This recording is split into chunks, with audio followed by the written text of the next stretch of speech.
to allow for up to 3 minutes for your comment. Please state your name and your address before you start speaking. We do have, or did have, I believe, Mr. Fierro signed up online, if he's still there, Mr. Como. Right now, there's just one person in the attendees gallery. If anybody does wish to provide comment, they can either raise their hand or they can put a message in the chat so that I can acknowledge them and promote them to our panelist page for speaking. Okay, great. And then anybody joining us here in the media center, if you'd like to provide public comment, you have the opportunity to do so now. And if not now, we have a second opportunity towards the end of the meeting. There are no hands or wishes to speak at this time. Give it 5 more seconds. All right, thank you. And a reminder that we do have another opportunity later towards the end of the meeting. I have now had decided to add back board member comments, and my intention for this was if anybody had announcements and or wanted to report on any committees that we've been assigned to, this could be the opportunity to do that now so that people attending this part of the meeting could hear that. And if not, you may save your comments towards the end. Dr. Kraft, would you like to start down there? Sure. Yeah, so, I think it's been a while, so I think it's useful to just remind everybody about the various committees that we serve on. So for me, I want to mention a few of them. First is the Gifted Advisory Board, and this, which had its first meeting of the year. We have a new coordinator in Jeannie Fouts. And so this was a real organizational meeting. We had, a new group of parent representatives. And basically it was just kind of getting everybody on board. She's getting herself on board and, talking a little bit about how the gifted services are working, how they were working last year, and, sort of how we've gotten started. So that is a quarterly meeting. Second is the School Health Advisory Board, or SHAB, which had its first meeting as well and covered areas of mental wellness, nutrition, some COVID updates. And in that meeting, the main agenda item was to approve the wellness policy, which we did at our last board meeting here. It came from the committee approved it. And we are meeting again next Tuesday. And that is under the leadership of Jessica Brantley. Also, I serve on the Title I Advisory Board, chaired by Patrick Farrell.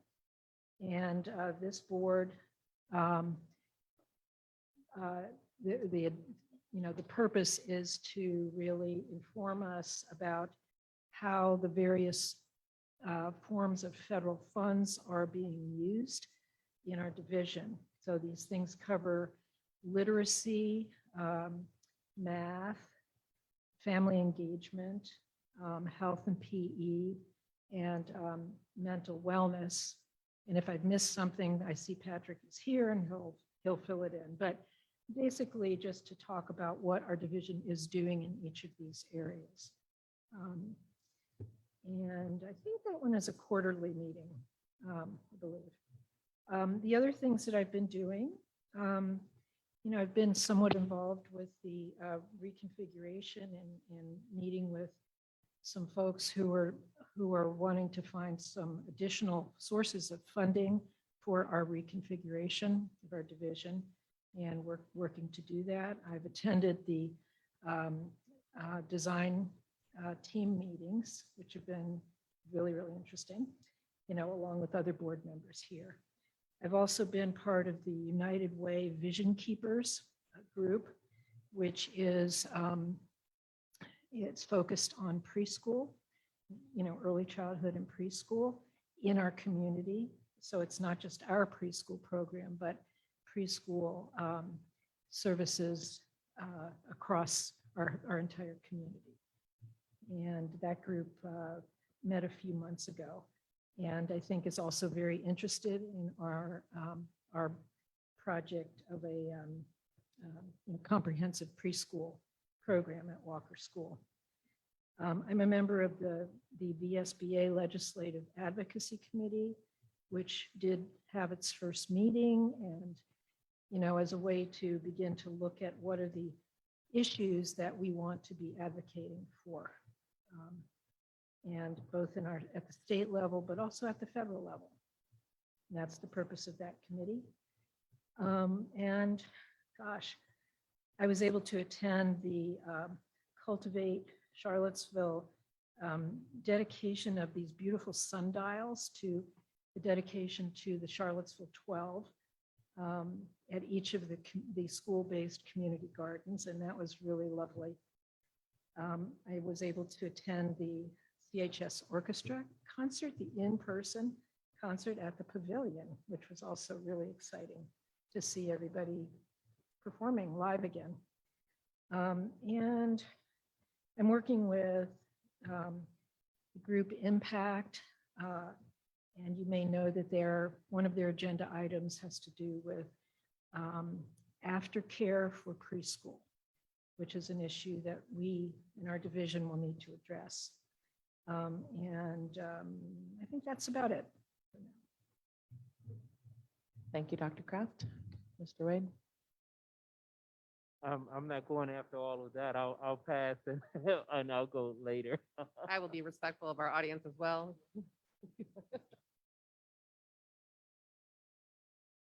I have not met with any of my committees since our last meeting.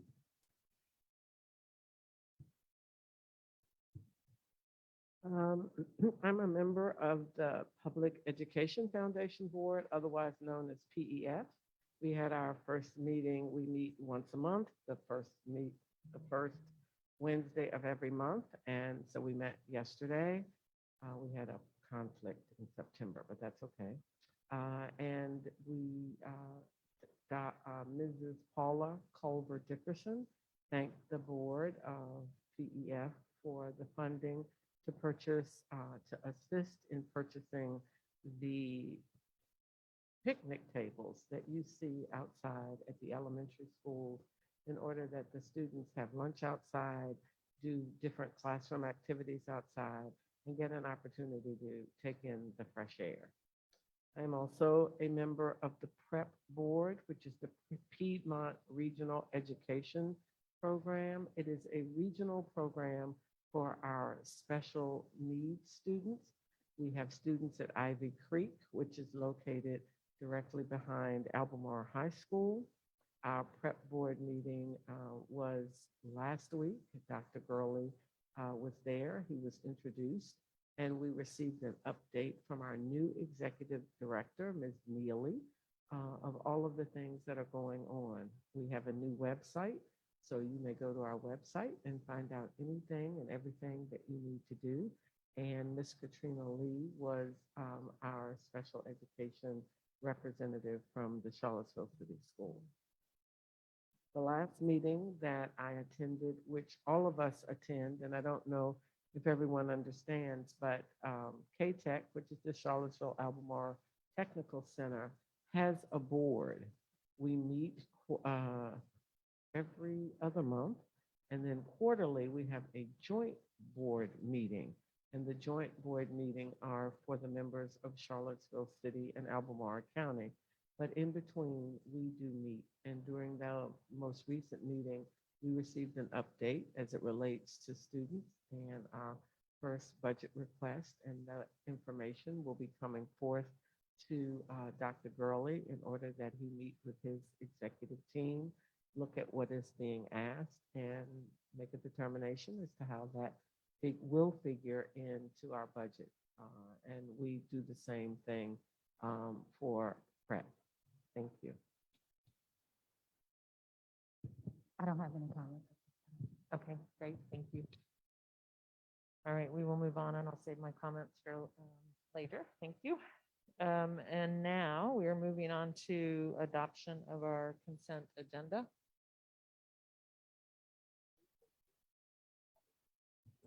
Any questions, board members, comments? I actually do have a question.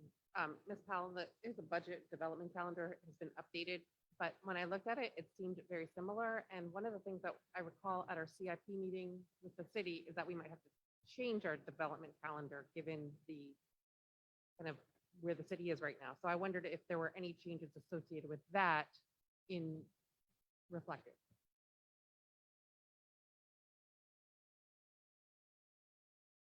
Sorry, I didn't mean to, but I just recall that. Thank you. Got it. We're just Sorry. learning how to use microphones. There, we are still in conversations with the city leadership, not the elected officials, but the staff, trying to figure out if there will be any impact or need to look at it, some tweaks to the meeting schedule. But at this time, there's no concrete recommendations, so I think our best bet is to hold the course, but just keeping in mind that with the city in a little bit of flux right now with their leadership, it may have an impact on our calendar, but we just don't have a definitive, better recommendation at this point. I believe that when the leadership situation at the city settles down a little bit, then we might be able to make some meaningful recommendations if it makes sense to shift any of our dates, to give them time so that we come together with the best information to make the most well-informed decisions. I'm sorry, I don't have a better answer than that right now, but I think it is good to be mindful that the transitions there could affect our calendar perhaps, because there's a certain, we just want to see, we want to make the best decisions we can with the best information available. I guess I'm sorry, and we have been huddling with them. That's So correct. we've been having those conversations during our huddles about the calendar and if we need to make some modifications. So we do have some regular huddles with them scheduled. We just had one, that was this week. We Our did. second one was this week. Our next one will be in December with the city manager's office, the two deputies that are there, and Chrissy Hamill with the budget office. And that's helpful, but we can't, they're reluctant to give a lot of definitive direction until they have, things more clear with their leadership picture, which is understandable. yeah, of course. And I guess just because of the governor's race too, I wonder how, again, I just see all these front heavy meetings and I know how redundant it can be before the superintendent's presentation of his proposed budget.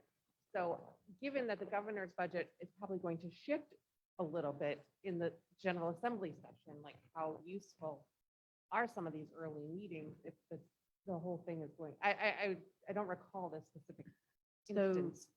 it is an interesting dynamic that we have where the outgoing governor's budget is the first one that hits the table, and that'll come out. Typically, it's the Friday right before winter break. And so we're going to certainly still be giving that budget a lot of attention to see where things stand, because there are some things in that won't change, like we'll have a much clearer picture of what's happening with the VRS rate. That's not subject to Okay. change. So, but yes, you are correct. It could be one of those budget seasons where we see quite a bit of change as we move from the governor's budget to the budget from the two sides of the General Assembly, and then finally culminating in that budget where they come together with the General Assembly budget proposal. Your guess is as good as mine as to how that will look, but it is always an interesting dynamic, especially since it's a handoff between different political parties in this situation. Thank you. Good questions. I'm sorry, I don't have better answers. I just But feel like the- this is going to change, like the calendar is going to continue to change, and I don't know that we need to approve it every time, but that's, Right, well, and good point. And to be clear, the session, the date that I think we're looking at, because we all know that work session on that Saturday is a very meaningful one that kind of sets the tone for a lot of what happens after that. And so we are looking at that date. But we don't have, and so will we want to shift that maybe by a week or something? Perhaps, but we're not at that point yet. I so guess. just keep our Saturdays open. Just keep them all open. Just kidding. Late January, no problem. Through the holidays. Thank No you. holidays on weekends at all this year. Hmm. All right, any other questions regarding adoption of consent agenda or items on that? All right, I believe we had a motion and a second, correct? All right, any, all in favor? Any opposed? All right, thank you. All right, we are moving on to items for discussion, and our first transportation, Dr. Gurley. Yes, so we will bring forth Ms. Powell and we will bring forth Mr. Cuomo.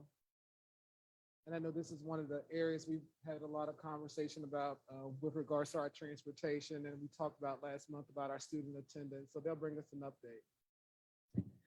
Thank you, Dr. Gurley and Madam Chair and members of the board. The transportation information that we received for this month from Garland Williams and his team at the city, you know, it's not static. We're certainly not sitting still. But, you know, so I'm just going to hit some highlights here. We have, you know, from where we were in August, where we had 12 regular drivers and 3 relief drivers, with the help of transit, we're up to effectively 17 drivers plus the 3 relief. And so that's really important. As far as other drivers coming online over the past 30 days, 5 individuals entered training, 2 completed. There are another 2 who have completed the classroom portion of the process, and they are now in the process with DMV, getting ready for road tests and learners tests. And so that process is moving along. 1 of the 5 did complete the classroom training, but then resigned from the process. So we're 4 for 5 with making steady progress. That's good. And again, remember our target, if we're at 17 now, we've got a solid 4 in the pipeline. We're trying to get up to 28 or 30 for the long run, right? So that just gives everybody some perspective. They've interviewed and extended offers to 13 individuals since August. So again, I won't read all of those statuses to you, and I'm going to come back to the situation with the physicals at the very end, because there are 2 key takeaways with the process. You know, routes, again, we're right around 17 per tier. We think about our transportation model. We have to think about it in tiers. There's that elementary tier, the middle tier serving Walker and Buford, and then the high school tier. But then those aren't the only things we're doing. There's also quite a few alternative placements and special needs transportation needs that have to be met. But there's a lot of creativity going into meeting those needs. The driver recruitment efforts continue. They have not let up on that at all. And then the 2 key takeaways before I turn the microphone over to Pat Cuomo is just the DMV closure locally is going to present a little bit of a challenge, and you may have heard about that independent of the driver conversation, but DMV is going to be closed for about 30 days here.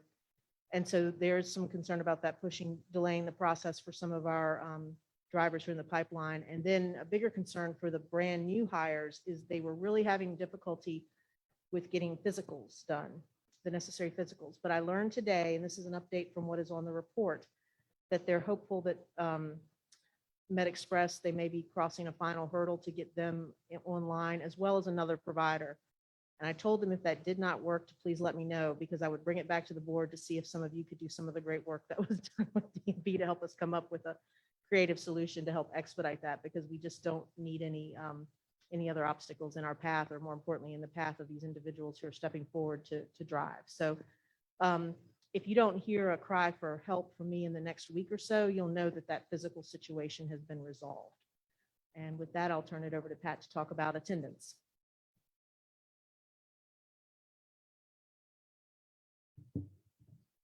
Thank you. Madam Chair, members of the board, community, we were asked to present some attendance rate by our bus status, whether children who were riding the bus or not riding the bus, if there was significant impact on the attendance rate, and I'm here tonight to present that to you. Just keep in mind, this is more of a statistical analysis. We know that a lot of emotion, time, and energy goes into making the bus routes and into delivering our students to school and getting them there. And I know that so many people are working very diligently to make that happen. So my apologies if this comes across as statistical and dry, but we wanted to give you an accurate comparison to the questions that we've been asking. So the attendance rates we took a slice from September 20th through October 18th. It represented 28 days of school. And what we saw were the following pieces of information. Our overall attendance rate for that time period for all students was 92.8% attendance rate. And that was a total of 4,326 students. As we dig a little deeper into each of the categories that we're able to define and represent, we have students who were assigned to the bus. Those are students who were put on a bus assignment to be taken to and from school. That represented 1,654 students. That attendance rate is 90.1%, and that is a 2.6% lower rate than the district average during that period of time. Moving to our next group, this was students who were not requesting transportation. That represented 1,887 of those students in the total pool. They had an attendance rate of 94.4%. That's approximately 1.6% higher than the slice that we took for all of our students. And we'll compare those numbers against one another. You can see that if you look at the blue graph chart, is just our entire division, which is 92.8%. You can see that assigned to bus, the comparison to the wait list, and those not requesting transportation all fall within that range of 90.1% to 94.4%, with the division line being 92.8%. So I thought what we could do on top of all this, I know some of the numbers can be convoluted, but we're trying to clear this up the best that we can. I wanted to also just show you a historical comparison overall for the entire year. And we know that 1920 was mixed in March with our learning going virtual, and we know that 2021 we have some struggles and challenges, but our overall attendance rates remain in the 90s, 95s, and 96s. And I do apologize, the current rate for 21-22, which is not in there, is actually 95.8%. So we have a 96.18% as the high in 2018-19, when we had just about full bus driver capacity and full buses. We dipped a little in the 1920 school year, 2021, and here we are right around 95.8 overall. So those are just some numbers that you can digest and massage into where we are overall. And again, I just want to say, overall, from a statistical standpoint, the attendance numbers are affirming. And I think that drawing conclusions and inferences, we can certainly attribute that as a testament to our dedicated staff and our dedicated community. Of course, we know there are circumstances, and we work hard and diligently to address those circumstances. And we work hard to make sure that every student has what they need to get to and from school. We're also constantly looking at this data to inform our decisions, make changes, make adjustments, find ways to become more efficient. And the division and partners are working extremely hard to hire drivers and find those creative solutions for our students. And as we know, as we've been saying over and over again, right, this work continues, and it will constantly continue until we have the solutions in place that we know are the best for our students. And that concludes the statistical presentation for our bus and attendance rates. Thank you, sir. Any questions, comments, board members? LaShondra, we'll start with you down at that end.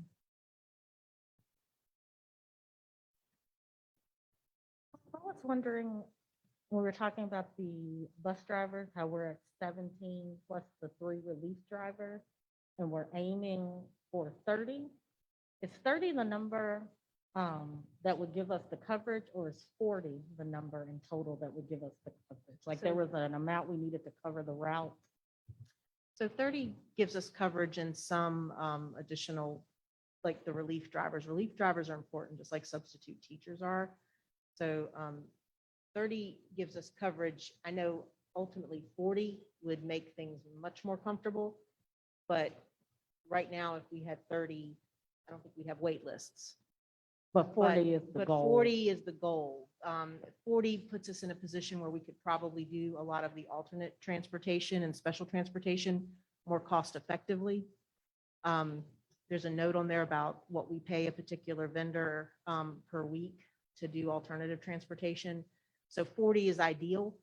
30 is way more comfortable and better than we are right now. So 30 should eliminate the wait lists.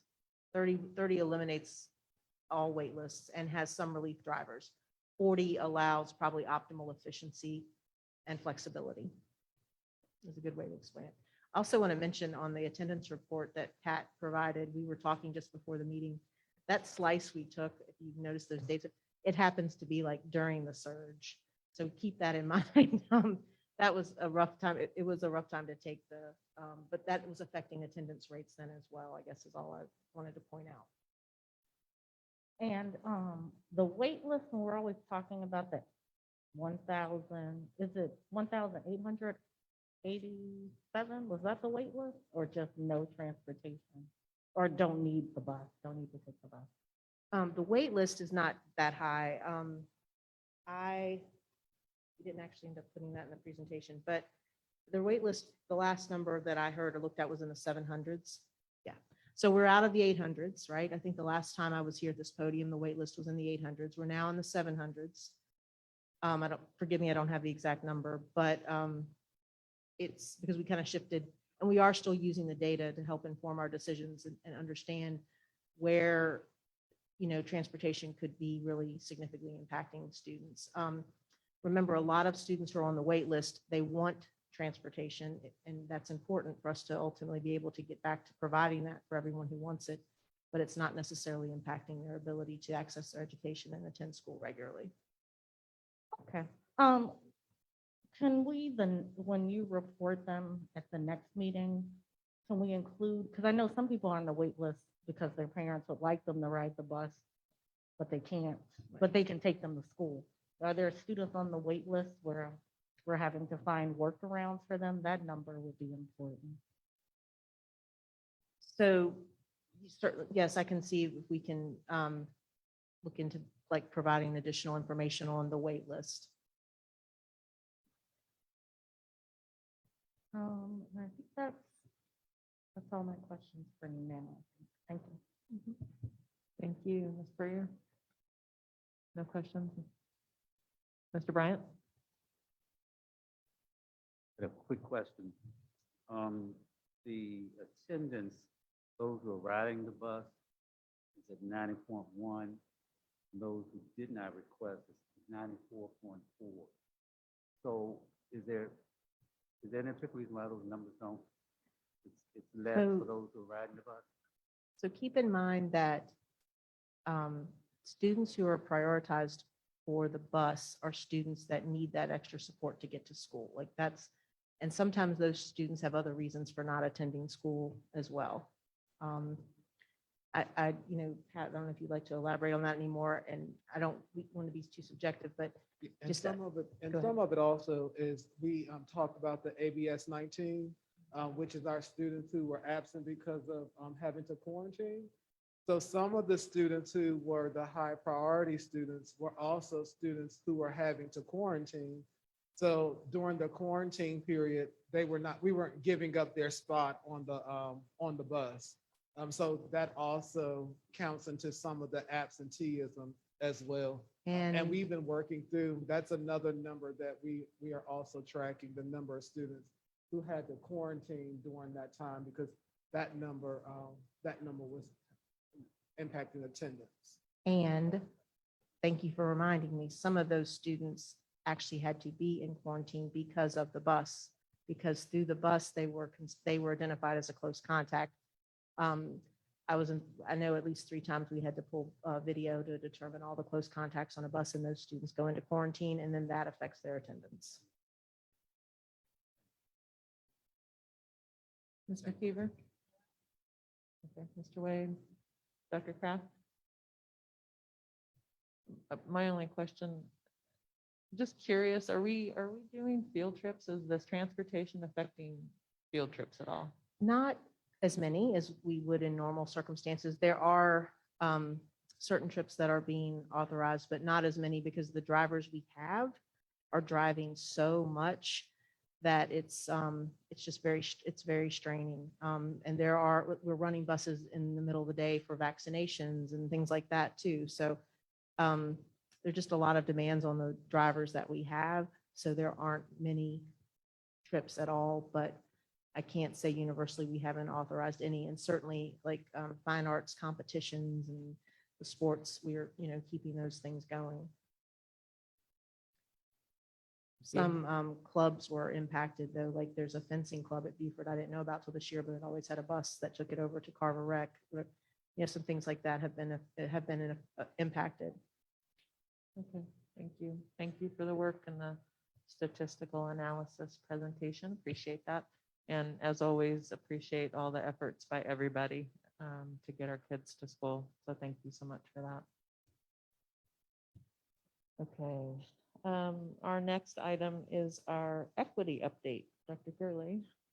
It's Denise Johnson and Bianca Johnson, and I think they are bringing a few extras with them as well. Thank you, ladies.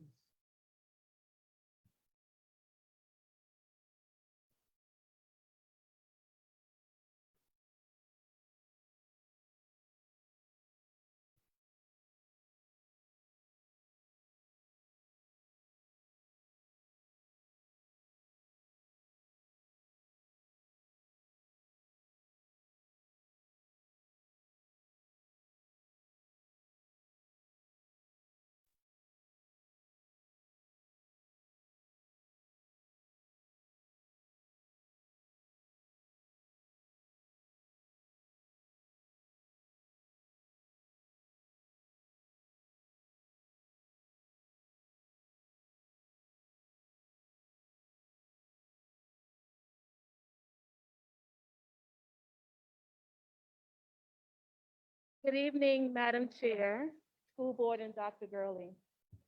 As always, I want to take a moment to thank you for your ongoing support and affirmation of our equity work. As we go forward with updates, I thought it important to incorporate those who are participating in implementing the work.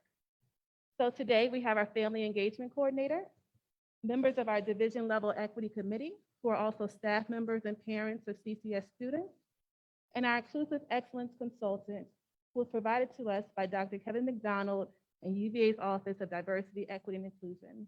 And she's right behind you, joining us from Missouri, hopefully. This evening, our presentation will give you a high-level overview of our current equity work and the recommendations submitted to Dr. Gurley about the proposed Inclusive Excellence Framework and Data Dashboard, both of which were charged to last year's Division Level Equity Committee to create. Both the framework and the data dashboard proposals are working documents. So any feedback or suggestions are welcome, and we will submit them to Dr. Gurley for review. First, we will have a brief update on community engagement.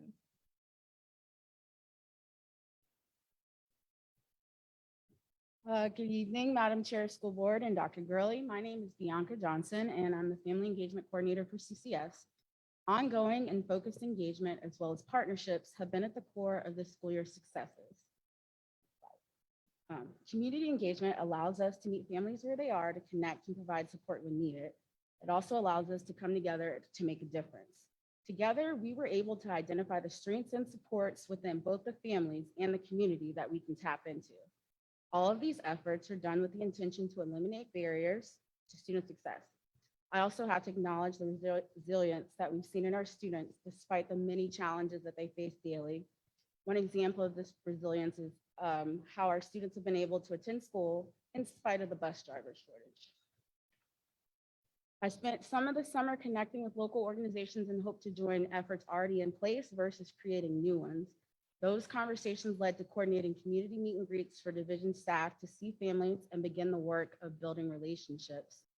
We use this time to also register families for Power School and schedule home visits for preschool registrations as well. This summer of building on the family, school, and community partnerships not only allowed us to establish new partnerships within our community, but also successfully execute an elementary back-to-school snack drive for our students, where the community came together to donate over 150 bulk boxes of snacks for our youngest learners. We coordinated a family engagement football night of games and resources and hosted a drive-through fall festival just last weekend. Our existing community partners allowed us to host the annual back-to-school bash at the Ting Pavilion in August, as well as another response to essential needs drive-through on Saturday, November 20th, for our families to receive coats, hygiene items, and food. These events and supports aren't possible without our partners, and so I want to say thank you to them for helping us continue this necessary work.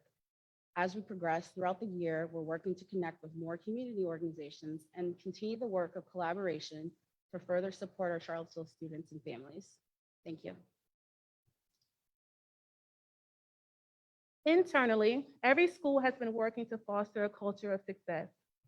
As a division, we have received professional learning on student, family, and community engagement, including training on our policy updates on transgender student support as required by the state. We are also launching a trainer cohort on supporting our transgender and non-binary students. We also plan on coordinating professional learning opportunities for our school board members, senior level leadership, school staff, and community.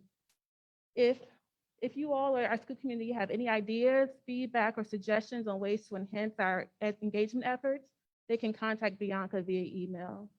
And her picture is on the screen. Her email is johnsob2@charlottesvilleschools.org. Next, we will have an update on our Inclusive Excellence Framework.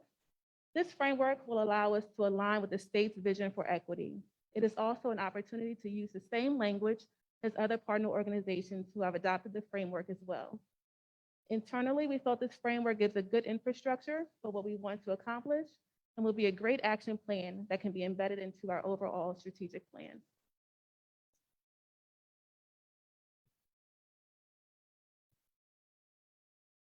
And if you take it, sorry.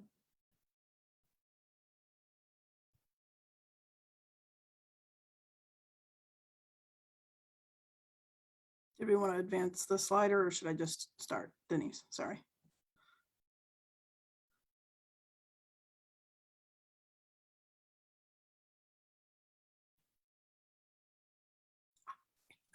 Thanks.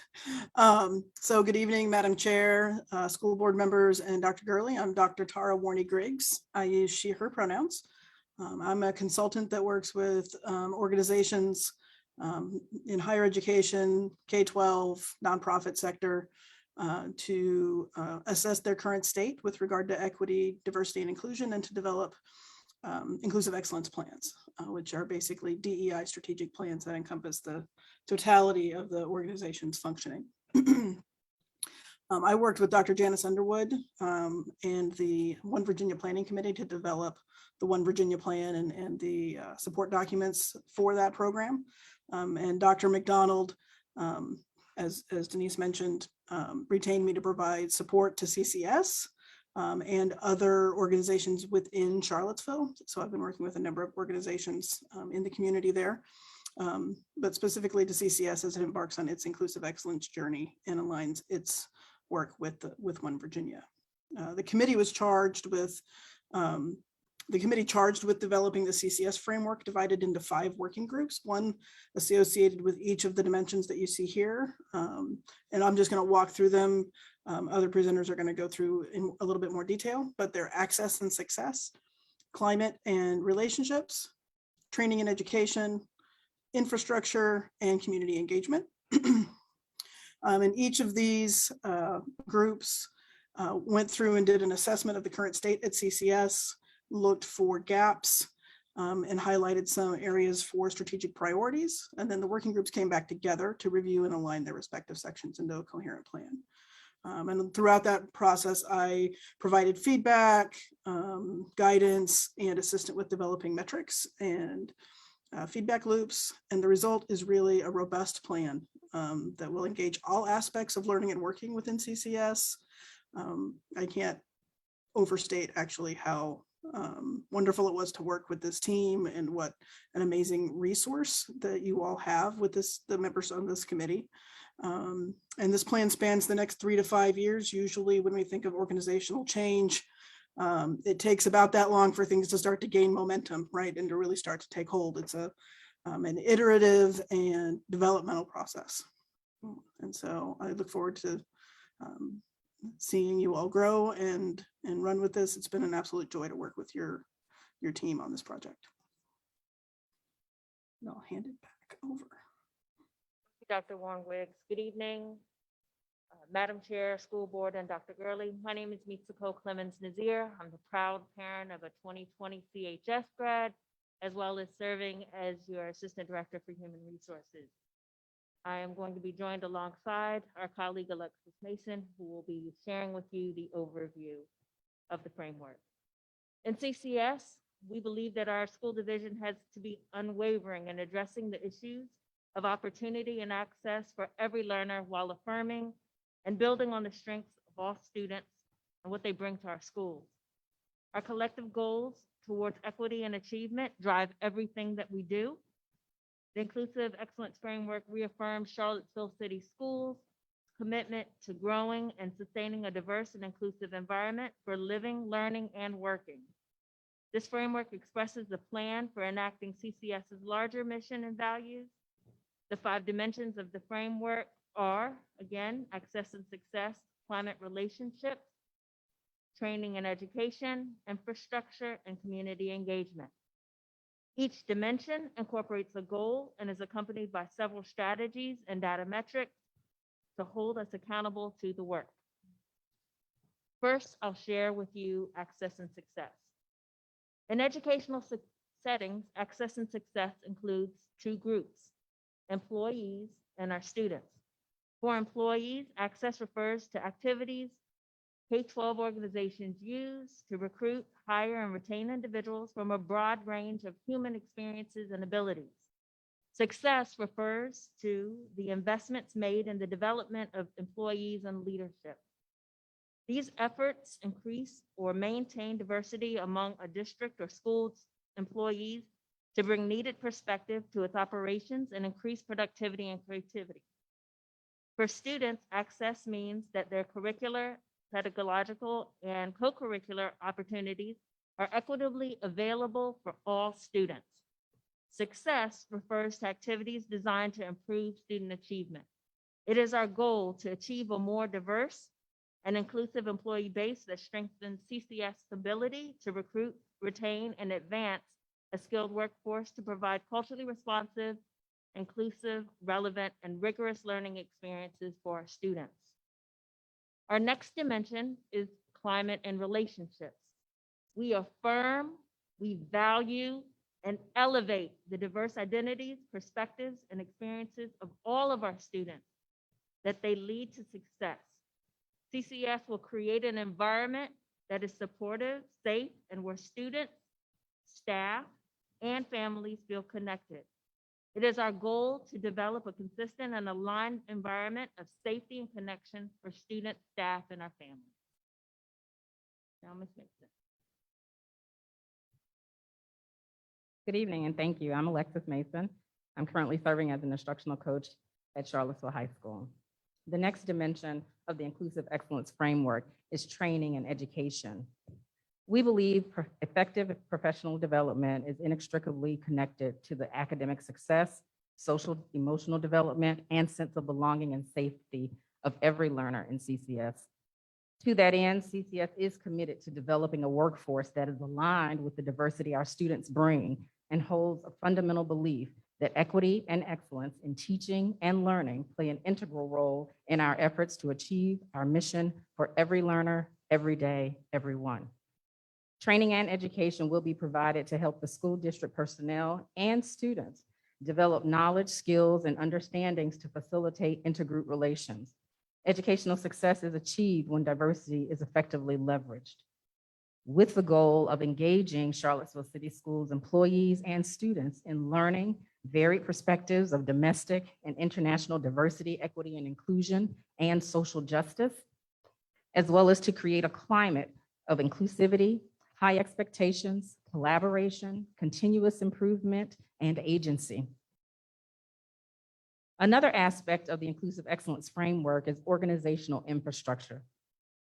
CCS will develop an infrastructure that supports and fully integrates our equity goals. This includes centering inclusive excellence in the planning processes and adjusting policies and practices as needed. We want to be systemic and proactive as we make positive changes and establish best practices. The ultimate goal of the organizational infrastructure component is really to create and sustain an organizational structure that effectively supports progress in achieving and measuring our equity goals. The last aspect, no less important, of the Inclusive Excellence Framework is community engagement. Through the components, both of Inclusive Excellence and Dual Capacity Building Framework, we can equitably engage the community as co-creators, initiators, as advocates, receivers, providers, and evaluators within our work, thus growing our community engagement and relationships to support student success, with the ultimate goal of improving student learning outcomes by deepening our division's contribution to improved inclusivity and equity in the communities that we serve, establishing ongoing sustainable partnerships between school, family, and community. These 5 dimensions of the Inclusive Excellence Framework really offer a comprehensive opportunity for alignment with our strategic priorities throughout our division. This framework will enable us to celebrate our strengths, interrogate our practices for improvement and growth, and develop systems that center equitable best practices to improve outcomes for students and staff. Thank you, and now we'll hear from John Kronstein and Ms. Tony Kim related to our data dashboard recommendations. Thank you. Thank you and good evening. My name is John Kronstein. Mr. K, I have the pleasure of serving as one of the assistant principals at Buford Middle School. Charlottesville City Schools is dedicated to achieving educational equity in our district. But how will we know whether we have achieved that goal? Data is an important aspect of understanding what has been done, what is happening, and what needs to happen. The Data Dashboard Subcommittee was given the specific charge by the former superintendent to determine a data dashboard recommendation of up to 10 data points and/or metrics for Charlottesville City Schools by March 31st, 2021. The committee that organized this proposed dashboard was composed of community members, CCS parents, organizational partners, school-based equity council chairs, and division leadership. We met bi-weekly from January 2021 to March 2021 to discuss recommendations. We started by taking a deep dive into websites of other school districts, both in-state and out of state, to see how they represent data, what they chose to make public, and their best practices around data. We then looked through an equity lens to see what would fit for Charlottesville City Schools. Along the way, we determined that a key commitment is that the data dashboard must focus on the opportunity gap rather than the so-called achievement gap. The data needs to capture what the district is doing or needs to do with the focus on what we can change organizationally to provide the resources and opportunities for all kids to thrive.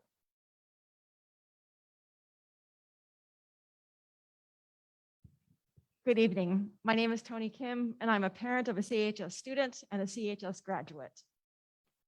The overarching goals of the data dashboard are to present a user-friendly tool that is accessible to multiple stakeholders, including parents, students, and teachers. And we wanted to represent an assets-based approach to student thriving that centers the whole child and informs our practices and policies to support equity across the division. We therefore recommend there be a general equity overview followed by each of the 4 division-approved equity goals. The general equity overview should contain, first, an assets-based approach to center the whole child, including examining how we are responding to the needs of our students. And secondly, acknowledgement of gains, including human resource staffing and retention, and curricular and assessment changes. Third, acknowledgement of systemic issues that require CCS to have greater levels of transparency, collaboration, and accountability toward our equity goals. This includes inequitable access and opportunities with regard to things like detracking, advanced placement and dual enrollment courses, extracurricular activities and programs, as well as dealing with the persistent segregation in our schools, courses, and some programs. For each of the 4 division-approved equity goals, the subcommittee outlined what could be included in the goal-specific data overview, both quantitative and qualitative data, as well as a proposed narrative, explanation, and description of the division's response to address areas of improvement. Here's a sample of what is proposed for goal number 2 for diverse, inclusive, and rigorous learning experiences. You can see that the overview would include both high-stakes testing data and an assets-based picture of our students and the process our teachers experience. We would include a history of the Quest Gifted program and what we are doing now, why, and program updates with specific metrics listed. This portion would also describe our curriculum and assessments.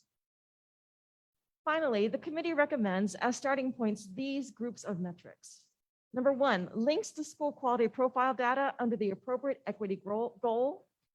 2, teacher recruitment, hiring, retention, data, and experiences.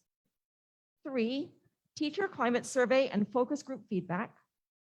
4, equity trainings and professional learning planning and exit data. 5, school climate survey and student focus group feedback.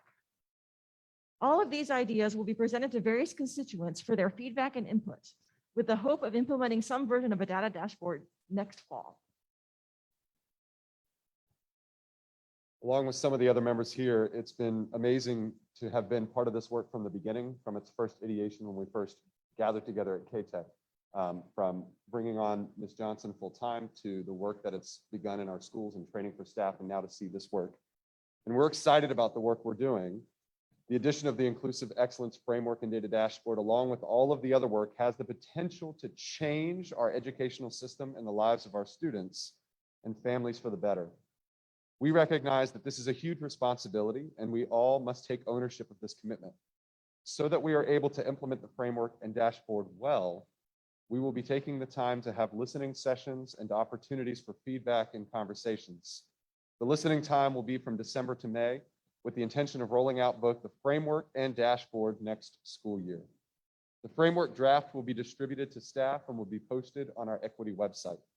If there are any questions, feel free to contact Ms. Denise Johnson. You see her email under the Zoom window up there, or don't see it under the Zoom window there. It's johnso.d2@charlottesvilleschools.org. Thank you for all of your time this evening. A huge thank you to this amazing team this evening, and a huge thank you to you all for listening. Thank you. Thank you, team. We've given you a hard copy of both the framework and the data dashboard, as well as the equity toolkit that's being prescribed by the BDOE. Any questions or feedback for now? Go ahead, Ms. Morsbergen. At the beginning, you talked about the different dimensions, the different categories. Can you give us some examples of what those would look like? Sure. Did you have any one in particular that you were interested in learning more about? Like the infrastructure or the access, and success, and climate and relationships. You all want me to do that real quick?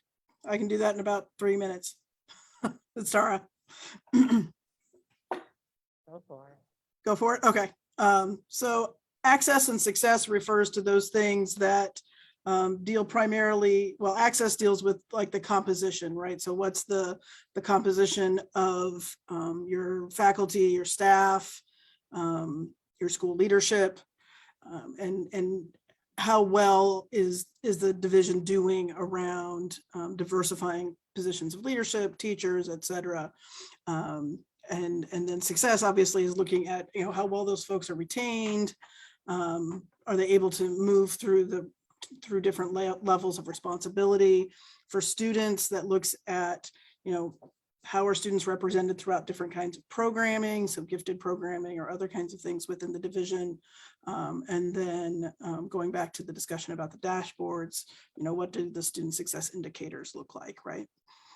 Climate is about what it feels like to be a part of the CCS community, either as an employee or as a student. You know, is there a sense of belonging, psychological safety?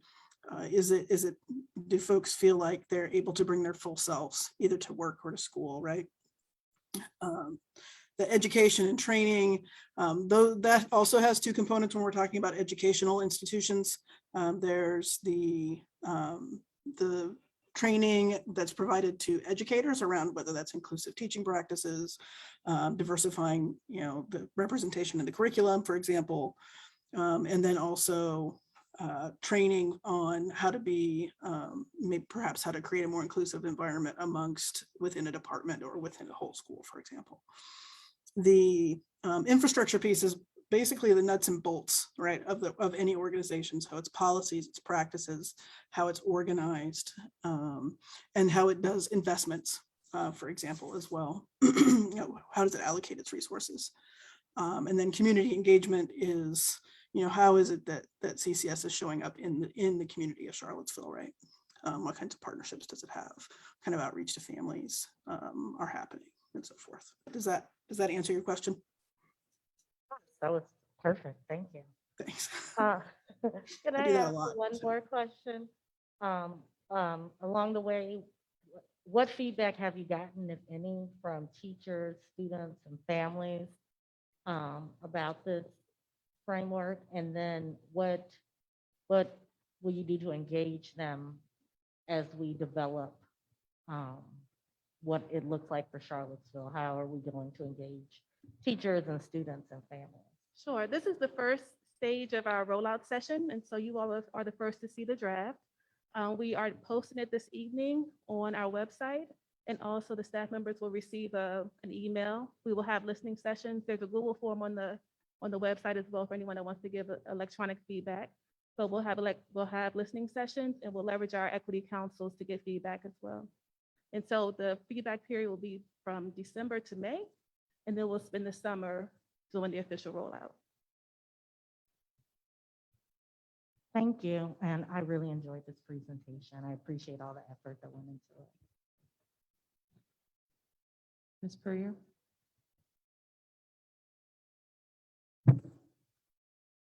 Thank you, Ms. Johnson and team, for your presentation. I always find your presentations informative, and your enthusiasm for this work is remarkable. Because when we are talking about equity and inclusion, it is very difficult work. And I am hoping that everyone in our division recognizes that we all must participate. This is an inclusive process. All voices must be heard, and all of us must do the heavy lifting to ensure the importance and relevance of having an inclusive community. And that inclusivity is not only for students, it is for staff, administration, and our families. Without the families, we would not have our students here. Everyone needs to feel that they are a part of the family. Yes, we are going to have difficulties in families because they're family dynamics. But we have made a commitment to have our equity and diversity department, led by Ms. Johnson and her team that presented this evening, to ensure that the equity that we want in our division is not only equitable, but it is inclusive. We all deserve a seat at the table. Once we are at the table, we all deserve to be respected and to be heard.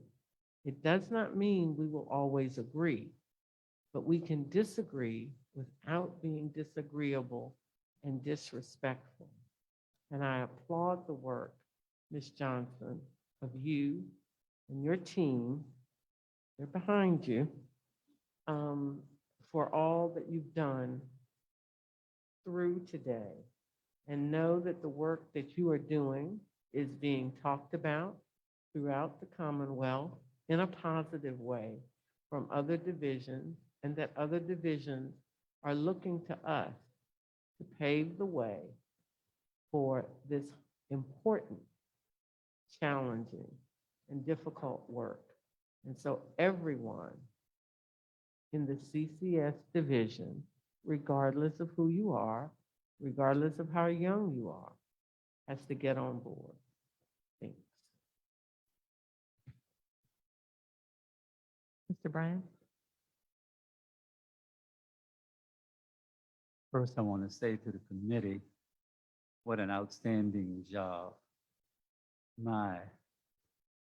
Ms. Johnson, my former student, leading the charge. We have come a mighty long way.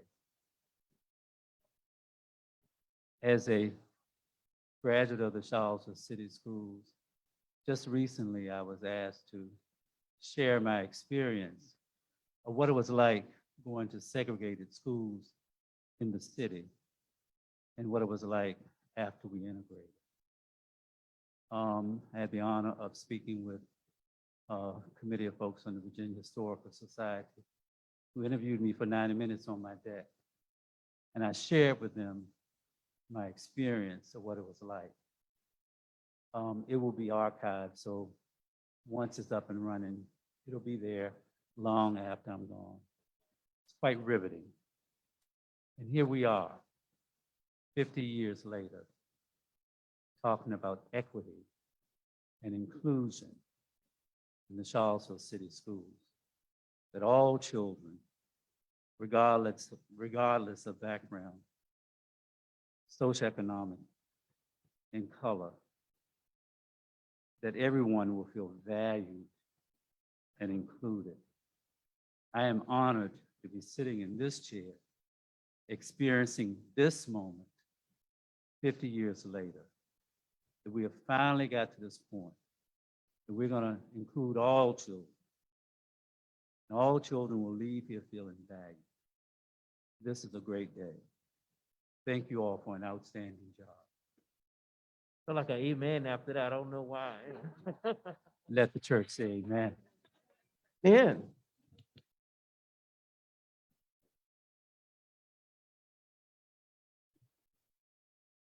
This is really great work. Thank you so much. I look forward to hearing the feedback that you receive from the community and from our staff and students on this.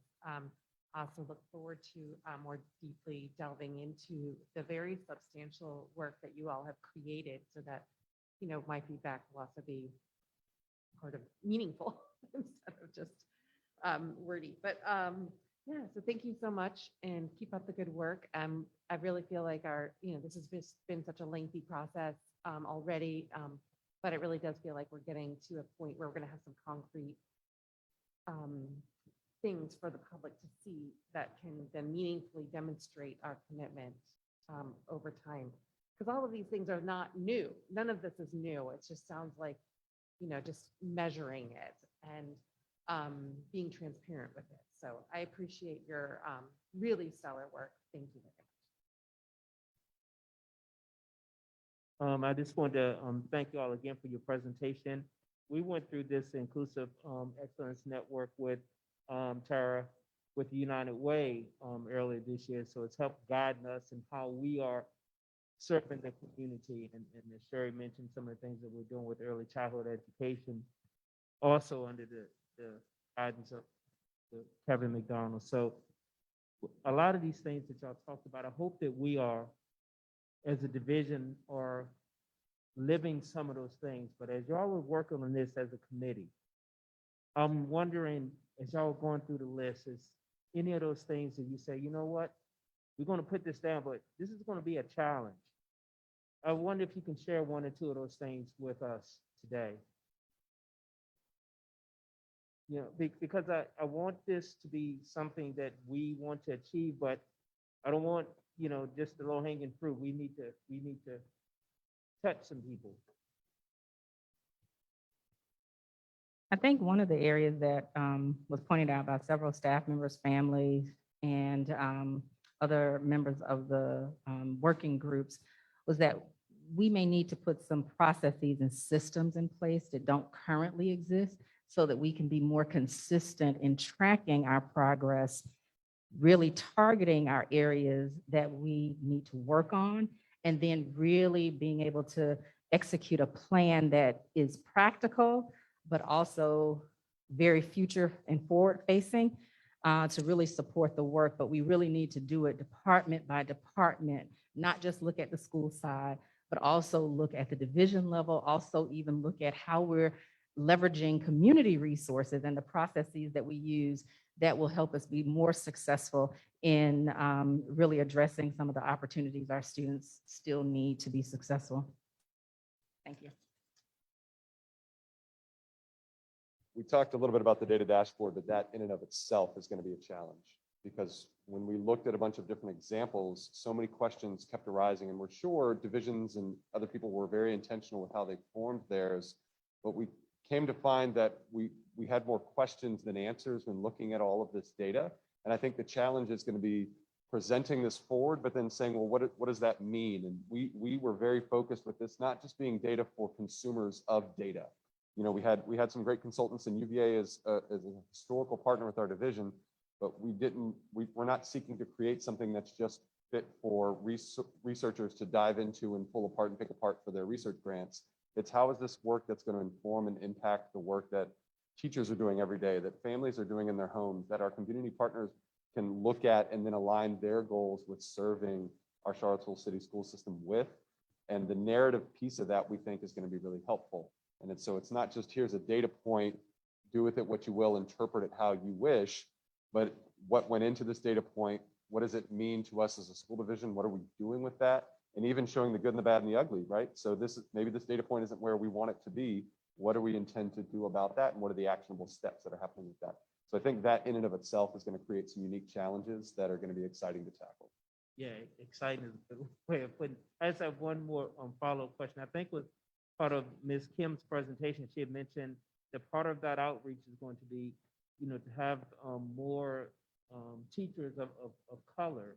And I know part of that was recruitment. And I know that that's something that we have been talking about for years. Do y'all see anything different, a different approach to that? Or because I know that every school system they're camping out at HBCUs and, you know, waiting for them to graduate, you know, so. Thank you so much, Mr. Wade, for your question. And as I have shared before in other presentations around staffing and recruiting and hiring, it's going to take a total division effort to really work on this very important work to create role models for all of our students.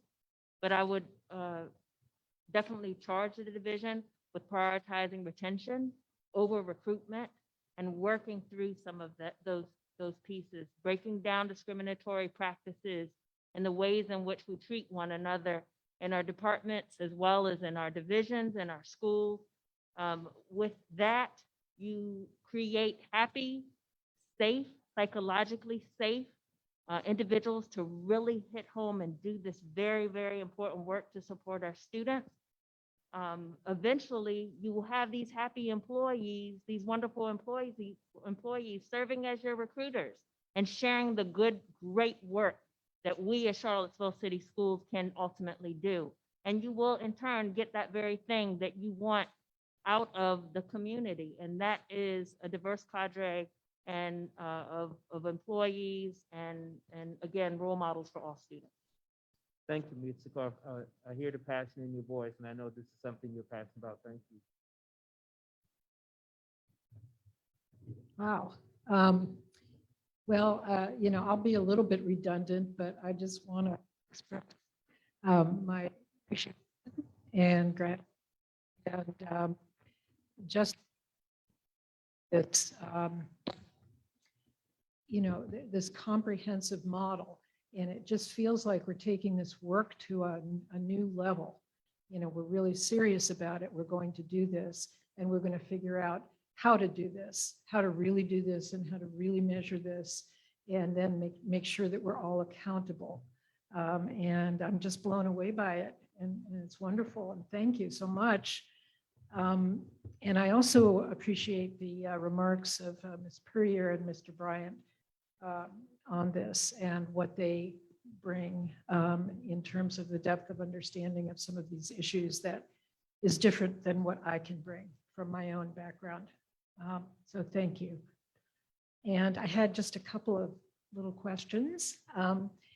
One was, I'm curious about the building the community relationships. And I'm wondering, I know the relationships that we currently have, but I'm wondering how you're thinking about that going forward. What are some new directions in terms of building these relationships?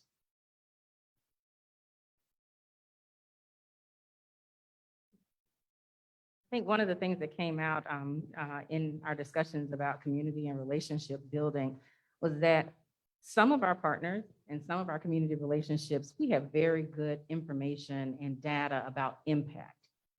How is it that our relationships over time have really grown our student body, grown the success and the efficacy and the ability for our staff to have a great level of capacity to really impact our young people? Other community partners, we don't have that information about. And so one aspect of the Inclusive Excellence Framework that really is exciting is that at every point, there is that level of accountability and measuring and progress monitoring. And I think no different than financial allocation when we do budget, we should be doing the same thing with our community relationships. Where are we leveraging them? Where do we have gaps and holes?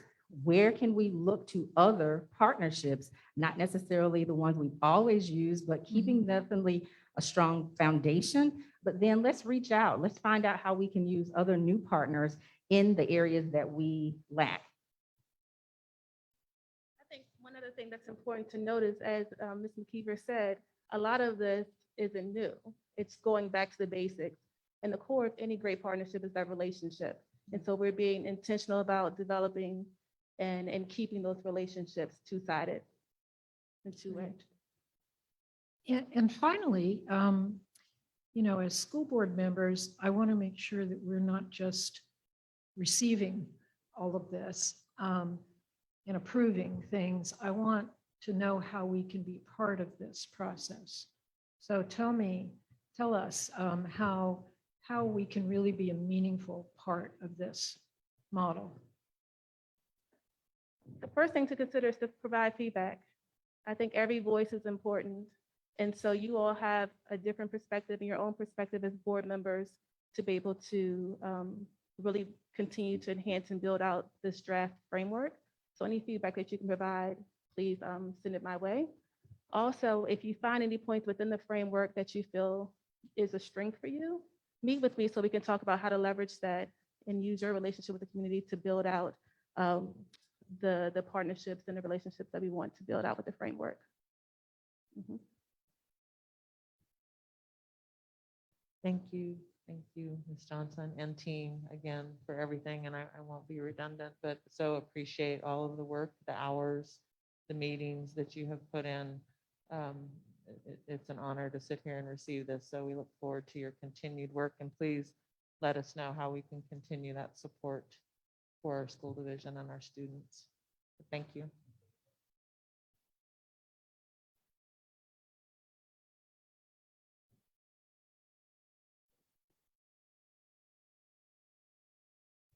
Right, we are moving now on to our social, emotional learning and mental wellness update. Dr. Gurley. Yes, so keep it in line with that same equity thing. We are going to talk about our social emotional learning. So members of Dr. Odie's team will be coming up to give us an update as it relates to our social emotional learning. Madam Chair, members of the board, Dr. Gurley, good evening. Tonight, I would like to introduce several team members. Patrick Farrell, Supervisor of Intervention and Support, and Jody Murphy, our Mental Wellness Coordinator, to provide an update on the social, emotional, and mental wellness supports we have in our schools. They will be accompanied by Principals Dr. Eric Irizarry, Dr. Adam Hastings, and Mrs. Summer Thompson, who will provide specific information regarding how the support looks in their schools. Mr. Farrell? Thank you, Dr. Odie. Madam Chair, Dr. Gurley, members of the board, thank you for having us come tonight. We're going to be talking in kind of three areas regarding social emotional learning, not so much social emotional learning, but the broader mental wellness aspect, and also what happens when students need more support than that. We're going to be going over the needs, our past and current capacity to meet those needs, and then some of the data and practices that we're using to address those needs. So first, to go ahead and to start kind of articulate some of those, what some of those needs are, I'm going to turn it over to Jody Murphy.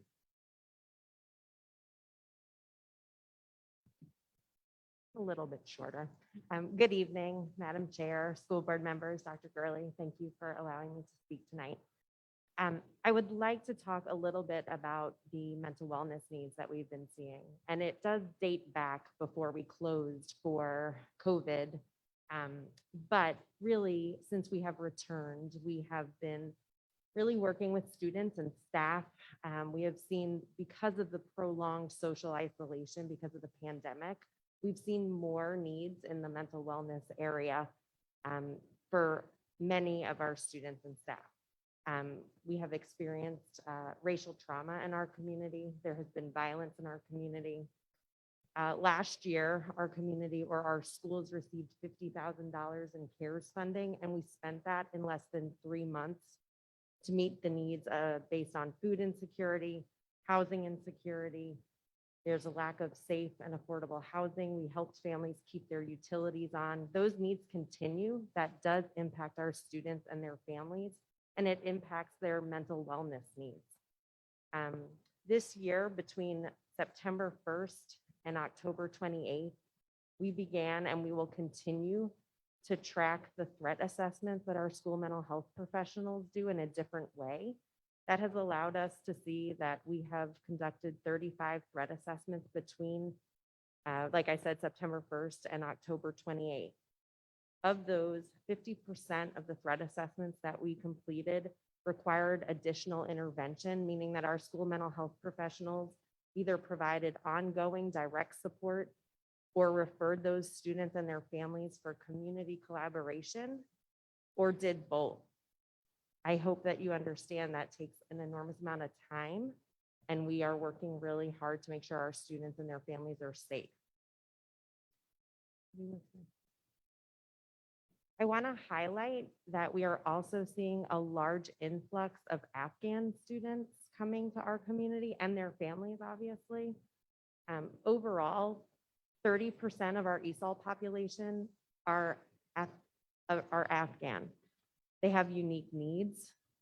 Of our students who have arrived from Afghanistan this year, they certainly are presenting with even more heightened mental health needs. We have to be culturally responsive, obviously, but we also have to make sure that they are getting what they need from us, and they are mostly receiving those mental health services at school.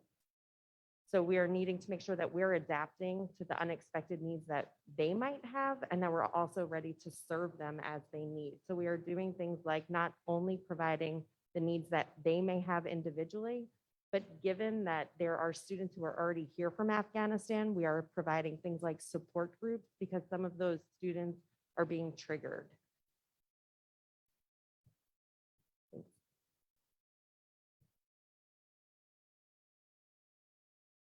So to give you kind of a snapshot prior to COVID, I mean, there were 28 school mental health professionals. So that what that entailed is each elementary school had one school counselor. Lugo McGinnis Academy had a full-time school counselor. Walker and Buford each have 2 school counselors. Charlottesville High School had 6.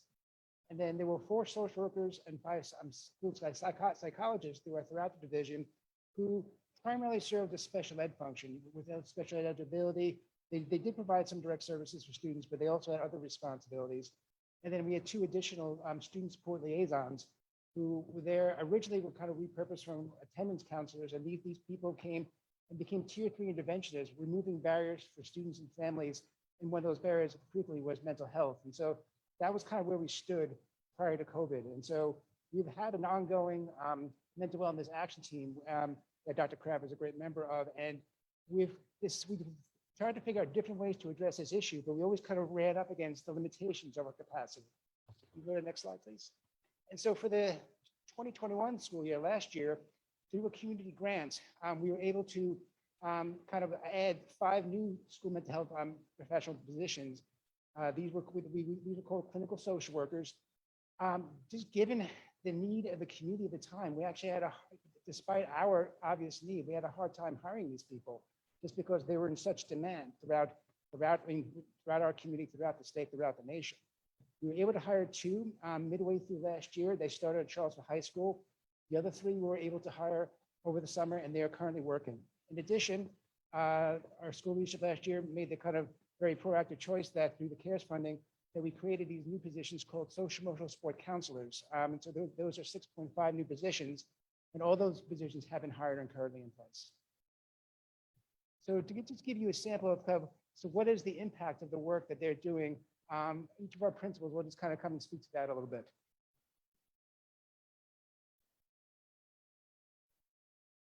Good evening, Madam Chair, members of the board, Dr. Gurley, and everyone with us tonight. Thank you for the opportunity to share with you a little bit about what this looks like at the elementary level. So at the elementary level, our social emotional support counselors function as both counselors as well as social workers. So I'll share a little bit about what each of those roles sort of looks like and then how they can integrate to support an entire family. One thing I do want to note before I go on is that what I share is generally across all elementary schools, how they're supporting students and families. It may look a little bit different from elementary school to elementary school, just simply based on the student needs. So before I go on and share specifically about their roles, I do want to say that they have already had such an incredible impact on our students, on our families, and on our staff. For as long as I can remember, and you guys know this, we've had so many great supports for children who have academic needs. This is the first time that we have a dedicated person who is able to help with mental wellness and support that directly. The impact that they have had in only 9 weeks just really gives me this incredible feeling, honestly, of excitement when I think about how they can support over time. So at the elementary level, our social emotional support counselors are an integral part of our VTSS process. And that's the process by which we identify students who need additional support. That can be in any kind of need, like behavioral, academic, social, whatever. For the purpose of this presentation, they'll all focus on the behavioral piece. So first, before we even gather as a VTSS team to brainstorm pathways to success for a child, the social emotional counselor has already been in that child's classroom, observing that child, getting to know that child, gaining some insights on what might be going on. And how awesome that they then can come to that meeting with personal knowledge of the child. And then so throughout the course of that VTSS meeting, the social emotional support counselor works with the team to look at the behaviors as an outward symptom of an unmet need. She helps look at the antecedents to the behavior or behaviors. She assists in the development of a behavior plan if that's something that the team feels like would be a helpful strategy. The team may also decide that the child may benefit from Tier 3 counseling. And this is a service because we have these people in our building, which is so great. They can actually provide it on a much more regular basis than we've been able to do in the past. This counseling typically takes place in a one-on-one situation several times per week. And it would involve the social emotional support counselor using a specific program that addresses that particular child's specific needs. Some of the programs that they use include zones of regulation, Go, Zen, Centervention, skill streaming, and Superflex, and probably many other programs that I don't even know about. Those are just the ones I know. Our counselors are also able to provide immediate behavioral support to students that they're counseling. So for example, if our counselor works directly with Susie several times per week and she's working on a particular skill, if there's a day that Susie's really having a hard time re-regulating, that social emotional counselor can push in that very moment and assist that child in practicing the skills that they have been working on in their counseling session. So in addition to all the support that they're providing to our Tier 3 students, they're also supporting Tier 1, which is sort of that universal look, and Tier 2 in a variety of ways. They're helping to provide scheduled breaks to some of our Tier 2 students. They're engaging small groups of students in Tier 2 interventions. They're supporting restorative practices across the building. They're increasing the capacity of staff in the areas of mental wellness and social emotional learning. They're collaborating with all the adults in the building around all the needs that our kids have. And then they're engaging classes in social emotional learning activities. And again, because they're in our buildings every day, they can actually truly integrate into the fabric of our school community. They are at morning meetings every morning. They're outside greeting children and parents as they arrive. And so they're really seen as part of the school community and they really know our kids. So as I said, some of the things that they also do is focus on that social, school social worker end of things. So they're checking in with families regarding specific needs. They're providing support around attendance and tardies, supporting families who may be homeless or experiencing an unstable home situation to make sure that their students are maintaining enrollment in school, working with families to support behavioral challenges at home, and collaborating with community agencies to connect families with those needed resources. And then as far as the integration piece goes, what we're seeing too is that a lot of times when our children do need that tier 3 behavioral or mental wellness support, they're often coming from family situations in which the family itself also needs additional support. And so because she's in our building, she can work both sort of from that counselor end of things, as well as the social work end of things to support the whole family, which of course then ends up supporting the child. I want to reiterate something that was said earlier, that the pandemic is not the reason that our schools need the social emotional support counselor. It's actually a role that we have always needed, but we just haven't had. Are the needs that we're seeing right now exacerbated by the pandemic? Absolutely. I mean, there's no question about that. But this role has always been needed and been needed for a really, really long time. And then from an equity standpoint too, I think it's important to note that this is a model that supports the needs of all of our kids. And I really feel like this is us as a division tangibly supporting the mental wellness of some of our most vulnerable students in a way that we have never been able to do before. And so with that, I will turn it over to Dr. Hastings to share a little about Walker. Thank Ms. you. Johnson, can I just ask, is one at every single elementary school? Yes, ma'am. Okay, thank you, Doctor. Good evening. I'm going to let Ms. Thompson follow me on all future times I need to speak because she's fantastic. Madam Chair, members of the board, Dr. Gurley, good evening. Thank you for having us here this evening. I think I'd like to talk to you a moment about the impact on our students and really from a student's perspective. At Walker and at Beaufort historically, too many, but many of our students have encountered behavioral challenges, and it's the point at which our educational career goes off the track. When we think about what that usually has looked like, whether it's at Walker or Beaufort or one of the other 5 schools I've worked at in the last 4 school divisions, a student has an incident in a classroom that's perceived by an adult. An adult completes a discipline referral. The student then either immediately or shortly thereafter is removed from instruction to go resolve that incident with someone who is not the adult in the classroom. And then at a time later, likely after consequence, and maybe after intervention, the student returns to the classroom and we carry on. In that situation, we track discipline data. 1 incident, 2 incidents, 7 incidents, 1 consequence, 2 consequences, 7 consequences. But we're not historically and generally able to get to the root of the problem. Behavioral health is intermixed and intertwined with mental health. It is intermixed and intertwined with family engagement. We are a VTSS school division that through these 2 positions at Walker and these 11.5, is that the number of positions at the division, we are finally able to address the 3 major prongs of VTSS: academic health, behavioral health, mental health, and looped in with that family engagement. Now when the student at Walker has a conflict, the student gets onto Canvas inbox, sends a message to a member of our SEL team. And that team is comprised of these counselors who are new to our team, our traditional school counselors, our school administrators, all of whom as a unit go through training together. A message goes out to the SEL team and somebody responds to that message, or an adult who's working with that student gets on Google Messenger and sends a message and says, I need assistance in room D64, can you please come? No disciplinary referral, no thought of consequence. It's a moment where an adult or a child may say, I need help. And at that moment, a member of our SEL team comes to that space. We work with the child either in the classroom or immediately outside of the classroom. We get the student from the red zone to the yellow zone and the yellow zone to the green zone, while the adult in the room is working on getting from the red zone to the yellow zone and the yellow zone to the green zone. And when the student is ready, we bring the student right back to instruction, and the adult and the adult who's been trained, and now the students who are getting trained are able to have a return conference that's quick, it's inviting, it's intentional, and the student can be back in instruction. And now the data point that we record from that interaction is no longer a stack of disciplinary referrals. It is a number of data points that inform interventions on behavioral health, mental health, family engagement, academic health. We're able to enter those data, we're able to track those data, and we're able to build caseloads for students so that they can get the support that they need.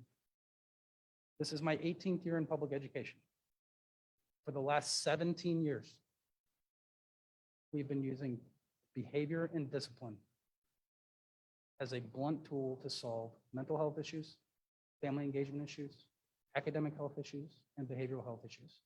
For the first time, we have the opportunity to leverage an extensive amount of professional expertise from 2 new people on our team in order to absolutely and dramatically impact students in the classroom every day. It's a really awesome time to be a principal, and a really awesome time to be a principal in Charlottesville City Schools. Thank you.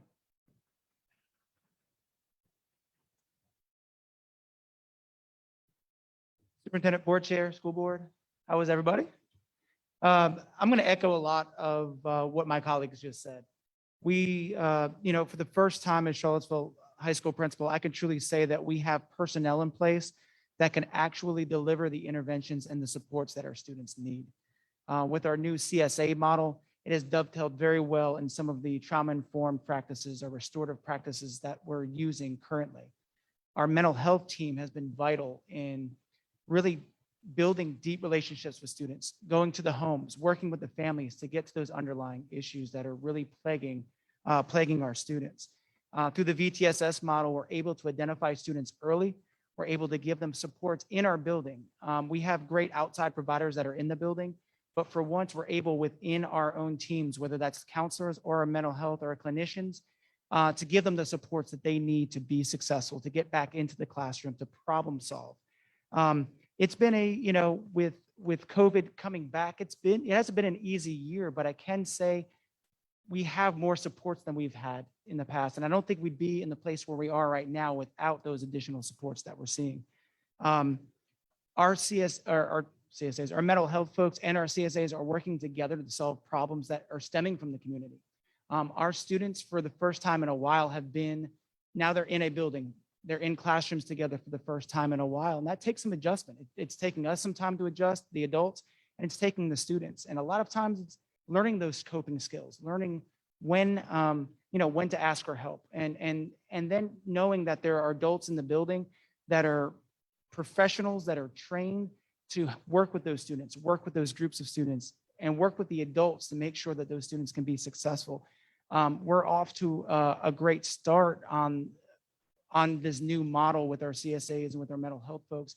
And for the first time, it's really dovetailing well together at the high school. And I can't say, Jody said, hey, can we quantify this? And it's really hard to quantify because our mental health providers are working on the folks that are in their caseload we're looking at the data and we're populating their caseload, but they're also building relationships with students in the hallways. And they're saying, hey, I talked to this student. I think this is someone that could really use our services right now. Or someone, hey, I put Eric in touch with his counselor because he was really having a tough time. So we're uncovering a lot more issues that students are having. And this is a slice of Charlottesville City's, schools. It's not just students that are, it's every demographic is benefiting from this new model. And we're happy. So, my colleague said a lot, and I just echo what they're doing. I think we have a framework, and I think more importantly, we have the right people in place now to actually make a difference with our students. So thank you. Thank you, Dr. Arns.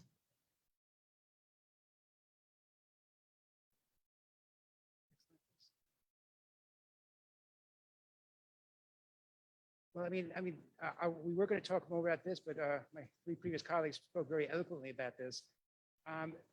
What we do have at each team now, and this is really truly remarkable at the elementary level, is that we actually have teams now, because before our school counselors were singletons. They were on their own. They were fairly isolated in our elementary schools.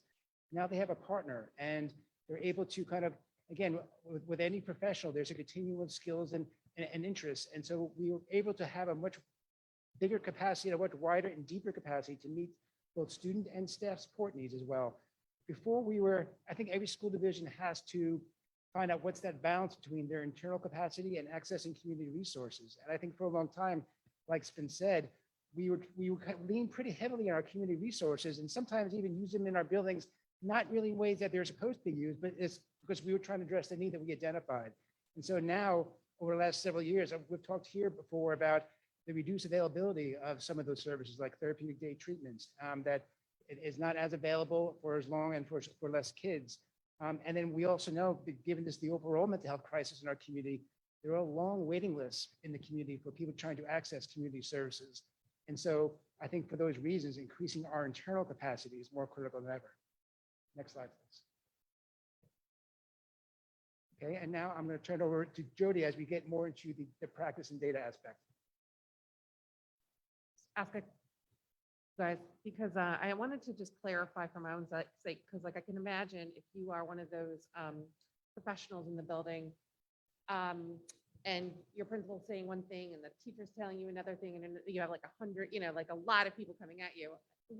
Are you all developing systems in place to kind of keep track of those things, and like they have a caseload? Like, I mean, there are symptoms. I mean, I just want to make sure that they are being supported, because I imagine like coming into a brand new situation, that would be tricky.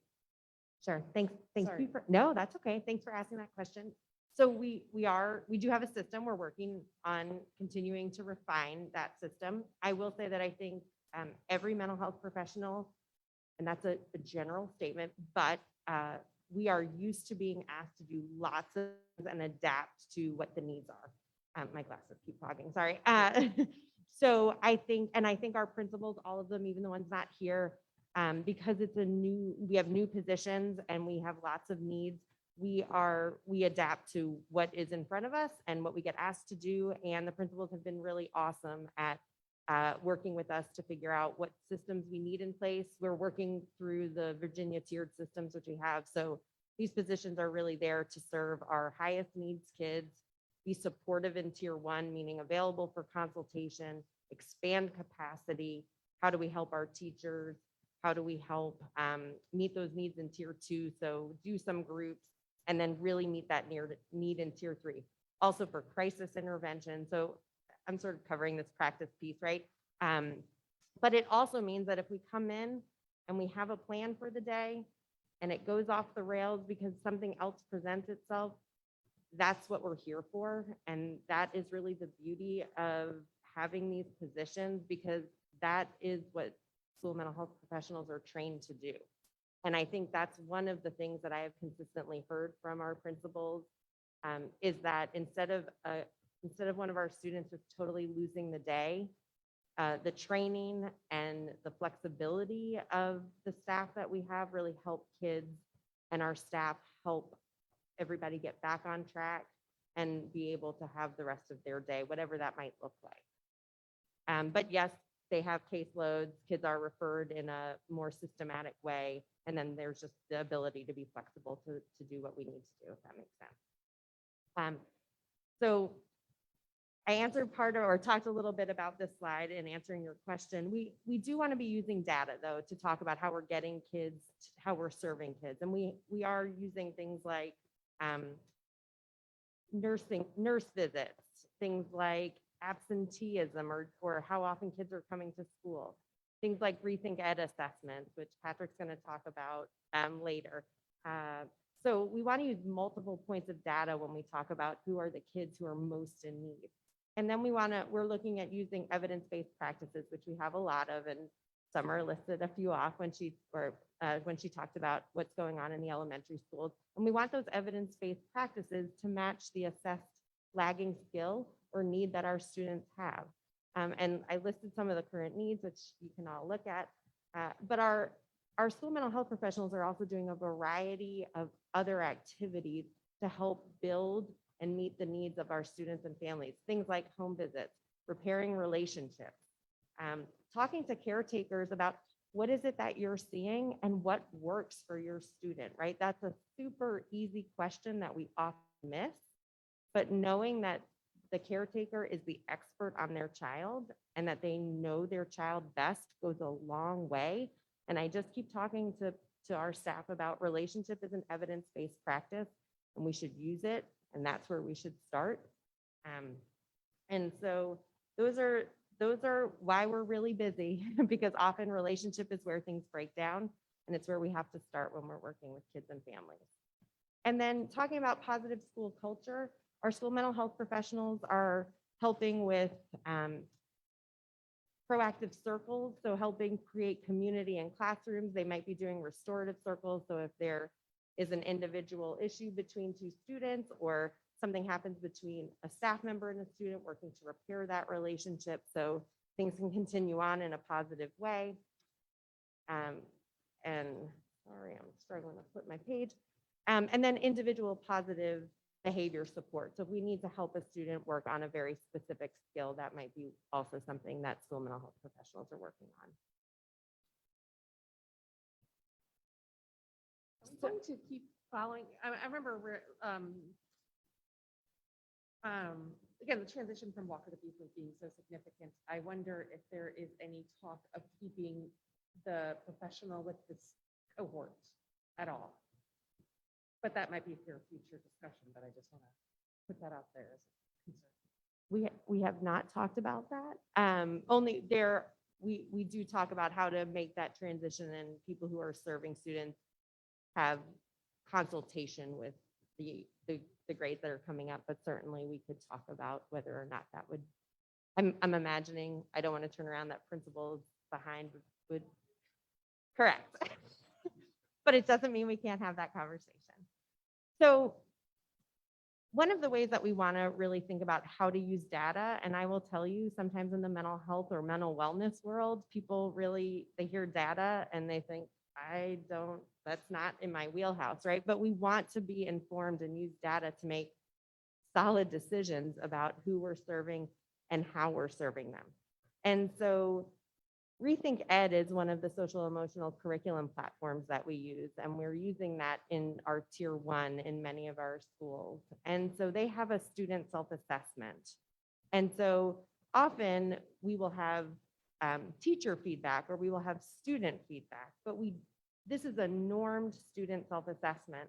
And so it's really interesting to have students anonymously. We get it, but they can take it and to really reflect on, oh, wow, we thought they were feeling one way, but that is certainly not how they're feeling.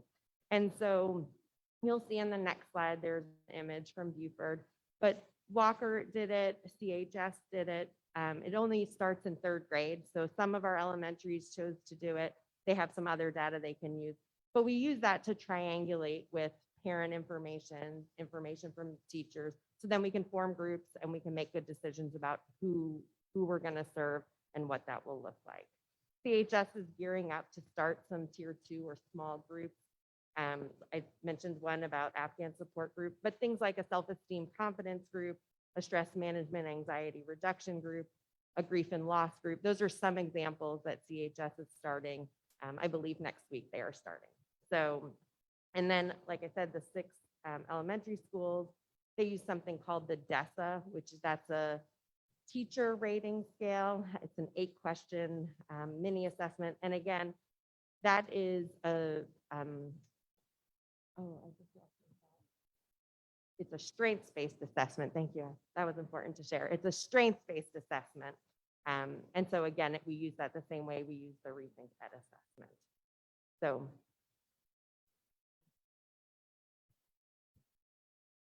let me kind of explain what you're seeing here. So this is it's based on the CASEL model. CASEL, the Collaborative for Academic and Social Emotional Learning. They've really kind of identified 5 core social emotional competencies. That's their self-awareness, self-management, social awareness, responsible decision-making, and relationship skills.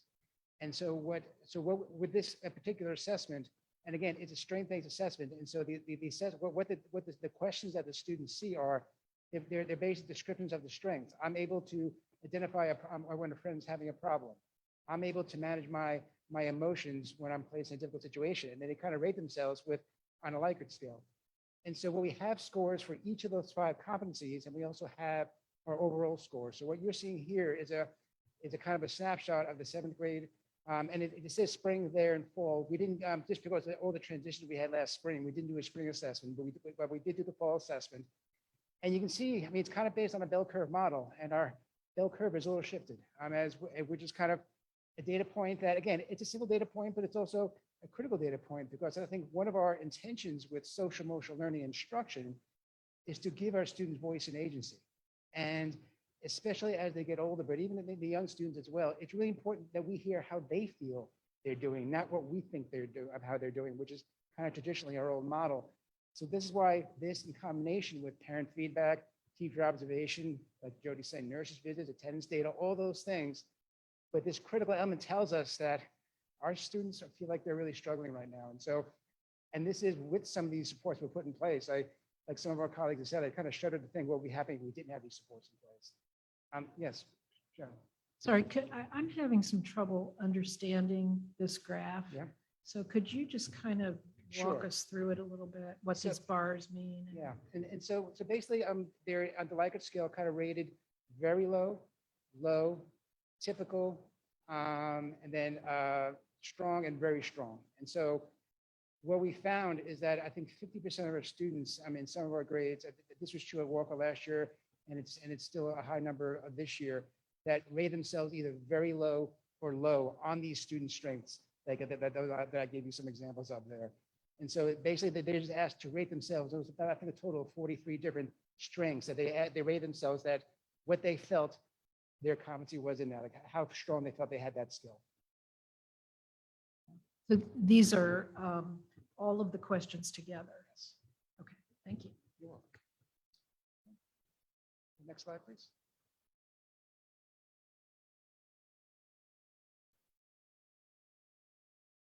So we started collecting data. We did it over a 2-week period. One of the days was a professional learning day, so it was nine days. And it was for about 35 of our school mental health professionals, or it was for 35 school mental health professionals. And so they were asked to fill it out each day. This is one of the graphs. So looking at individualized support, which is our tier 3 support.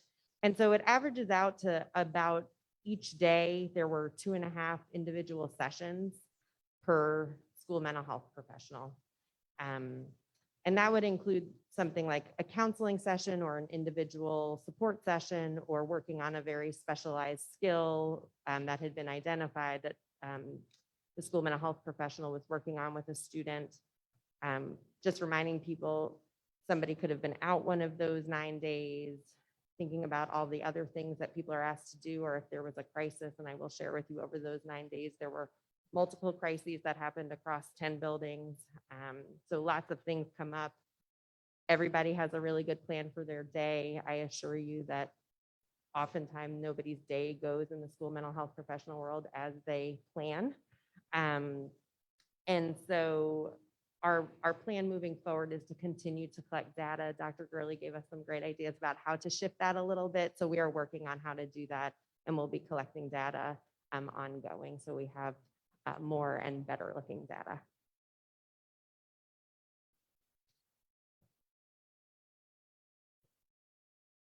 And so just to close, we know that, again, I think the principals articulated very well that this need was very pressing before COVID hit.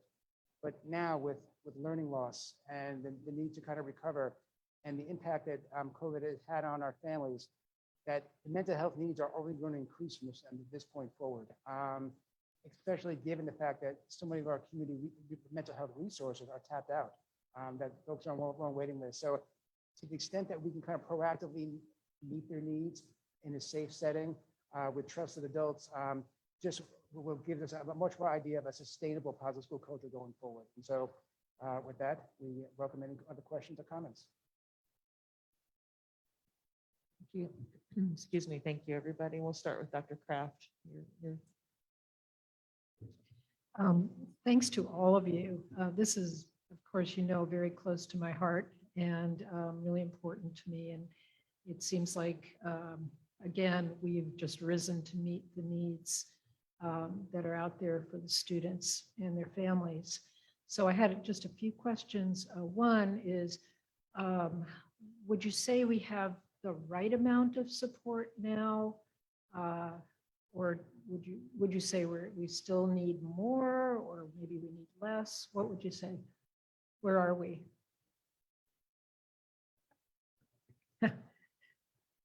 Yeah, I think if you're gonna ask the principals, it's not enough, but I think it's better than where we were. And I think it's a good starting point to really figure out, look at our baseline, look at our data, figure out where our needs are. I think this program, it's only been this year with everyone back in the building, it's only been a few weeks. So I think we're still refining the processes, looking at the frequency, the duration of some of the issues our mental health folks are working through. So I think for us, right now, it's more than we've ever had. And I think, it's a good starting point for us to figure out how to refine some of those processes. But I think when you ask principals, we're always going to say more. So we're probably the wrong group to ask that question to. Well, if it is more, that's what you should say.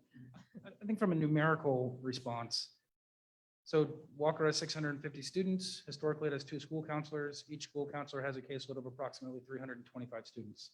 And since kids are always coming or going because we're a 2-grade school, you have your caseload that's at Walker plus the kiddos who are either transitioning to the new school or the kiddos who are coming up to Walker, right? So we'll call it 325, but it's 325 maybe times 1.5. Right now, we're 1 quarter into the year, a quarter in which we had to learn how to work together as a team. So we're now finally at a level of efficiency as a team where we can understand numbers. We have just about, I think we're at 62 or 63 students identified for direct service provision by the 2 new SEL team members. I don't know what is a normal load for somebody who provides that level of tier 3 support, but you can imagine then that each one of those people has a caseload of children at approximately 30 people, 30 children who are getting service provision at least once a week from one of those case managers. And that does not include case management of students who do not receive direct service provision.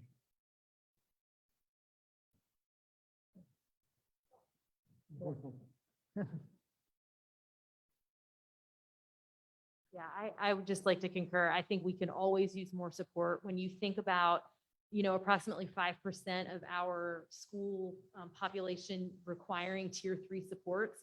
At Johnson right now, our enrollment is low at 300. We're usually more like 380, but at 300, that's 15 students. But when you think of the level of need of some of our children, especially when you're thinking about some acute situations, those certainly ebb and flow, but we can always use more support. So my next question, I've been concerned about the mental wellness of our staff.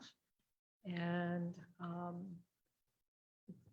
yeah, I would just like to hear from you about, it sounds like none of the current resources right now are dedicated to staff who may be having mental wellness issues or stress issues themselves, and I know they have them. So how can we provide better service to our staff? So these positions are not providing direct or discrete service to staff. I think we do end up being put in a position where we are often people that staff come to, and we make ourselves as available as possible. I think if it were the will of the board or Dr. Gurley, that would have to be a conversation. I will say, I think sometimes we get put in positions that can be difficult to navigate when we are asked to be mental health providers to staff. And so that would need to be thoughtfully crafted about how that would work.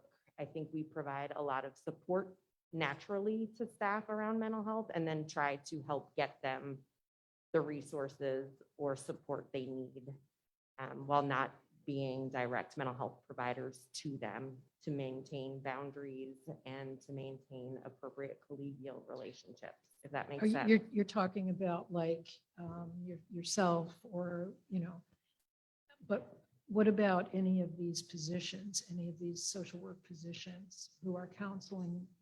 I think. Do you see that as a conflict? Yes, I think it would be very hard to ask unless they were specifically hired to be for staff. Mhm. And then I think that if that role were made clear, that they were hired as a staff mental health provider, then that's what their role was, and they would be available to do that. But I think these positions were not specifically hired to do that. And so I think we navigate with other staff the best that we can and are always as available as we can, but then we have to carefully make sure that we get staff where they need to be so they can have confidentiality and they can get their mental health needs met in the most appropriate way. So I think if there were a position specifically dedicated by the school division to serve staff mental health needs, then that would be different than what these positions are for. Yeah. And I do think staff need support and mental health needs met. Yeah, well, I personally would hope that maybe we could have these conversations. Because I know what it's like out in the community, and for somebody who's, full-time working, teacher or other staff member, to find available therapists in the community is really, really hard. And I think it often just doesn't happen. I would hope that we could maybe think about that a little bit more going forward. Yeah. And then my last question, sorry to take up so much time, but there have been recent threats to, I know, CHS and maybe Buford, that we get the communications about. And I'm wondering, what kind of impact has that had on our students?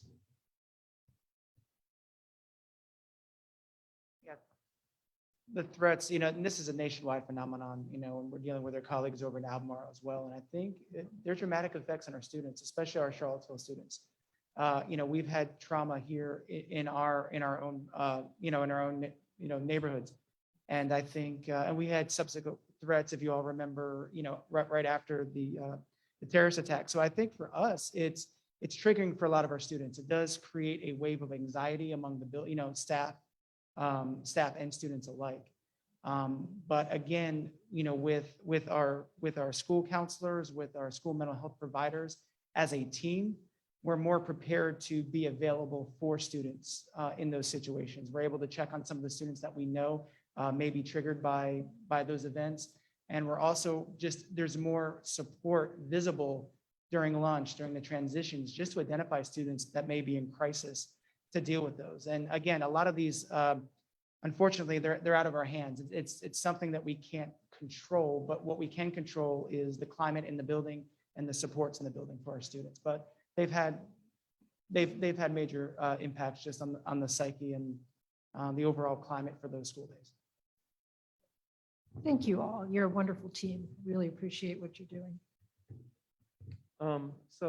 This is kind of following up on the Sherry's question. I wonder if some of you can give us an idea of,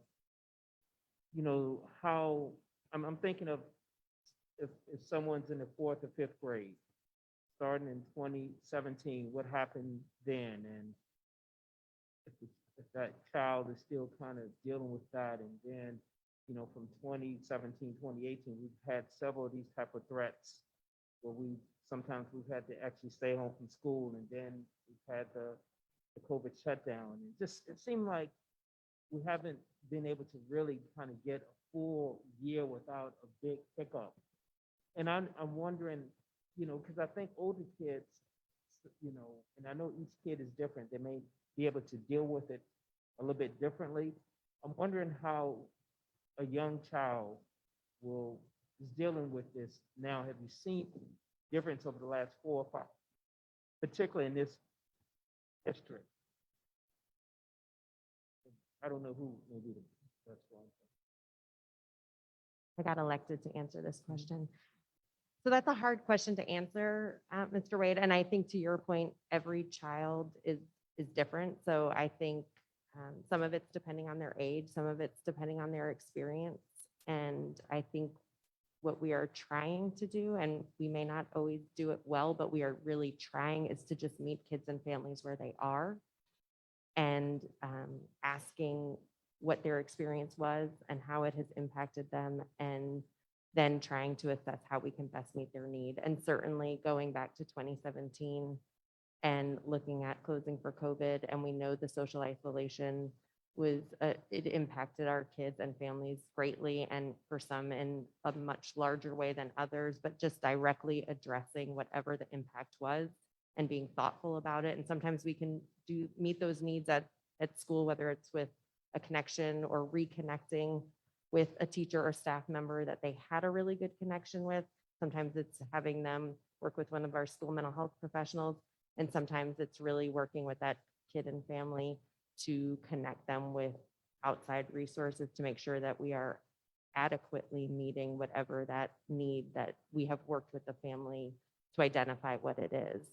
I do think we have worked really hard as school teams to have conversations when students are presenting with difficulties or challenges, to look at the whole picture and to not, to Dr. Hastings' point, right, to not just look at the behavior, but look at the need behind the behavior, and to really look at how we can address the need and not punish the behavior, because we know that doesn't work. And I think that has been the biggest shift.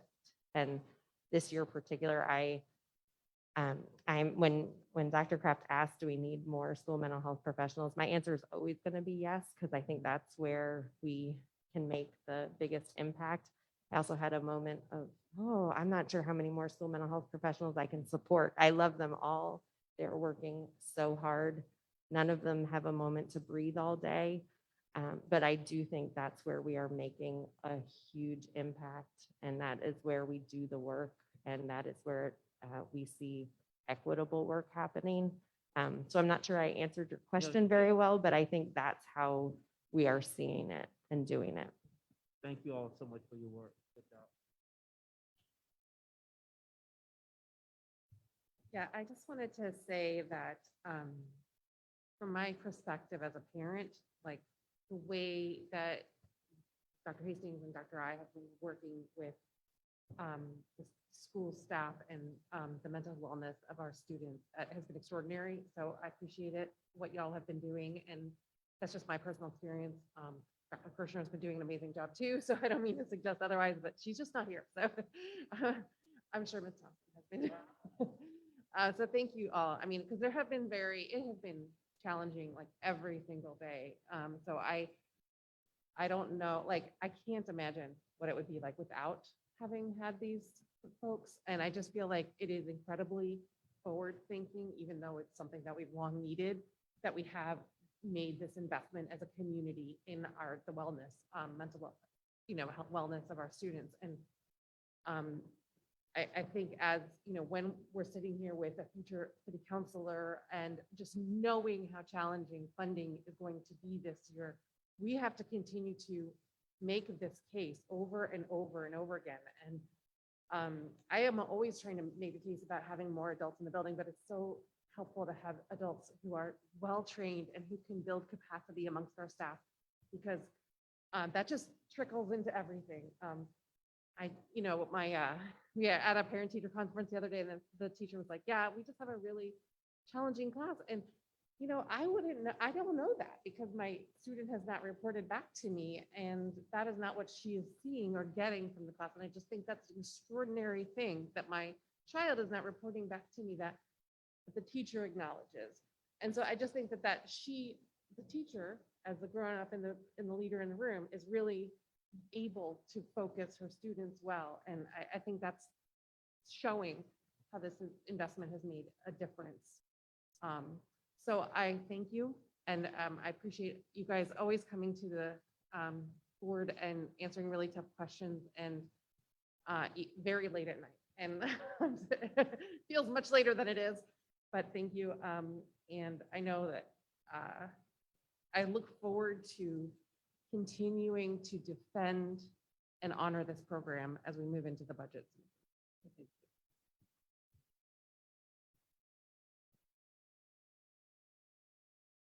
Thank you all for all of the great work that you're doing for our students and our families in the community.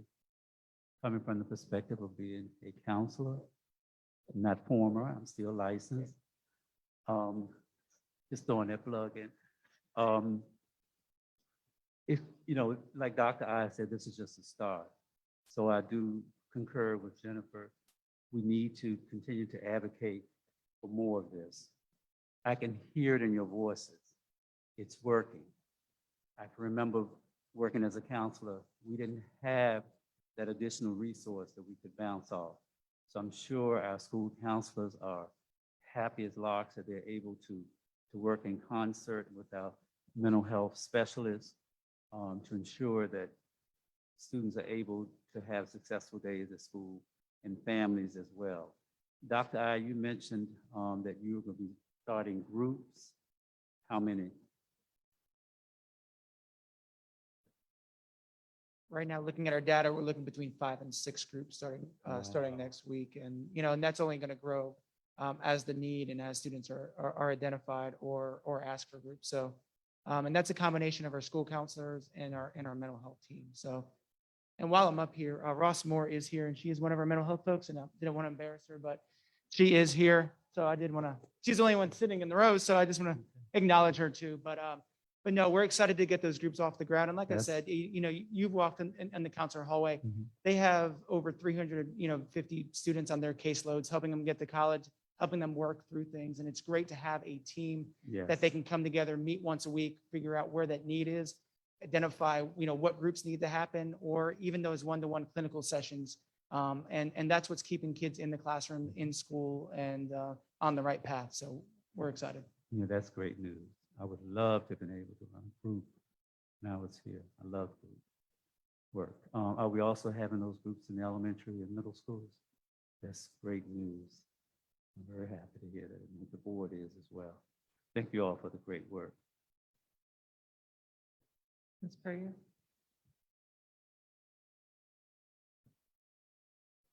Former school board member, Dr. Hastings, thank you for your passionate presentation. Dealing with students in the age group that Dr. Irizarry serves, I understand the importance of our social, emotional employees. Although we have not been able to be face-to-face, Dr. I, because of the pandemic, our program had to pivot, and we're still pivoting. That being said, we have mental health workers on our staff. It is done virtually. And we open the meeting, and then of course the administrators leave the room, and the students have an opportunity to speak to our mental health professionals. We're currently writing a new proposal where we will have someone virtually on staff so that as our students need them, whether it's during our summer component or on an academic Saturday, they will have access to the student. And if there's a need for additional interventions, we're working on that so that the students will be able to have those interventions locally. But it is very important to have these people on staff to complement your instructors, but also do something that we can't do because we know the students. And often we presuppose certain things about people. Well, the mental health professionals don't know them. And so there are no presuppositions. So that is a true seeing someone for who they are and meeting them where they are without the presumption of where they should be. So I commend the team and the 3 administrators that are here this evening to express to our families, but particularly our students. Sometimes you go on your own. Sometimes you're referred by an adult, but just to know that they can self-refer or have someone send them somewhere has to be comforting, not only to you because you do the work every day, but to our families, and most importantly, to the students that we serve. So thank you. Ms. Bryson Morrisburger? Just real quick, I wanted to say thank you to you all. When I first started, I had no idea what social emotional learning was. And so it's really nice to hear from you all. And right now it's like a wonderful time to be in education because we can try new things and do what works. And so I just want to thank you because having mental health supports in school and you all coming here and articulating it in such a way, it just shows how important it is because we're teaching kids at an early age to take care of their mental health. We're teaching them compassion and sympathy and empathy. And, you know, before there was this pivot in learning, everything was kind of punitive. And so there's punishment or there's achievement and there's no in between. And so kids weren't, they didn't have a good mental health, foundation. So I just wanted to thank you for that. And if Dr. Kraft ever asked again, the answer is always yes, more support. You never need less. And the other thing I wanted to add was just for a follow-up for the next board meeting about the mental health support for staff. Can we report out on what, because that should fall under health and benefits and what is available to staff in this division for mental health support. But thank you, guys. Thank you. Team, thank you so much. I think this whole idea of the social, emotional, and the mental health support positions, has been exciting. I know when we got the grant, and we'll hear a little bit more about that in our next item on the agenda. It was exciting to get those positions started. We didn't know what we didn't know what we didn't know, and we didn't know what COVID would bring, and the delay with that a little bit. And looking at, and you guys brought up a little bit about data, and what data should we have, and what does that mean? And you start to think about, as I do as a board member, like how many touches or how many students are impacted, and how do you measure that? And does it have to be related to academic growth, right? I mean, that's kind of where sometimes you want to go with that. Like, we need to justify this to be able to see that it's making a positive impact on such and such a score. But this pivot to really focusing on that met or the unmet need, I mean, that's huge. And when you start to hear about the presentations that we've had tonight, and the involvement of family engagement teams and how they are touching and supporting people. And again, the school mental health positions, and then the CSA positions, and how they all impact, the academic and the behavioral components of our student and our staff. And then ultimately, it's all about relationships, and all of these people are helping with that. And if we can make a difference and support the whole student, which is what we're trying to do by looking at these other things, I mean, ultimately, we're going to have and continue to have wonderful scholars and people in our community. And so it's really hard to not just want to focus on, how many students, pass an SOL score, or what is this and this, but this is really what it's all about, and this is, again, what Charlottesville as a community, wants, and where our resources have gone. And so I'm so appreciative of you and the team. And again, as everybody has said, the presentation, but this really is what it's about. Our kids, if our kids are fed, if those emotional needs are met, they'll be able to sit and receive information and read better and just do better and be better. But I mean, really, we need, again, thank you. And I'm just so happy and pleased to be part of this and to have you all supporting these positions, and those positions supporting you guys in the building. So thank you.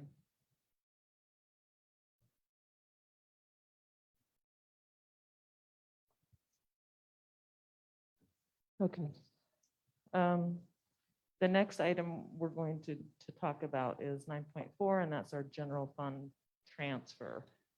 for the social emotional support. So, Dr. Gurley. So we'll have Kim Powell to come up and talk to us about where the money comes from. Good evening again, Madam Chair and Dr. Gurley and members of the board. So on the heels of that presentation, this is the perfect time to talk about this. This actually, I'm going to refer you to your projection report that you get every month, starting in October, after we've got that first September payroll, and we start to see, how things are looking with projection. And as in this particular first projection of the year showed us that we're on track for some pretty significant vacancy savings. Normally, and that's good news, bad news, right? So we've talked a lot about substitutes and needing substitutes and feeling those pressures in really all areas of our operations, not just in the classrooms, but we've had custodial vacancies, nursing vacancies, and so forth. So for as difficult as that is, the good news is we're on track for some significant vacancy savings. And seeing that this early in the projection report, we wanted to come forward to you with a suggestion, idea, proposal, and that is this.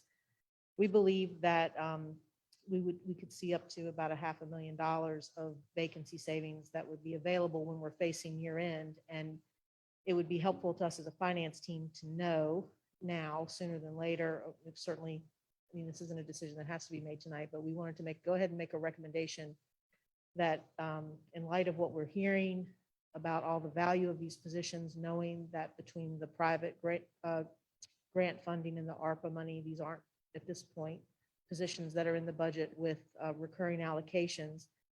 The recommendation would be that we set up an account in the special revenue fund. So it's for a designated purpose.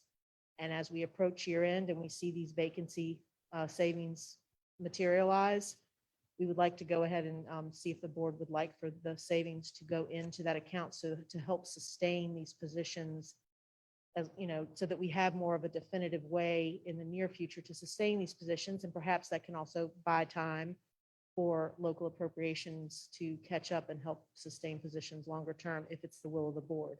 So that's what is before you this evening for consideration. I'm happy to take any questions. Go ahead, Jennifer.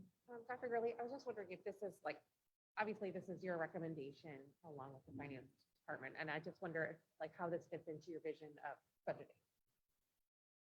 Absolutely. So when we talked about this, I guess it was last week before last.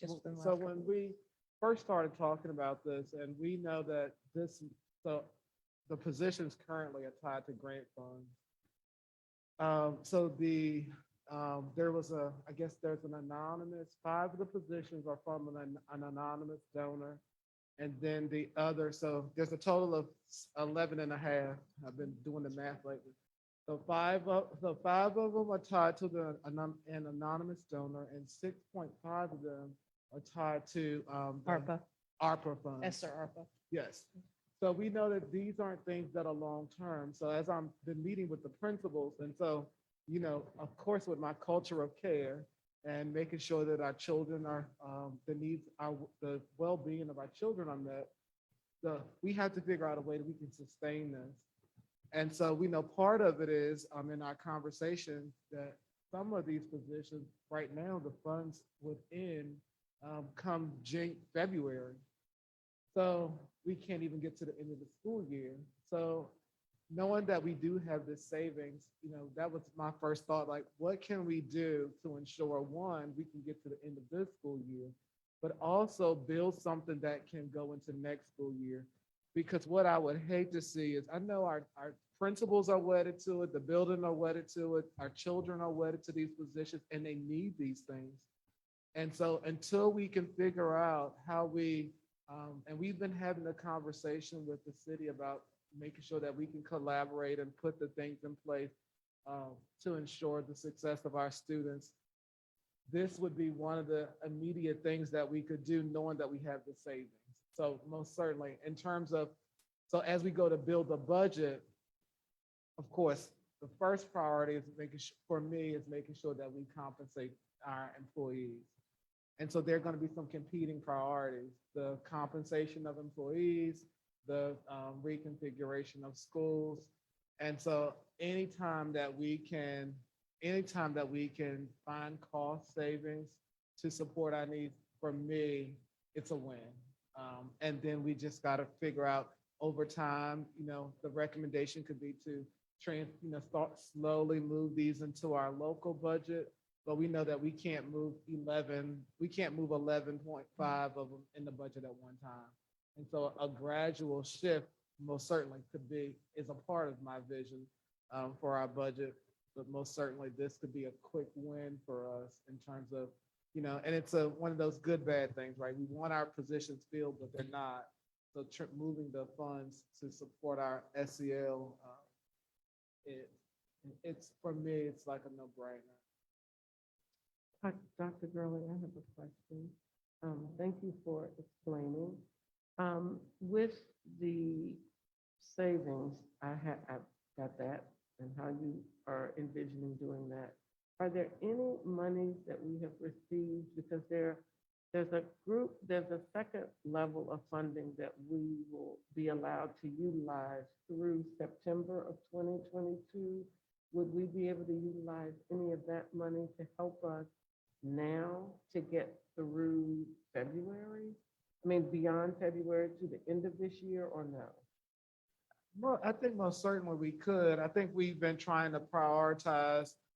We've been looking very intentionally, very intently at prioritizing those funds. And so I know in our most recent conversations, we've been talking about, so if we can remove some HVAC things. So we've been really trying to prioritize how we use them so that we can be good partners with the city so that we can get some things off of their list so then they can also move funds to assist us with some of the things that we're doing. So I think in an effort to be really good partners, which that's why we're having our monthly huddles, we're trying to prioritize like what's next, first things first.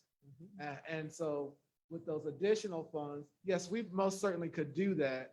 But one of the unintended consequences in all of this could be if we could use those funds to relieve some of the things that are on the city's CIP list to make room so that we can do some of those other things. So there are a lot of competing priorities right now. And I hope I said that correctly. And you did, and there's another opportunity I'd like to go ahead and throw out there, which is, so we are continuing to get grant opportunities, not just the HVAC, but there's another one that's related to unfinished learning. And Dr. Odie led a meeting today for us to talk about the different options with that grant.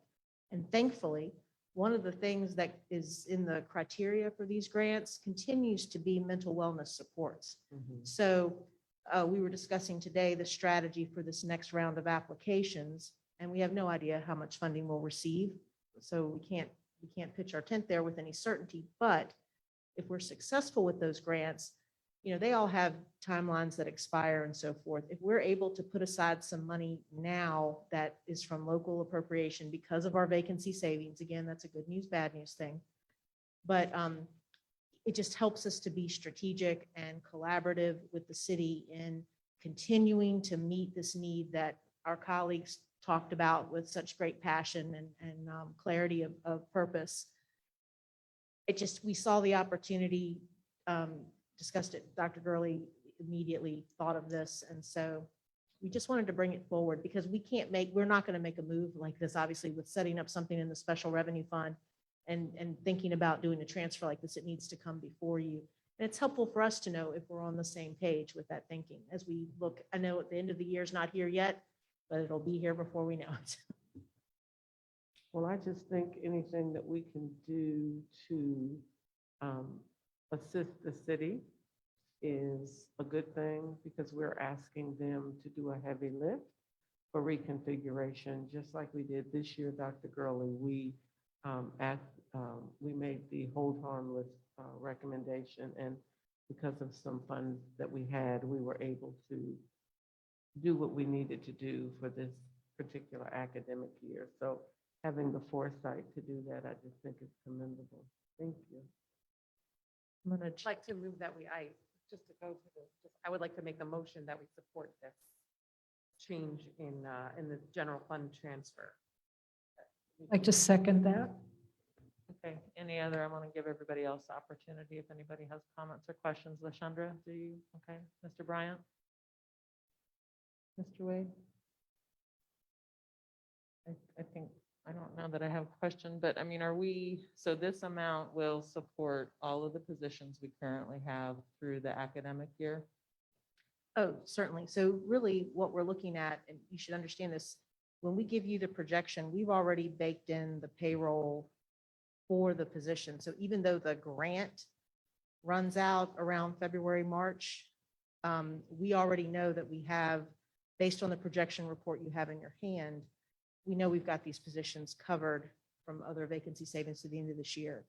And we are projecting that there would be at least 500,000 or around 500,000 available, just because you're looking at on your projection report as of October, a projected savings of revenue over expenses of $364,631. And that's because I'm looking at a vacancy list that's about 2-3 times more than what it normally is when we look at the vacant positions that are excuse me, riding behind this projection report. This is something different. We don't normally see this much savings accumulating like this on this projection report this fast. And again, it's not a good thing. HR is working very hard to fill those vacancies. But they're not going to fill them all overnight. So that means that, next month, hopefully that vacancy list is shorter, but there'll still be vacancies. Dr. Baptist herself is covering 2 positions, director level positions. We're getting savings from that. She would tell you that's no picnic, doing a yeoman's job, incredible job. But, those are the types of things that are behind this, and we're seeing it very early in the year pretty clearly. So we just wanted to bring it forward because we were like, whoa, this is different. Is this what they call making lemonade out of lemons? That's a good way of putting it. I think it makes us feel like we have something to look forward to that can put this expected savings to good use. So we wanted to see if you all are thinking the same thing. I mean, I feel very confident that we're all very supportive of what Jody and Patrick presented and the positions and what they're doing for the schools and for our students.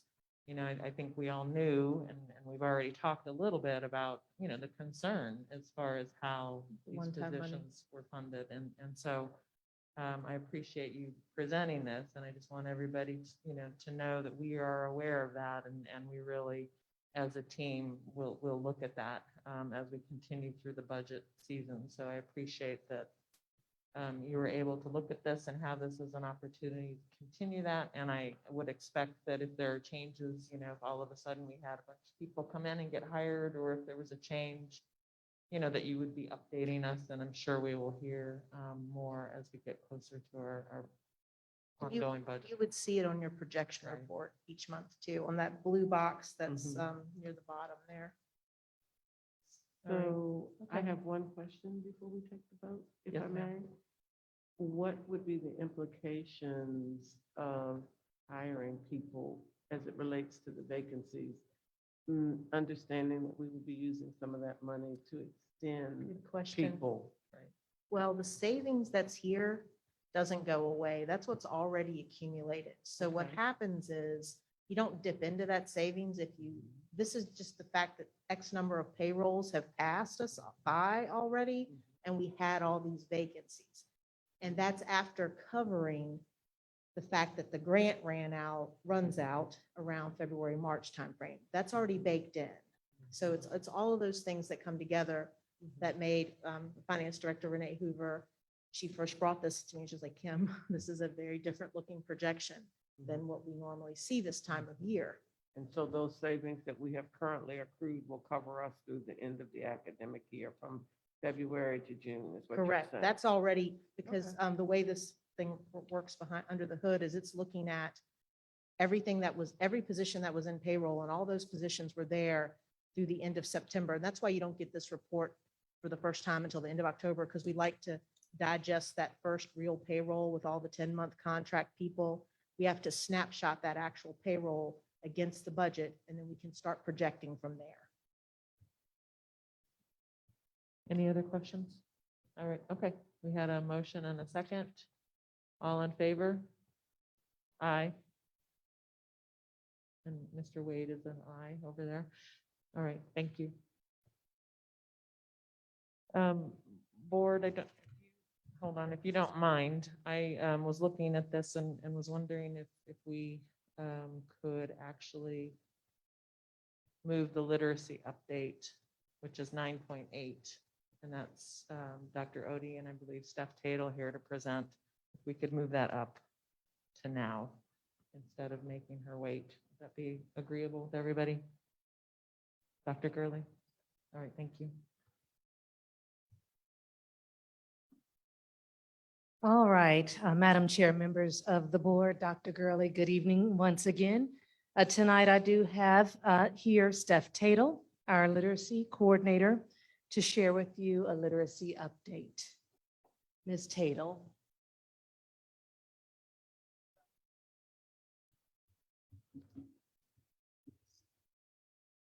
Good evening, Board Chair, members of the board, and Dr. Gurley. I'm pleased to be here this evening to share information updates on our literacy curriculum and professional learning and how they are serving our students.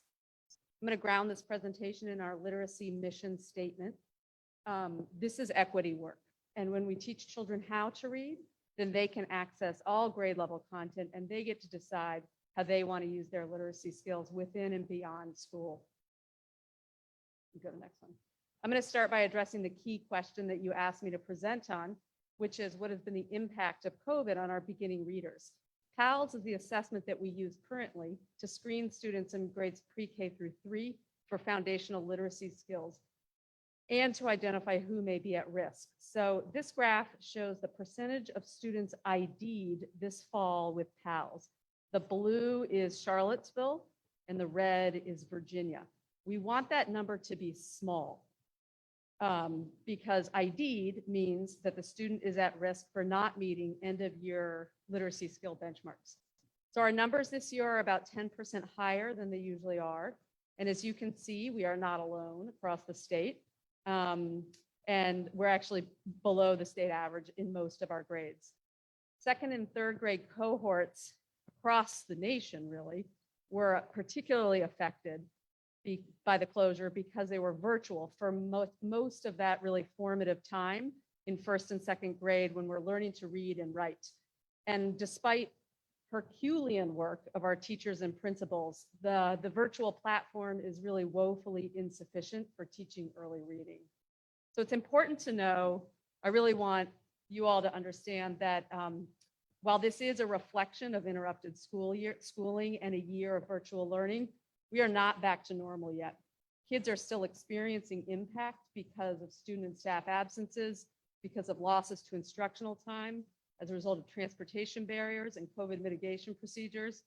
And another challenge teachers navigate every day is trying to teach phonemic awareness, phonics, and language with masks on. And let me be clear, 100% clear, I'm not taking issue with masks, so no one needs to take my words out of context. But learning to read requires being able to clearly hear sounds and language. Really challenging for a 6-year-old to differentiate the F sound and the T sound behind a mask. And our English learners who are just learning the language face the added challenge of not being able to read faces or even know who's talking because of the distortions from the masks. Like I'm sucking my mask in my mouth right now. Even with the help of the portable amplifiers that our teachers have that are really, really useful. And this may sound small to you, but the implications for learning to read are quite huge. So as we're considering the impact from last year, I wanted to help you understand that while we are back in school, we're not fully back to normal and it's going to take some time. You can go to the next one. So what you're wondering is, what are we doing? Well, we're doing a lot. We are continuing the critical and urgent work that we started last year with shifting the way we teach early reading to make sure we are using strategies and materials that are consistent with the science of reading. We are in our first full year of implementing our new curricular resource in a cohesive way across the division. This alignment includes teaching the foundational skills of reading grounded in the science of reading.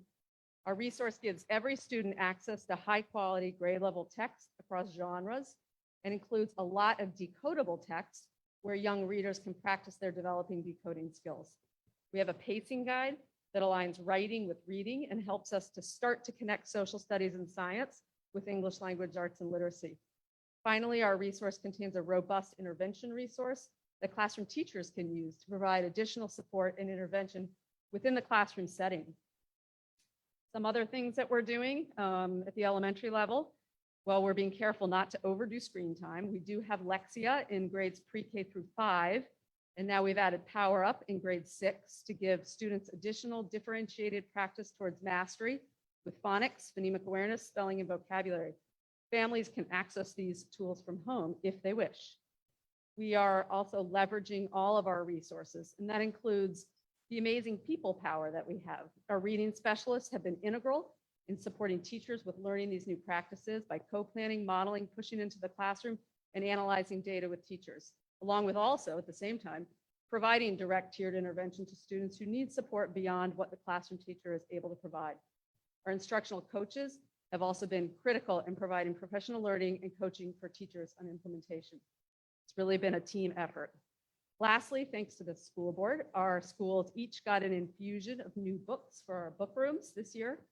We prioritized replacing those lower levels of leveled predictable text that foster bad reading habits with high quality decodable text. And we also prioritize books that amplify diverse voices and authorship so that every student has a chance to see themselves reflected in the text read at school, as well as a window to other people's lived experiences. Grades 6 through 8. We are also in year 1 of full implementation of our new English language arts resource in grades 6 through 8. Teachers have been using this resource to shift away from leveling students in text to scaffolding grade level text for all students and connecting reading, writing, discussing as an ongoing iterative process that engages kids in making meaning from challenging text. Teachers are also digging into the incredible offering of trade books and planning for literature circles and book clubs to further engage our readers and increase their time spent reading, writing, and talking about reading and writing. In fact, the 6th through 8th grade teams last Friday on our professional learning day spent time digging in and planning for book clubs and literature circles. So, and this is what secondary students need most to recover learning in English language arts. And we are following the guidance and expertise from the state and the experts in the field that we need to accelerate learning by scaffolding grade level content for every learner and giving them ample opportunity to practice, purposefully practice, and get and give meaningful feedback. Lastly, at the high school level, we are in year 2 of implementing the writing portfolio alternative to the writing SOL that we typically have given in spring of 10th grade. So this year, our 10th graders will add 2 final writing samples to their portfolios. And in April, a panel will review those collections and verify that credit for students. The entire English department has been collaborating on calibrating their scoring. And the 9th and 10th grade teams have crafted very authentic writing tasks that are connected to their curriculum and give students ample opportunities to learn and practice the writing process. In addition, these 2 teams have partnered with world geography and world history teams to align across those 2 content areas so that English and history geography complement one another, sort of more of a humanities approach. I'm really proud of these teams for taking this plunge and leading this much more accurate and authentic form of assessment for our students. All right, so throughout all of this in COVID, we have continued to engage in ongoing and purposeful professional learning. That's what PL stands for. We are in our 2nd year of offering letters training, which I'll go into a little bit more detail after this slide, but we also created and taught a 9-week literacy foundations course for any teacher who teaches reading in grades pre-K through 8. This course was co-created and facilitated by Lindsay Comedy, a reading specialist at Johnson, Deborah Johnson, a coach at Johnson, and Alicia Demchek, a former kindergarten teacher at Burnley Moran, who is now a PhD student with Dr. Emily Solari at the UVA School of Education. In addition to these 2 big PL opportunities, we also created a customizable professional learning model for K through 5 that includes bite-sized actionable training for teachers on using our resources to implement evidence-based explicit literacy instruction. In September and October, we brought in trainers from Hegarty Phonemic Awareness Program for 3 sessions to train all pre-KK and 1st grade teachers and instructional assistants on this phonemic awareness program. We use it as a warm-up for our phonics lessons, and that is thanks to the United Way, who gave us a donation to pay for that training. So we're really thankful to them. Moving on up to Beaufort, last year we ran a 3-part workshop for the English department, ESL teachers, and special education teachers who support English on how to scaffold complex text for every learner using our new resource. We brought in Dr. Sarah Lupo from JMU to lead those trainings, and then she followed up with teachers and PLCs. And finally, all of our English teachers from grades 5 through 12 have now successfully completed the VDOE training on holistically scoring writing so that we can create better vertical alignment on writing from pre-K through 12th grade. So a lot of PL. All right, the next slide is about letters. So I was asked to tell you a little bit about what letters is. And it's funny that it's a misspelled acronym because letters stands for Language Essentials for Teachers of Reading and Spelling. It's a professional development that provides teachers with the skills they need to master the fundamentals of reading instruction, phonological awareness, phonics, fluency, vocabulary comprehension, writing, and language. Letters is authored by Dr. Louisa Moats and Dr. Carol Tolman. They're like, huge gurus in the field. The popular motto of this course is that teaching reading is rocket science. And there is really so much a teacher needs to know in order to do it well. Elementary school is not all cute bulletin boards and things like that. It would be ridiculous for me to try to teach chemistry or AP calculus. And by the same token, our elementary teachers need to be experts in the content area of all aspects of reading and language. That is a tall order. So in order to support teachers with improving their knowledge of reading instruction, the VDOE has a letters kind of initiative, and they train one division staff member fully in both letters 1 and 2, and then also letters facilitation. And then if you do those steps, which we did last year, the VDOE will fund 10 teachers per year to go through letters with the local facilitator. Currently, 54% of Virginia school divisions are participating in letters. So in the next slide, I, of course, was not content to only be able to offer it to 10 people at a time because there is just such urgency in shifting our practice to meet our students' needs. So on this slide, you can see the names of all the teachers who participated last year. We had 41 teachers, and we focused on K1, classroom teachers, reading specialists, special educators, ESL teachers, coaches, and administrators. We did have one principal last year who took it. This year, we are actually running 3 cohorts. So we have our VDOE funded cohort that is small, that's 10 people, and that is focused on 2 first grade teams at 2 elementary schools, including the supporting specialists and administrators. We are also running a large Charlottesville funded cohort of 39 teachers, and we preference teams who took it together. One thing we found last year, we had a few teams, kindergarten team at Johnson, kindergarten team at Venable, a couple other teams who took it together, and that just accelerated their practice, and they saw impact in terms of student data far more because their letters participation just was part of their work together. It became part of their planning and their data analysis, and they just were implementing it a lot faster. So we preference teams together.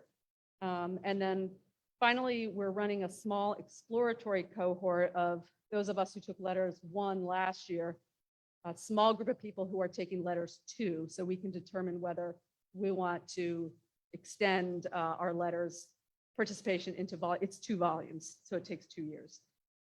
So the key thing that I want to say about letters is that it really is a game changer, and teachers who are taking it are more purposeful and responsive in their planning with our new resource.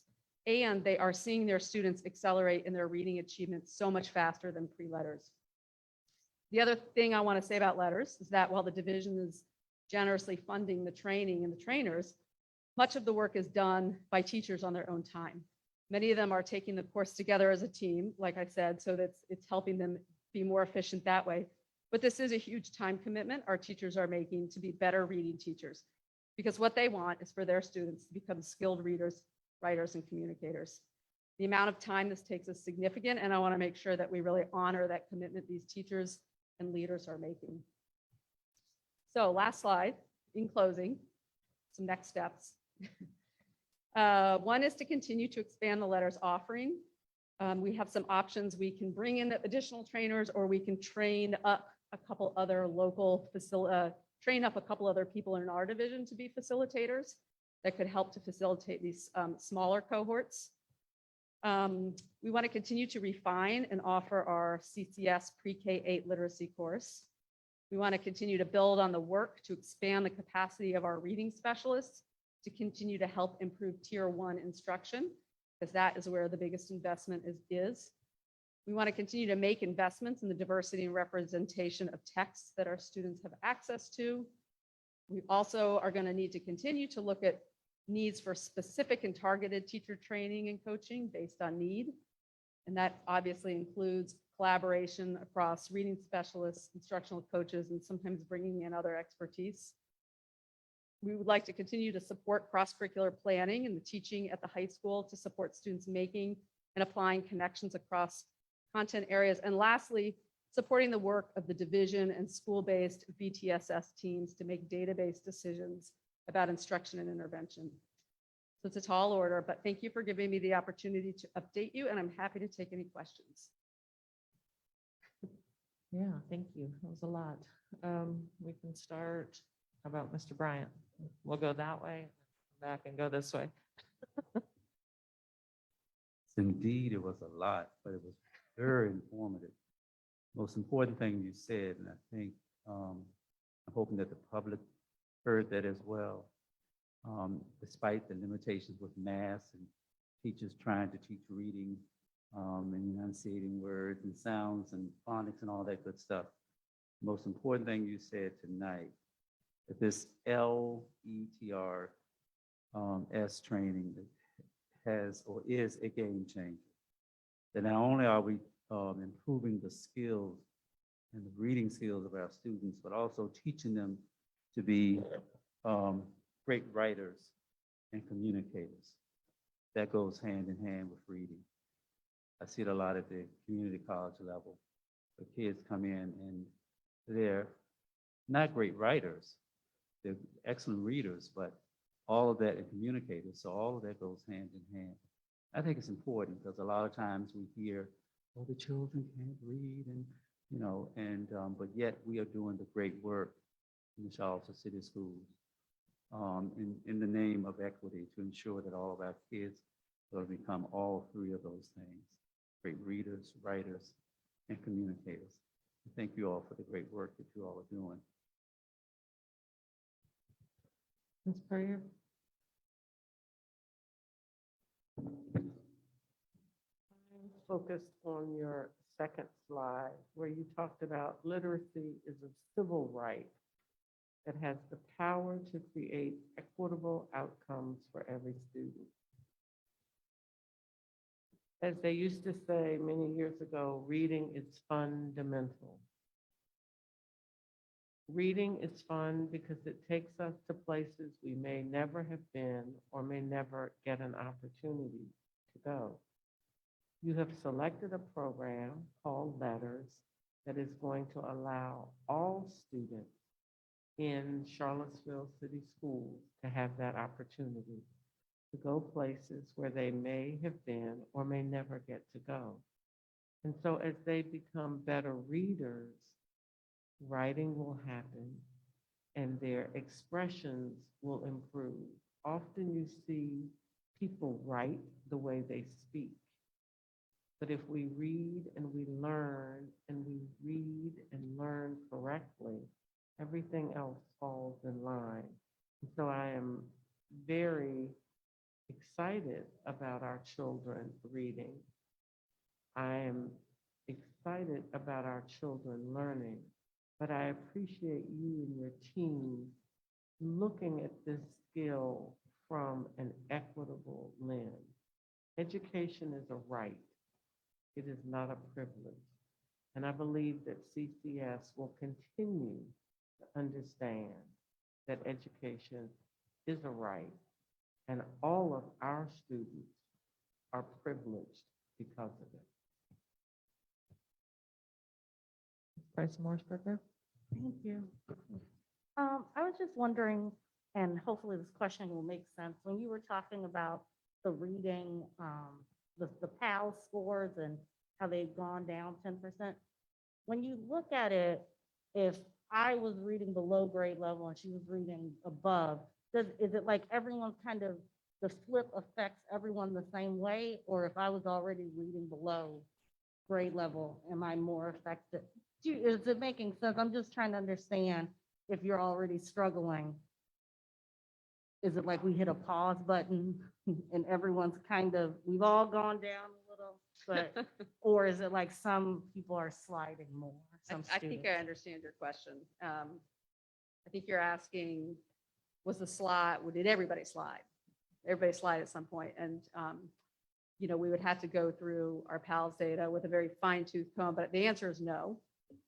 There were definitely kids in this throughout at every grade level. I mean, we see it at the high school too, who continued to grow and progress and accelerate, you know, despite things. And part of that is honestly because some of us can afford to provide you know, I mean, you can see that the tutoring industry has just, you know, exploded during this time. And so there are families who had the capacity to continue to have kids in in-person learning throughout COVID. So it definitely has not affected our students the same. It has exacerbated our gaps for sure. I think COVID has had a huge impact on our equity work. And it has definitely impacted students who are already sort of in those risk bands more than the students who weren't. I think what we're seeing in the upper grades, I know Beth was going to talk about math scores, but just real quickly, you know, in our upper grades, there seems to be less impact from interrupted schooling on the reading scores than on the math scores. Because at that point, if you can read, it's, you know, you're just maybe like a little bit rusty, you're a little bit out of practice. But once you have those foundational skills, you're set. But the reason why we're seeing such an impact, especially in second grade and third grade, is because if you think about, if you're a third grader, you spent almost all of second grade virtual and you missed part of first grade. And that is really, really critical time. If you're a second grader, you spent most of second grade virtual and part of, or first grade and kindergarten. And one of the things that was really most challenging for teachers to do virtually is getting kids to write and getting kids to work on letter formation. And there's a huge connection between writing and sort of solidifying the reading brain at the same time. So it definitely affected different groups of kids more differently. Yeah. Did I answer your question? Yes, you did. Okay. Thank you. And then one last question, and it may be for Dr. Odie or Dr. Gurley. As we're getting back and seeing scores and things like that, what are the long-term type of solutions? Like, does it look like summer school? Does it look like after school, extra? Does it look like individual tutoring? Like what do we looking into the future thinking about to help kids that are on that end that have slid more? Can I just add a couple things to that? Mhm. I mean, part of the long-term solution is what I just described, which is we need to bolster up our tier 1 instruction by having a high quality aligned curriculum, which we have, and by having training and support for teachers to learn how to implement reading instruction based on the science of reading. One thing we've learned about with the science of reading is that we were kind of creating our own opportunity gaps by not paying attention to the reading brain and all that entails. And with the best of intentions, you know, myself included as a former teacher and reading specialist, we were using practices that were, like I said, creating our own gaps, pigeonholing kids into levels, withholding grade level content for some kids and not for others, skipping over a huge scope and sequence of foundational skills, which then creates gaps for kids. So part of the solution is all of these, the work on tier 1 instruction that we're doing. Absolutely, I concur. Our goal, of course, is to ensure children get quality tier one instruction. That's first. We need to provide professional learning opportunities, which letters and the reading course and all of the other professional learning opportunities that Ms. Tatel mentioned, to arm our teachers with the skills that they need in order to be highly effective teachers in the classroom to accelerate learning. Certainly, we know that there are gaps. We know that there is unfinished learning, and there are areas that we've got to enhance our instructional practices for our students to be where we need them to be where they deserve. But Kim did mention a grant that the DOE has put out there for school divisions to apply to, and it's an ARP ESSER 3 unfinished learning grant. And so there are 3 areas to that where school divisions can apply. And one of the areas is before and after programs, one is summer school, and one is unfinished learning. And so we've been having some conversations about, we have to make sure that our teachers have the skills that they need to enhance and improve tier one instruction.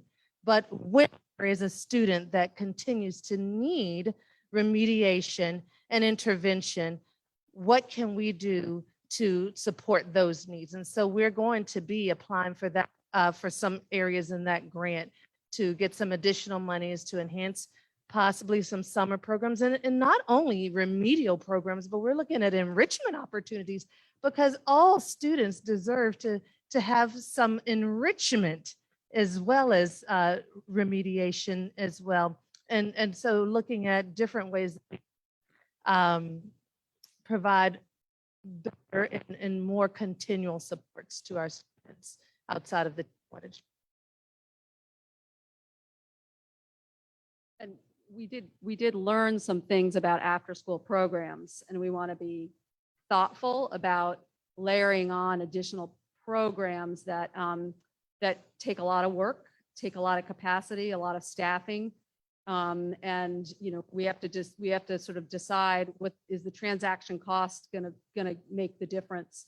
One of the barriers I think that we experienced with our former after-school program was just staffing it. And because we are paying teachers a stipend to do it, they can't be doing it during the school day. So it's got to happen after the school day. And so finding teachers who at this point, especially because teachers are really working hard to put in that extra time after school it just gets harder and harder. The other thing that we know about, what they call high dose tutoring, which is proven to be effective as opposed to the sort of a couple days a week after school, which really only gives you maybe 30 to 40 minutes extra.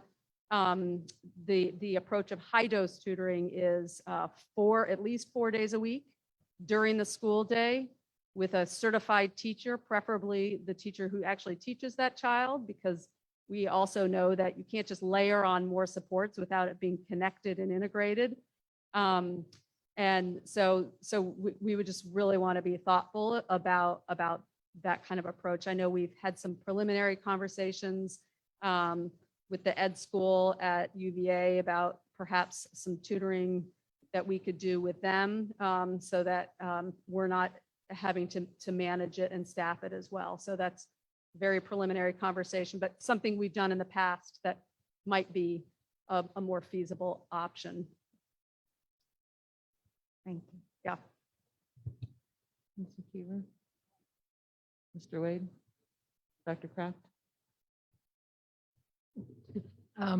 Yeah, I just had a couple of things. And again, I really applaud the depth of training and the approach, the systemic approach. I really feel like maybe we're really getting a handle on what works well.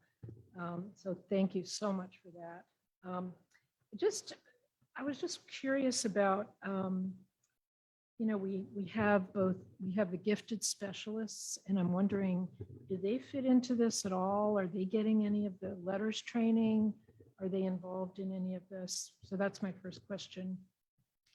I'm trying to think if any of our gifted specialists are enrolled currently. I apologize to any gifted specialists out there who are enrolled that I can't think of at the moment. Well, I saw COVID Melanie seems to- Johnson's name, that she had taken the training, right? And I think that's what she's one of the gifted Deborah teachers. Johnson is an instructional coach. Yeah, Okay. she's an instructional coach. So we really did Wow. prioritize classroom teachers, reading specialists, special ed, ESL, coaches and administrators for letters. Okay. We would like to include everybody, but just, we're trying to keep it Right. manageable. Yeah, it's just, that, I would hope that maybe the gifted specialists would not be doing things that were inconsistent with the model that we're Right. trying to push. There's one of the gifted specialists at Johnson. She actually, she Melanie she has been, Melanie. Melanie is, yes, currently a second grade teacher at Oh, she is. Jackson Okay. Via. She is the gifted specialist. Yes, Oh. she took letters. Okay. And it's like full on implementation in her classroom. And then one of the gifted specialists also has reached out to me, Christine Esposito, and she has been working with her teams around how can she support some of these sort of low floor, high ceiling tasks with phonics skills. I think in the past, we had this idea that like not everybody needs phonics. It's only for the kids who aren't doing well. And actually what we know is that 95% of students need phonics instruction and they need it to be explicit and systematic. And it's really only about 5% of kids who really just need it for 5 minutes, but it doesn't harm them to get it. And finally, I feel like I'm channeling Ned Mickey here, but are we still doing book buddies? We have Book Buddies coordinators. I think the program looks really different in different places. I really can't speak to exactly how it looks everywhere, but in some of the schools, we moved away from the intense work of recruiting volunteers to work with just really a few kids. Yeah. And they tended to work with a lot of kids who just needed a little extra push. And so instead, in most of our schools, those people are actually doing direct service to kids. And so they're serving many, many more kids and they're serving them directly.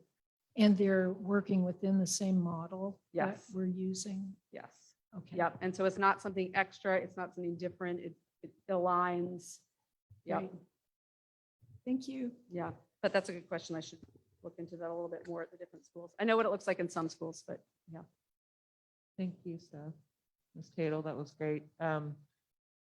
So I'm assuming, but I'm going to ask just to make sure. So the program that we used to have, I believe it was grant funded, the EBL program, that's a no more program or that's on hold right now?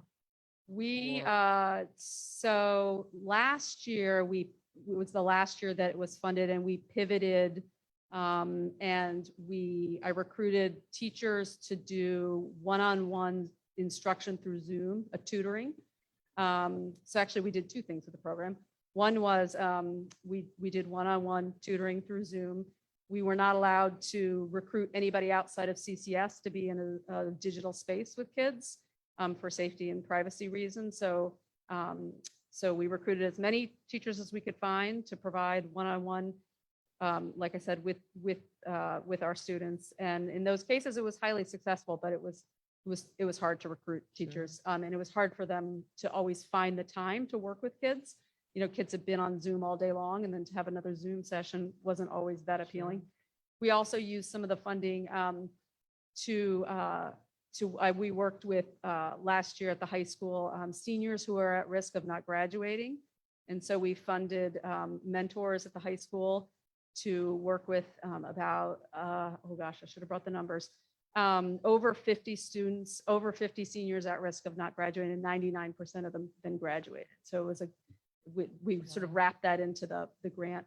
One thing about that grant was once you're 3 years out of the award time, then the local match is quite high. So it costs the division a lot more to run the program. So we decided at the end of last year not to reapply for the grant because the local match was so high. And then it was also got wrapped into the new funds that are up for application now, the American Rescue Grant. Right. Yeah, no, and I appreciate just everybody's mindfulness about not adding on or doing more at this point. But I mean, I'm really excited about the letters training and how that is just tied to the science of reading and just our instructional skills and supports that our teachers can then use in their instruction.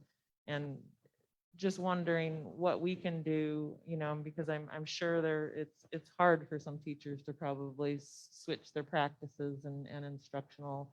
I mean, how can we support you in supporting them? I mean, and then how many years do you anticipate you need before you feel like enough of our teachers are trained and really implementing this? I think our teachers are doing an amazing job of I've shifting their heard that. practice. I think we have cultivated a culture of we are all learning. And, what we didn't know before, what we know now is what matters, and what matters is what we do next. And when we know better, we do better. And that's really been our approach. This is not about calling people out because you Right. didn't know. So I think our teachers and our administrators have just done a fabulous job of cultivating that. And I know that it hasn't always been easy for teachers, but they are doing it. They're making the shift, and it's really quite amazing to see it happen. I think it's happening relatively quickly here because I think we do have this sort of momentum right now with our new curriculum, with letters, with all these things, sort of kind of a perfect storm, that also I think was precipitated by the VDOE literacy summits in 2020, which if you haven't had a chance to watch or recorded, you can watch them. They're great.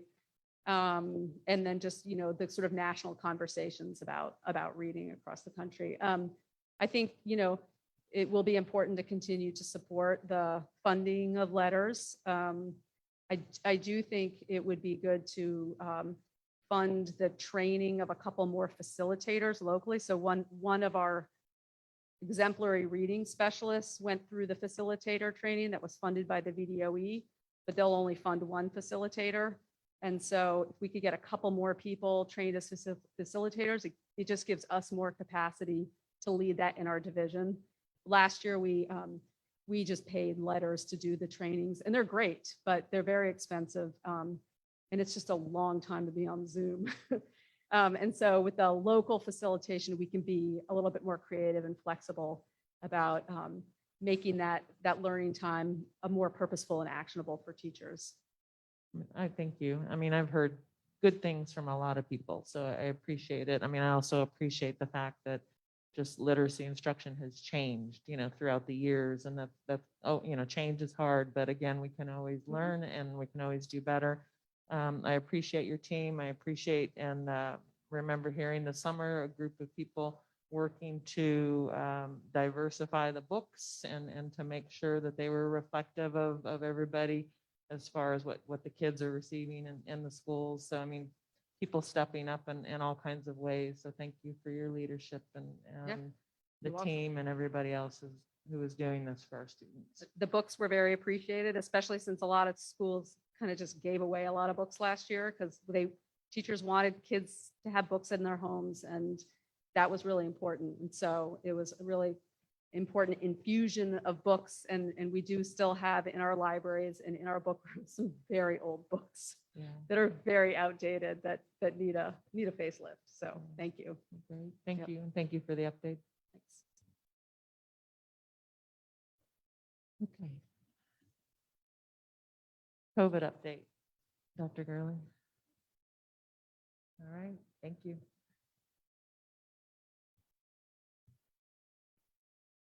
Good evening, Madam Chair, members of board, Dr. Gurley. The COVID update gets shorter each month, so I'm excited about that. You could go on to the next slide.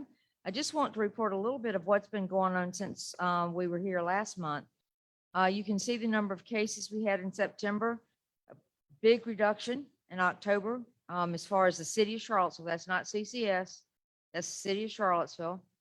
Our level of transmission for the city was in the red, and it changed to orange on Monday. And my co-executive team members will tell you as soon as I found that out, I sent everybody a meeting, and then there was a debate Did the orange stand for Virginia Tech,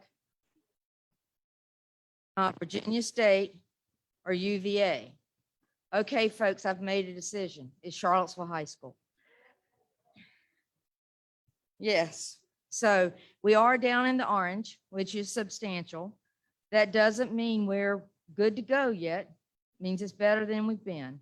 So I'm excited about that. They do only update the level of transmission weekly. So I'm hoping we will stay where we are. And the way the numbers are going right now, it looks like we will. Within just Charlottesville City Schools, back in September, you can see we had 77 cases. And for the month of October, we only had 31. So that is, those are cases, not exposures. And that includes both students and adults. So we're very pleased that that number went down. Next slide, please. Update on testing. Lots of things have come in, and I can't remember if I already had all of the Vinex tests when I was here last month, but I received over 1,000, and over half of them are already in the schools. I didn't put them all out in the schools because storage space. It's easier to have them in my office than to have them in schools. So I have those. Also, Blue Ridge gave us 162 Let's Get Checked PCR tests that can be done from home, or we are trying to do them as needed at school so that we will help the families by taking care of the UPS piece. These are all UPS out of here to California. But by us doing them, parents aren't having to deal with UPS, and UPS comes to our schools every day, everywhere anyway. So we're trying to do that. The VISTA program that you've heard so much about is finally started. Yay. And the program did change. We're not doing the pool program any longer. And I'm really sort of glad about that, because what we're doing now is individual PCR tests. We have a schedule, and the company Next Molecular, I have a hard time with that word, will be in our division 3 days a week. On Wednesdays, right now, they're going to Burnley Moran, CHS, and for central office employees down in the annex. On Thursday, they're going to Clark, Jackson Via, Johnson, and Buford. And on Fridays, they'll be going to Venable, Greenbrier, and Walker. Like I said, we started, so we've gone through 2 days. I was very impressed yesterday because they, as I said, they did Burnley Moran, CHS, and the annex. And 9 o'clock last night, I had the results. So that was very exciting. So Beth, Chuck, and I right now are working on letting the notices go. When there's a negative test, we get the information and we're expected to send an email. If it's a positive test, we get the information and we're expected to make a call first, because VDH will also get or Blue Ridge will get access to that information. So I'm very excited that we have gotten that started, and was very happy that yesterday we had no positive tests. So I hope to keep that rolling. In fact, since November started, which I realize this is only the 4th, I think we've only had 1 positive in the division. So I'm very pleased about that. Some of the pediatricians in Blue Ridge are looking at possibly trying to do a test to stay program. Jeff Regalis, who is at UVA, is sort of leading the way on coming up with protocol about how we can, because we've got all of these tests in the division right now that will expire the day we go out for Christmas break. So our winter breaks, I would really like for us to use them. So I've told Jeff that we would be glad to be a guinea pig if he needs one, as far as the program, to make sure we're keeping kids in school. And speaking of Jeff, he has an article that was released yesterday in Time Magazine. So if any of you read Time Magazine, please look at that. It's about children's vaccinations. He sent it to me last night and I read it, and for a liner, just like the microphone did, stopping my tracks to think about the whole issue. But anyway, so we're hoping to just keep continuing these different testing programs and doing everything we can to keep our children and adults in school. Last slide, please. Vaccinations. We all know that now we can vaccinate children 5 through 11, and we're delighted that this is, I think not knowing was part of the the issue, or when are we going to finally know something? We finally know it. It's going to be at least starting now with Pfizer. And we are working with the health department to get all of this scheduled within our schools. We're not doing it exactly the way I thought it was going to be at first, but I've been trying to negotiate to get as many vials as we can. And if you're following the news, right now it's still pretty hard to get nationally. So we're not going to start out with a huge rollout, but we're going to use what we can. And as we get more vaccine, we'll offer more clinics. So when all of our clinics are announced, if people say, oh, I'm not going to be able to get my shot, you might not in the very first round, but we're going to keep working with clinics until we get everybody who wants a shot. We will be working with one school next week, and then we will do a bigger clinic here at CHS Saturday. I think it's on the 13th. I don't think the exact times have been set. One of the things about scheduling these, they are drive-through. So while some of our sites are great for drive-through for testing, they're not as good for vaccinations, because when you got your shots, remember you had to sit for 15 minutes. Well, that has to happen too. So we have to have a place for the cars to be for the 15 minutes beyond. So just know that we're working, and we're going to do as much as we can to get as many vaccines for families that want them. And for our adults who are all eligible for boosters, we're not going to be doing clinics here at Charlottesville High School in the PAC like we did for the first and second shots. So people are sort of on your own to get the boosters. You can get them in many different places. I know I got mine over at what they're calling big shots and what used to be big lots. And the process over there was just amazing. So I want to make sure that our CCS staff realizes we will not be doing those shots as a clinic like we did before. But if I can help anybody contact and get their appointments, I will certainly be glad to do that. So that's where we are with COVID. Any Thanks. questions? Yeah, thank you. So you said Jackson Via next week. And I know that Beth Chuck sent out an email, and an announcement went out about 5:16 today. So families, please look at your emails. I'm assuming we have that also on our site. We're getting all of that set now. It will be a small amount. There will only be 50 shots that day. And then next Thursday, there will only be 50 shots again at Jackson Via. And now if more vaccine comes in, we will do what we can to get more people in. I'm using every slot I can get right now. I'm sorry, But did when you we- just say 50 this week? No, 50 Sat- Monday Monday and at 50 Jackson Via. Thursday. At So- both at Jackson Via. Both at Jackson Via. Then when we have the site here, it will be set for approximately 50 from each of the other schools that would be eligible for, or have ages 5 through 11. And again, that's two doses, two shots. Two shots. And the Smaller way we dose. have it scheduled now, we'll get X number, the first shot, be up for their second shot mid-December. And we already have a date set for that. And I say mid-December, I think it's December 4th. But they'll be ready for the winter break to be fully vaccinated. So do I dare ask how the 50s are being, is it first come, first serve? We're or- working on criteria that Blue Ridge would want us to work with. We're working with first more economically disadvantaged or at-risk families. And then for this very first round, and then we will be working for others.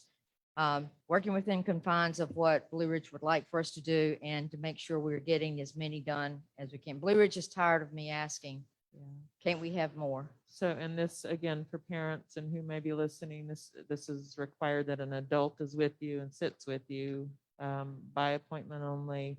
Yes. Are we addressing, again, any transportation support for maybe some of those families who might not? I've not spoken with Kim. I don't know whether, I really just haven't seen much of Yeah. her I will the last say- day or two. I But- will say that, that Beth Chuck and Denise have been working very closely together. I know I said I know she met with both of us yesterday at different times. And so Beth, Chuck, and Denise are working very closely together on this because the guideline is very tight with regards to who they are targeting for the first one. So I know they've collaborated very extensively. So a lot of the equity issues Yes, here right. that are caused because of the rollout, I know that's the part that they're working on communicating now. So I'm anticipating she's gonna wave her wand in the next day or so, and we're gonna get this communicated. So specific families will be kind of tapped, or there'll Yeah. be, Yes. that And- Jackson Via will be reaching out, or Right. somebody We'll be, will be. and we have the link that they will need to sign or to use to get the appointment. So we're working to try to get all of this to go very smoothly. Right. No, I appreciate that. And again, please take a look at the email or listen to the message. I'm assuming that went out. You know, there are other opportunities for vaccinations for that age group of kids, you know, UVA Health Center, you know, by appointment only. So keep that in mind. This is not just a Yes. show up type of thing. And Community Vaccination Center, some of the pediatric offices, I know I've been seeing a lot of people who have their kids scheduled for that as well. So, I mean, I know you're working hard, and we wish we just had as many vaccines as we needed to get. I do know that a Friendship Court, apologize for interrupting. Friendship Court and West Haven will also be getting their own allotments. So that will help within the city as well. Through UVA, we'll be doing that. I don't know or- whether it's through Blue Ridge or through UVA, but they Okay. will be getting their own allotments. Okay, all right. And will those be on site at West Haven and I Friendship think Court? those are at West Haven and Friendship Court. I'm not sure. I was just told they were getting their allotments. And I know Dr. Perriello is getting a large allotment, and then UVA. So they're doing it in various groups. Okay, thank you. Any other questions? Sorry, I kind of jumped in there, everybody. And I asked if they needed volunteers.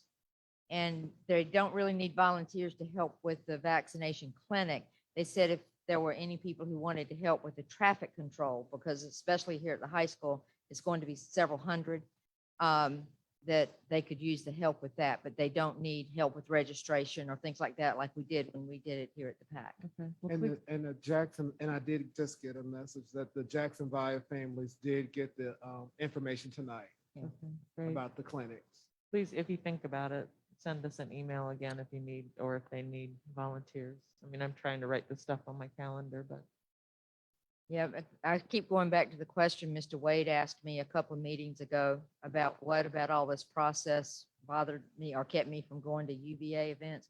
There's a home football game when we've got the big thing here. So I'm sure one of you will come volunteer with parking so I can go to the game. what date is that again? Whatever Saturday, is it the 13th? And I That's don't know the November. exact times yet, so I'll Okay. have to get that for you. All right, I will. yeah. Any other questions, board members on? All right, thank you so Thank you. much. Appreciate it. Okay, fiscal year 2023 budget priorities. Dr. Gurley? That would be Kim Powell.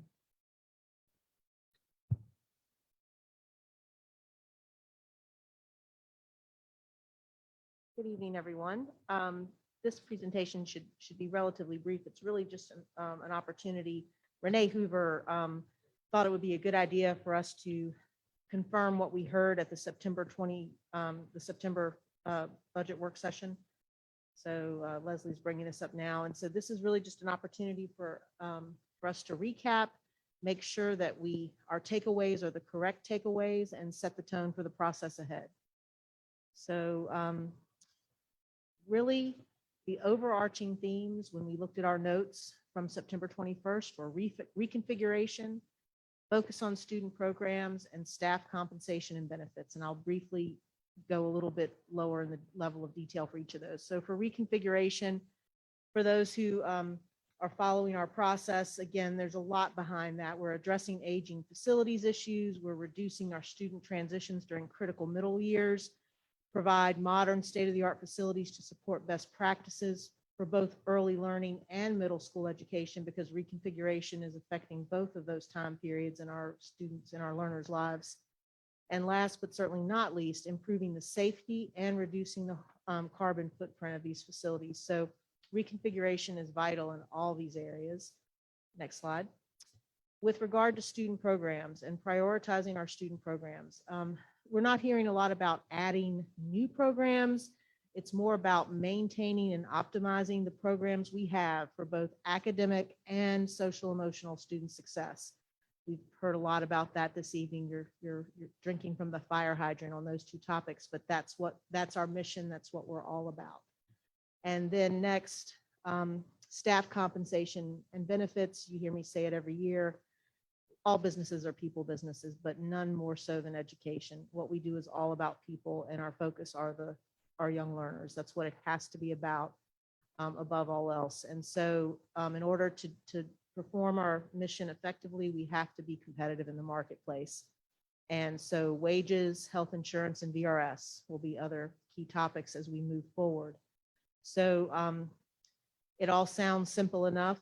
We have a lot of complexities we're navigating in the budget processes ahead with this one-time money. So having kind of a laser focus on what's most important will definitely help us in navigating those other complexities.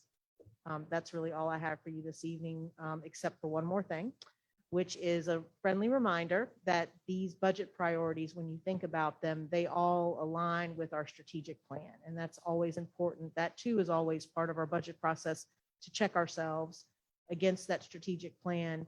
And so this is just a friendly reminder of how these budget priorities match up. And they're not aligned on the horizontal, because each of those budget priority areas touch multiple focus areas in different ways, but it all comes together pretty clearly. I think the balls, if you will, that we need to keep our eye on, and where we need to be successful. So happy to take questions, but main thing is, did we hear you correctly?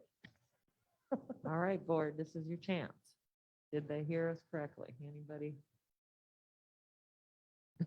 I believe you did. All right. Okay. Thank you so much.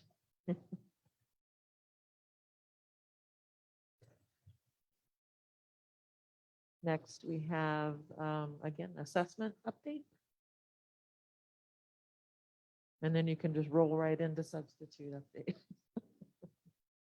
Hello again. Let's see. There you go.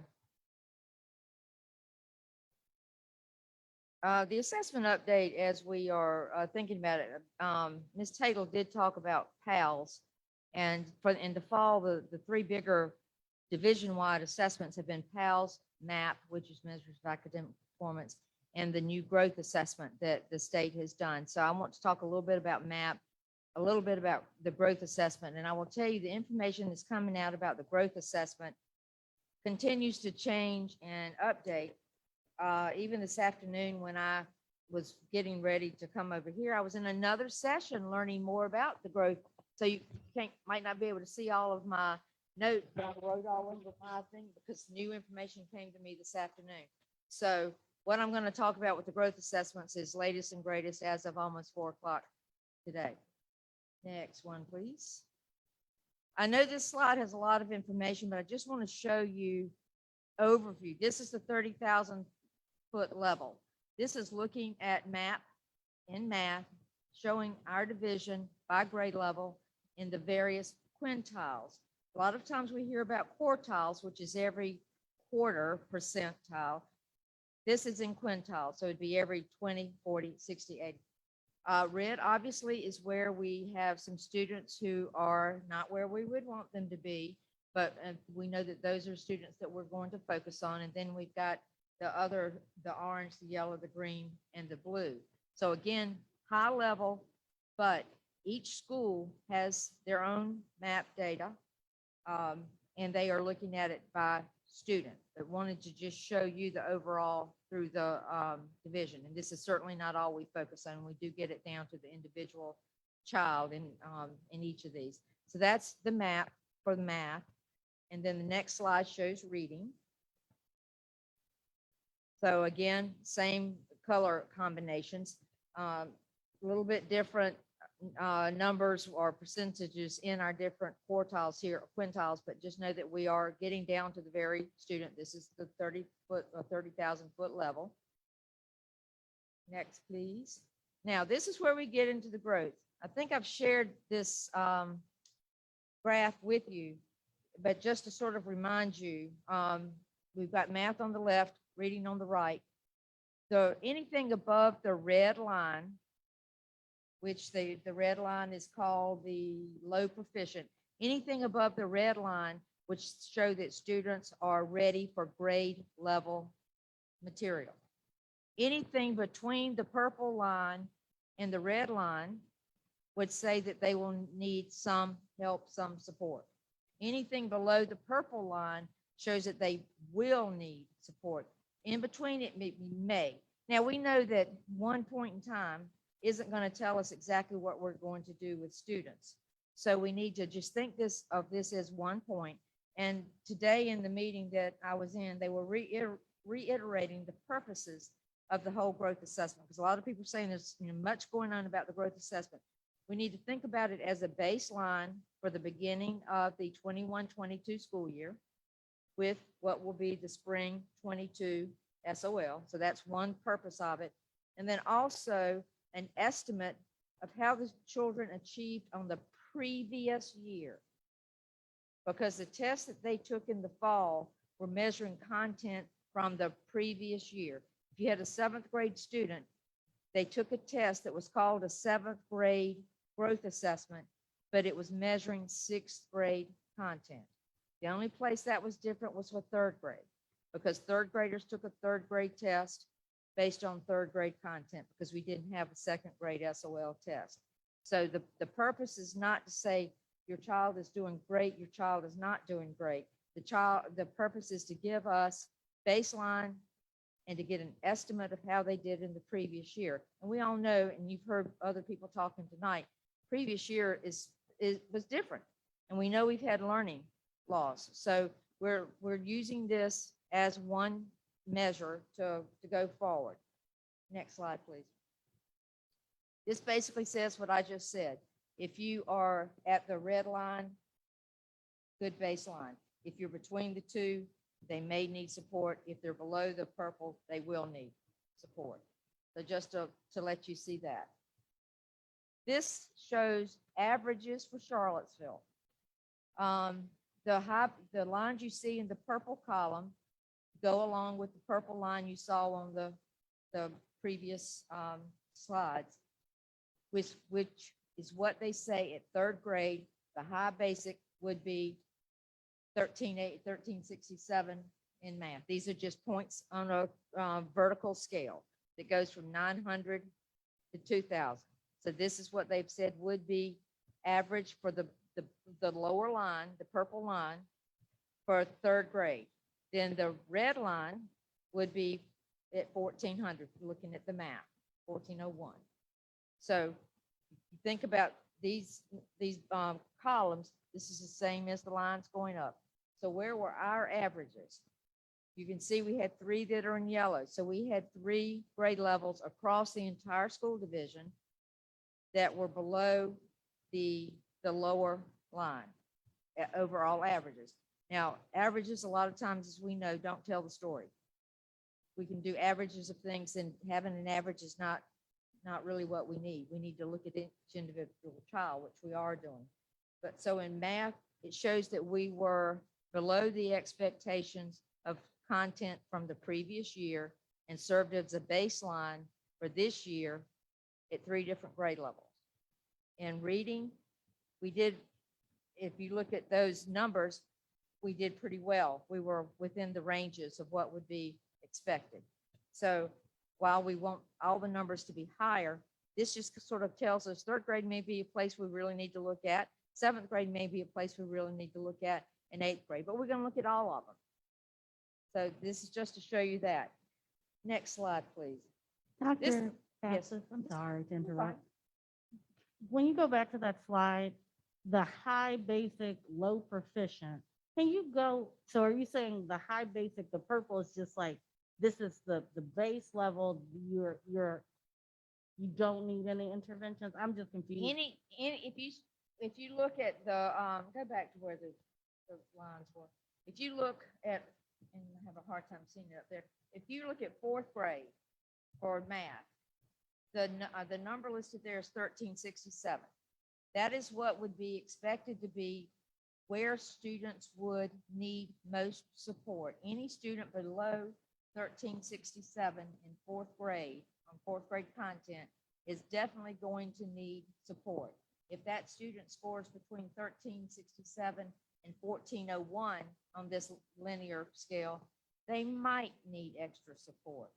If they score higher than 1401 as a fourth grader in math, it appears that they are ready to receive fourth grade content.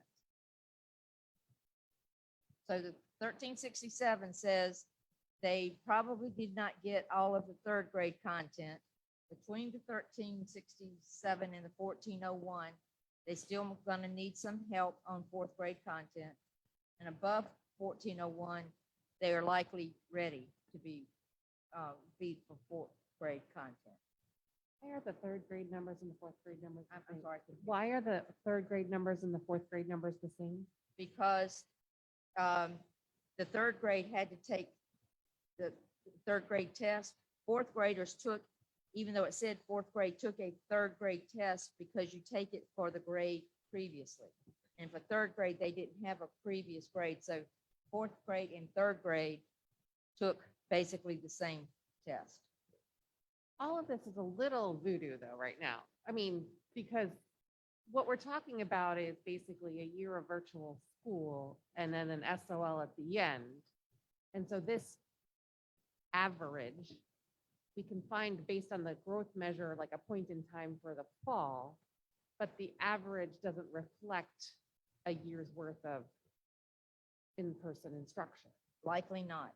But I'm going to tell you why this all is terrible as, it is complicated, but why it might not be as bad a thing in just a second. Well, I can see it not being a bad thing in a year, but like today, it looks like, I just feel like it's Well, fair. Again, this was something that was legislated that was probably started and thought about prior or during the pandemic. And it really is looking at the baseline. I think it's using the pandemic to help us determine the baseline with learning loss. So when we're getting more back to where we want to be, we're going to be able to show the growth more easily. So it's one number. I SOL wouldn't say test are learning one loss. number. I mean, we just want to see where our kids are at. Right. Okay, and so like so we're saying right now, our average for math for third graders is at 1289. 13, yeah, 1289. And so fourth graders with ostensibly the same number, the test, they're at 1393. Right. Okay, and tell me how that's going to, you said I Looking I at understand this- using the pandemic as the baseline, that's helpful. Looking at this one number really is not going to help. What will help is the information that comes from this, which is called a student detail by question, which will tell teachers and parents exactly what questions students missed and the level of questions, whether it was a high level question, a medium level question, or a low level question. Looking at what they missed from the previous year content. So if I'm a fourth grade teacher and I look at a student's SDBQ, then I will see the types of questions that the student missed that were on a third grade level. So I will figure out what I need to scaffold or support on from the third grade so that they're ready to get the fourth grade content.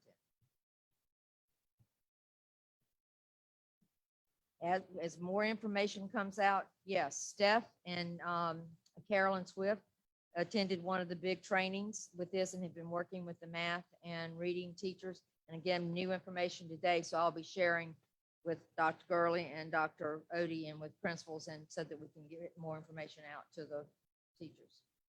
Because like, I think that's probably part of the problem with MAP is that the teachers weren't necessarily trained in order to, the same thing could be drilled down into the question by detail. So as long as we understand the resources available based on these, eventually at least in these exams, in these assessments. So this is just kind of where we are, but we're getting this is the higher level, just like in the map. We aren't down into the lower level by child, and where we're going to make a difference is getting down to the lower level to each child, and we know that. And if you look at the next one, this is a terrible graph, But what the point I wanted to show you is that in our data system EduClimber, when this is looking at, I can't even read the thing, but when you click on either of these bars, it's going to tell you the exact children. I didn't, when I did the graph, I made sure I didn't have anything clicked, because this tells you exact children that are in different places. So that what's really on here is, and is important, is to know that teachers aren't getting just graphs. They're getting graphs that clicking on it. They know which children are fitting into different things, so they can help to know how to do grouping or what SOL or what other learning targets they need to work on. So getting down into the details. Next slide. So growth for this year. Some years it's going to be different, but growth for this year. They have what's called a progress table. And you can read that. I don't need to read that to you. But when they were first developed, they were looking at it based on how we've done scores for SOL. We know our scores for SOL go from 0 to 600. So that was kind of the basis for doing this. So now they're doing progress tables to use these vertical scales, which go from 900 to 2000. Key point on this is the last one. Growth measures are only needed when a child doesn't pass the SOL test. So if a child passes the SOL test, we don't worry about any of the growth measures at all. Child passes the test, good, we're done. It's only when a child doesn't pass the SOL test that we go back and look at all the growth pieces to see.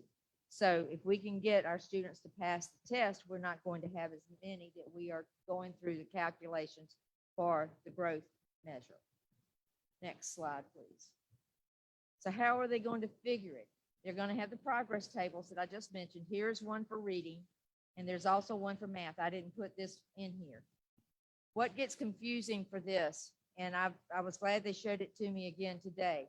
When you look at that column where it says the content level, that is not necessarily the grade level.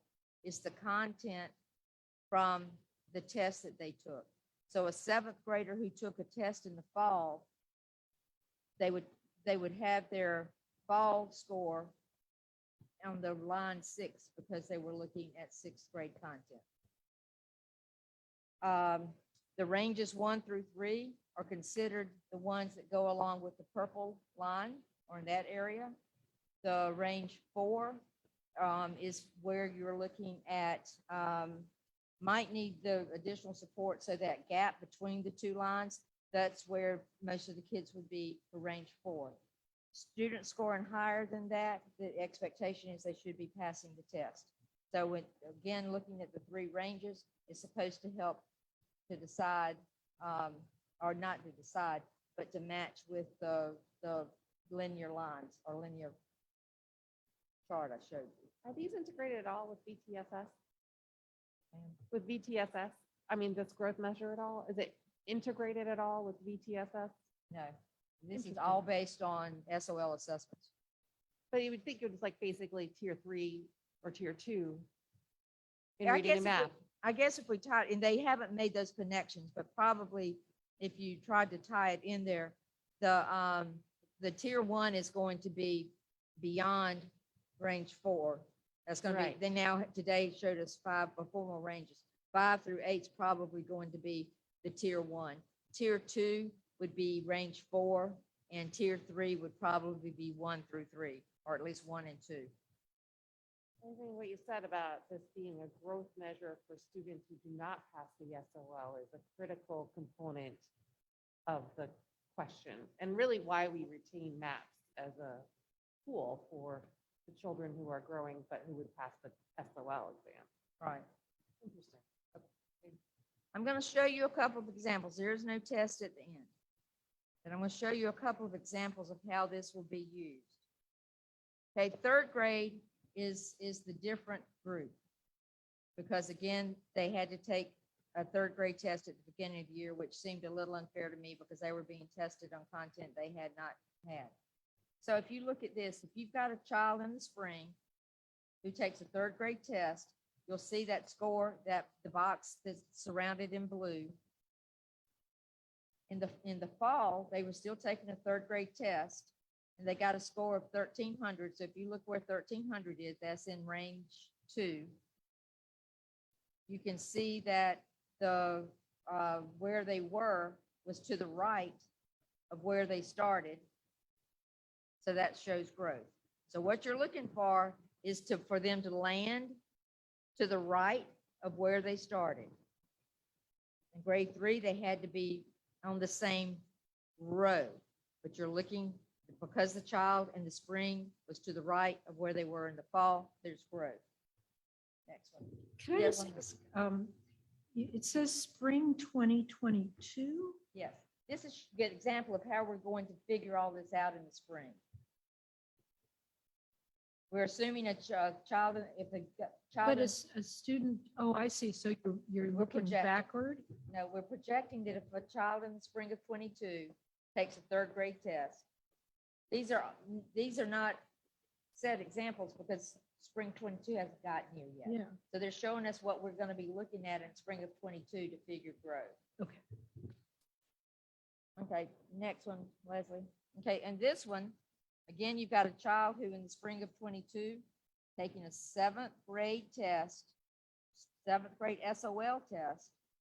So they would be in the blue mark. Now in the fall, they took 6th grade content and scored 1383. So you would do it in line 6 because the content was 6th grade, not the grade level. So then when you look, where the child landed is to the right of where he started. So that would show growth. All right. And then one last example. Here, you look, you've got a 7th grader. So they're on the row 7. The student scored that in the range of 1490. So that's the blue one mark. In the fall, they took the 7th grade test, which was on the 6th grade content. So you can see where they were. They were in the box above. So it was directly above. So there was no growth. To give one more chance at growth, they go back and look, where was the child the spring the year before? So the spring the year before, the child was in 6th grade, taking 6th grade SOLs, scored 1,400. So they, on the content grade 6, they do that green box. Since that green box is to the left of where the student was in 7th grade, showed growth. So we have multiple ways to show growth. And you say, why is this important? Because students who show growth count in our numerator when they're determining accreditation. So students who pass the test and students who show growth, whether it's from fall to spring or spring to spring, will count as in the accreditation. Now, if a student shows growth, that doesn't automatically say they passed the test. They don't pass the test, but they show growth for us.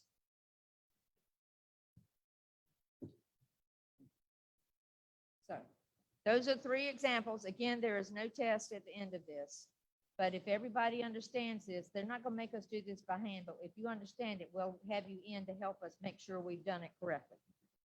Okay, next slide, and we're just about to the end. I think this is the last one. So we have a new tool for families. Beginning this year, there's going to be a parent portal that will be in Pearson. And we're trying to work it out so there'll be less places or ways for parents to have to go in. But what's going to happen in this portal? They'll be able to see the results from this fall growth assessment. And then as spring comes with SOL test, that will also be in there. So the child will have, then you'll see a continuum for the child. Now, if you've got, I'm sorry, Ms. McKeever, you've got several children, but you're going to have, you can have one account, but you're going to have it for multiple children. In that, you will see how they have scored. You'll see the SDBQ that I've mentioned, the student detail by question. There's also going to be a video for families. They're not calling these individualized, they're calling them customized. They're looking at some of the most common names of children, and those will be in there. So I'm assuming Beth might be a common name. So my video might have about how Beth is doing on this, and it will show how the child has done. This is supposed to open on November the 15th. There will be a claim code, as it's called, that we will have to provide families. We do not have the claim codes yet that we can provide, but as soon as we get the information, we will be providing it to families and the instructions for how to set up their account so that parents can go in and see this information. Dr. Baptist, I'm sorry. What did you just say about the common names? What happens with common names? They're making these videos, individual videos. So if your child takes a math growth assessment and a reading growth assessment, there will be 2 videos, one for reading, one for math. They're not going to put it in there for every child by every name, but they're going to try to customize as much as they can with some of the more common names. Like one of my sons is William. That's considered a very common name. So his may be all about, this is how William did. They didn't really do a separate video for every child in Virginia, but they've tried to customize it with some of the more common names. I don't know what they will do for the names that are not on the top 200. But it's the same video. It's the They same just video. Plug in a name. Yes. to the video. And we saw a demo video today. It's a lot of information. I thought it was a little long, but it's got a lot of information. I know that was a lot, I'm sorry, but that's what's happening in the world of assessment at this point. Any questions? I have lots of questions because Oh I my was goodness. very confused. Okay. Quick question. So where does the MAP test, is it just here that we take it in Virginia? Like, is it, everyone takes the The MAP MAP test? test, it's not a required test. We use MAP and have used MAP for several years. One of the reasons we use MAP is for our gifted program, we need to have a nationally normed test. And this growth assessment that we're doing is not nationally normed, it's only in Virginia. So MAP meets the criteria for that. And we have found MAP over the last however many years to be a good predictor of how children are performing. And we have done it different ways at different times. Sometimes we've done it fall and spring. Sometimes we've done it fall, winter, and spring. But to really give us prediction of how students are doing and where students need more help. So there's a separate test other than MAP that measures growth? MAP is one thing. Growth is assessment is a separate. They're 2 entirely different tests given at different times. So when you were saying the MAP, there was some point where you were saying in the spring you look for growth.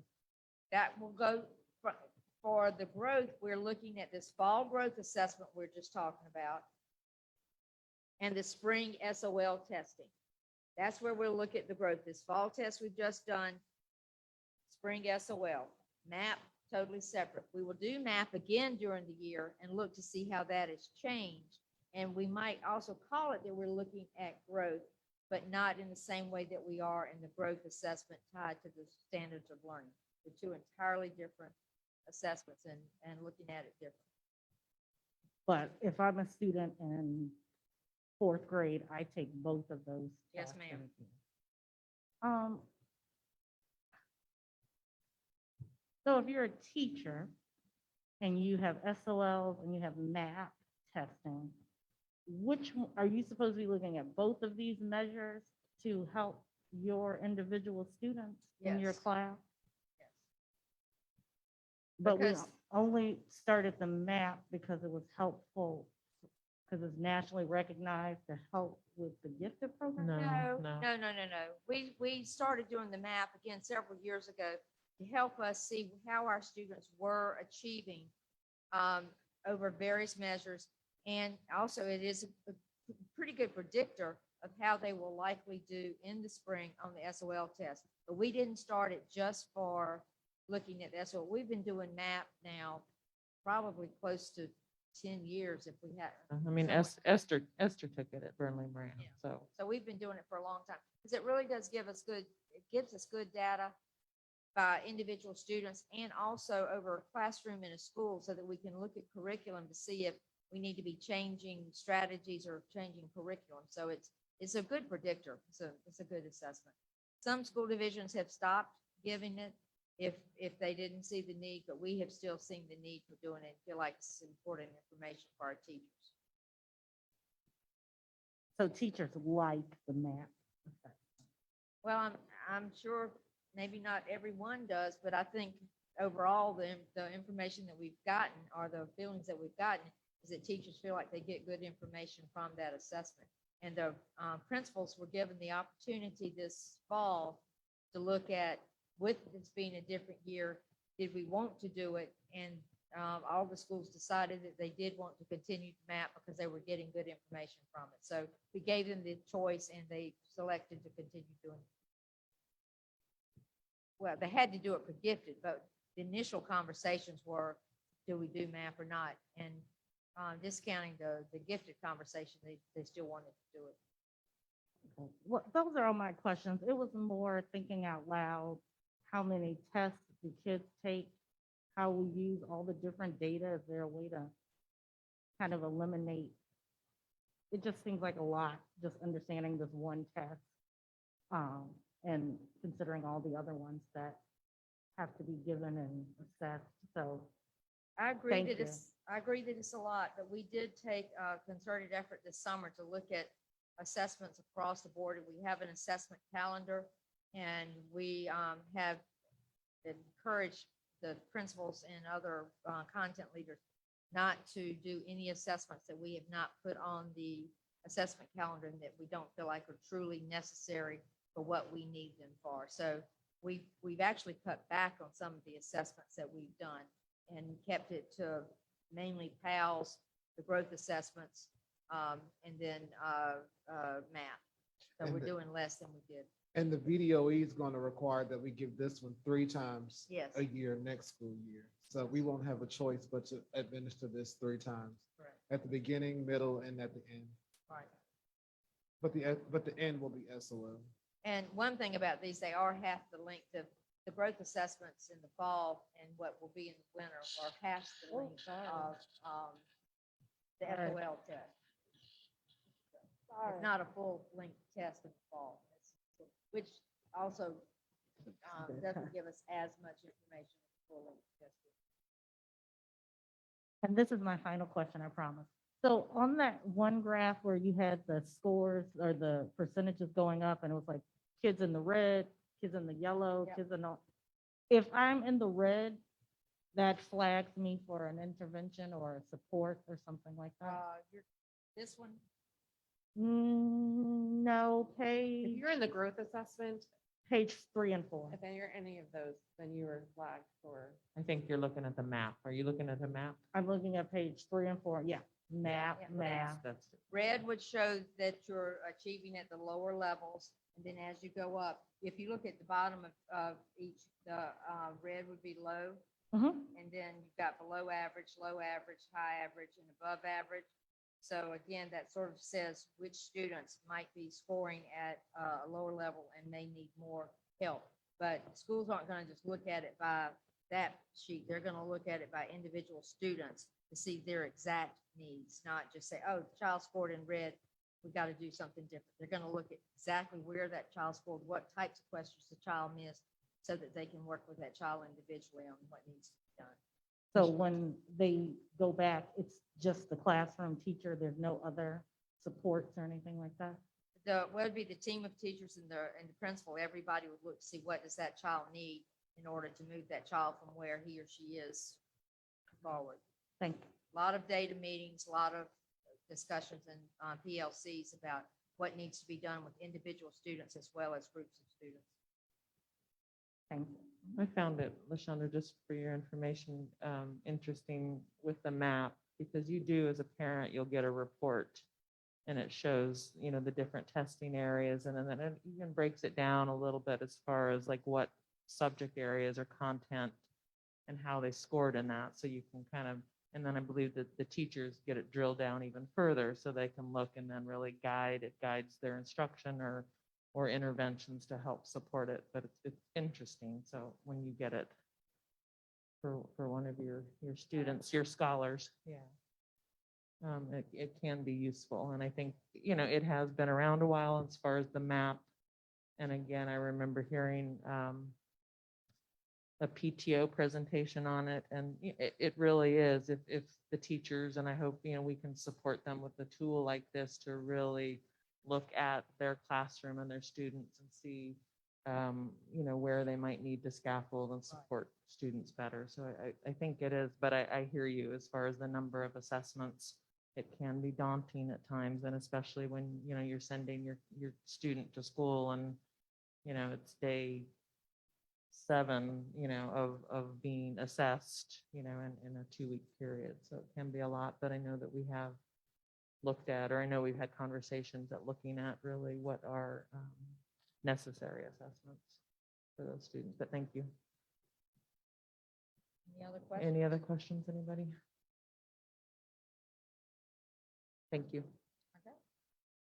Substitutes?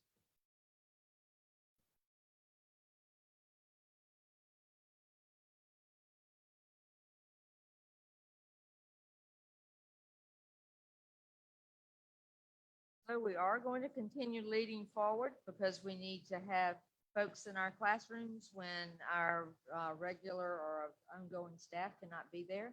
So we've had a lot of discussions, lots of things to talk about regarding getting more substitutes into our classrooms, and really not just in our classrooms as teachers, but also thinking about substitutes for instructional assistants, nutrition workers, custodians, all positions that we have. So with this, you can see the 4 areas that we're going to look at: qualifications, recruitment, compensation, and next steps. Qualifications, we have gone back and revised the job description. Several of our neighbors had already done this to not require certain college credits to be a substitute. So we have joined those ranks, and our job description now is for a high school diploma or GED, and to hopefully attract. And if anyone feels like we are reducing our standards, no, we're not. We're reducing our barriers to have people come in to work with us and to help with us. So I do see this as a equity mission too, to have more people coming in to work with us. And especially when we've got colleges right here in our community that could have students who could come in to help us, but hadn't gotten a certain number of hours. We're working with, and this will be the next steps too, but we're working with PVCC, and also one of the contacts at UVA asked me to speak to the students in Cavalier Daily, the magazine there, so we can recruit UVA students to come in and so. All right, next, please. So where are we recruiting? Anybody who loves children. I think that's what Dr. Gurley said last month.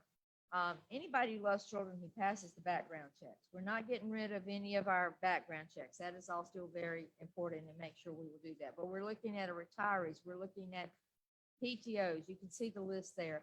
I have done some work with student teachers at several universities. I've sent things to my contacts at those places. I've mentioned PVCC, UVA. So wherever we can find people that would be good, not just bodies. We don't want just babysitters. We want people who are going to continue the learning for our students. And one position that we did add, school-based salaried substitutes. These will be people, one for each building, who will serve that building all day, every day, who will be one sub that's already there. And that will be somebody who's familiar with the staff, familiar with the students, familiar with the families. So they'll be there to help. If for some reason there's not a sub needed that day, everybody will celebrate, and that person will still be working with students at that school. So we're very excited about that position, and have already filled a couple of schools positions for that. So very, very happy about that. These will be positions that they're not totally considered full-time, but they will be eligible for benefits and leave like everybody else. They just are not DRS positions. Next slide, please. Compensation. You've heard from teachers that they have been subbing in classrooms for each other. We're still continuing to do that because that's still necessary. We're still paying our teachers to do that. Principals send in monthly the list that has happened. We would like to, with your approval, would like to increase our sub rate up to $20 an hour. It is currently about 13, and for a sub to be there for a full day, it's $91. Now it would be 140, which is well above the neighboring school division.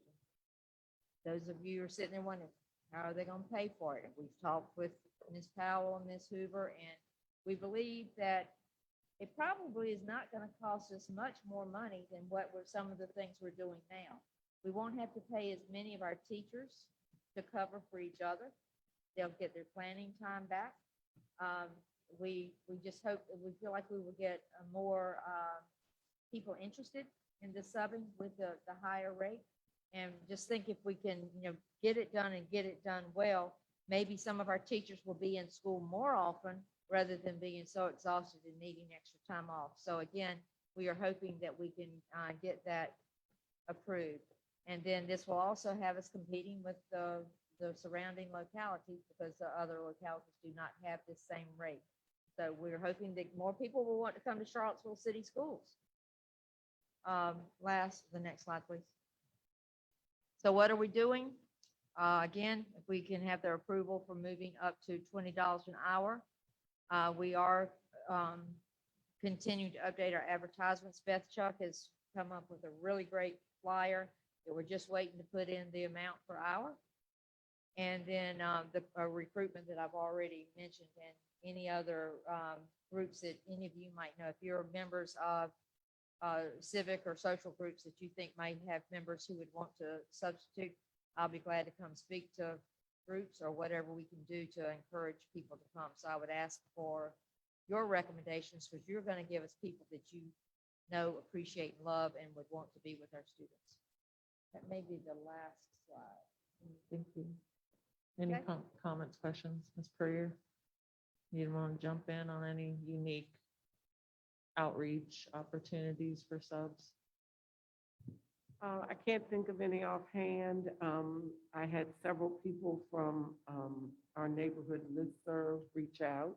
They have applied and are waiting for their background checks. And on days that they are not normally working, they will contact to say, these are the days I'm available to substitute based on their current work schedule. So I'm excited. And they applied before the amended sub list for people to be in the building. So I called you out on that, Ms. Puryear, because I was just so impressed with the fact that that was through a neighborhood association and listserv, and I just was really, I thought that was great as I overheard your conversation with one of your neighbors. So I think that was a great way to do that. So thank you. Anybody else? Any other comments? It doesn't say action, but I assume you want action, or are you just so I would like to move that we approve the recommended sub rate to $20 an hour to what superintendent recommends. Okay, $20 an hour. Any other questions, concerns, comments? All right, all in favor, say aye. Aye. Any opposed? Great, there you go. Thank you. Thank you. Thank you. All right, we have modifications to school calendar.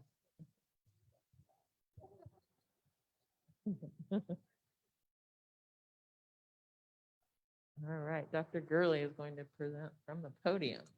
Woo, absolutely. I learned that at church a long time ago. You never talk sitting down. Are we ready? Loading slow. All right, so I'm going to jump right in. So good evening, Madam Chair, Vice Chair, members of the board, those who are watching online, and those who remain with us in the audience. This evening, I'm going to talk with you all about calendar revisions. So tonight, I want to discuss some proposed calendar revisions to the 2021-2022 school calendar. And so lately, I've been doing a lot of reading as it relates to our employees and as we navigate the other side of this pandemic. So currently, our school personnel have been tasked with more and more it's with regards to balancing their work and balancing their families.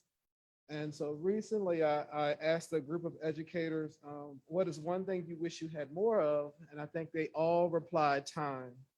And so this presentation, in this presentation, I plan to address how we can provide our staff with time to meet the needs of their students and their personal lives. So back on October, so what's been done so far? So back on October the 18th, 2021, I did communicate with our staff via email to let them know that they have the flexibility to work in person or remotely on the professional learning days. And those days are October the 20th and March the 4th. And so these days were already days that are currently built into our calendar.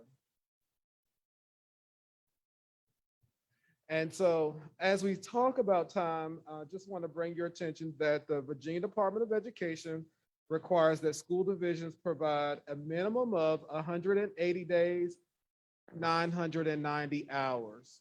And so currently CCS does have an adopted calendar with 180 days. And so what that means in terms of hours is that we look at the school calendar who has it's what they call the lowest amount of time. And so really no one has the lowest amount of time. And what it all means is take the high school, for example.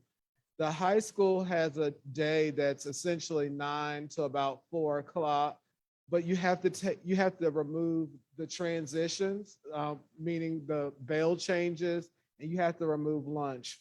And so when you remove all of those things, what happens is we have about 1,049 hours in our school calendar, which means we have about 10 extra days that are built into, which are 10 days beyond. So it's about 190 days.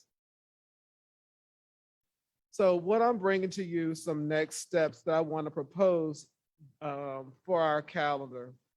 So from the time, so I want to just say that from my time being as a classroom teacher and a classroom and administrator, I will tell you that the longest stretch mentally is the time after the Martin Luther King holiday until spring break.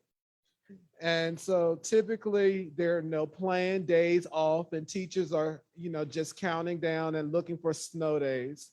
And so what I wanted to do is address that fatigue that happens with employees during that time.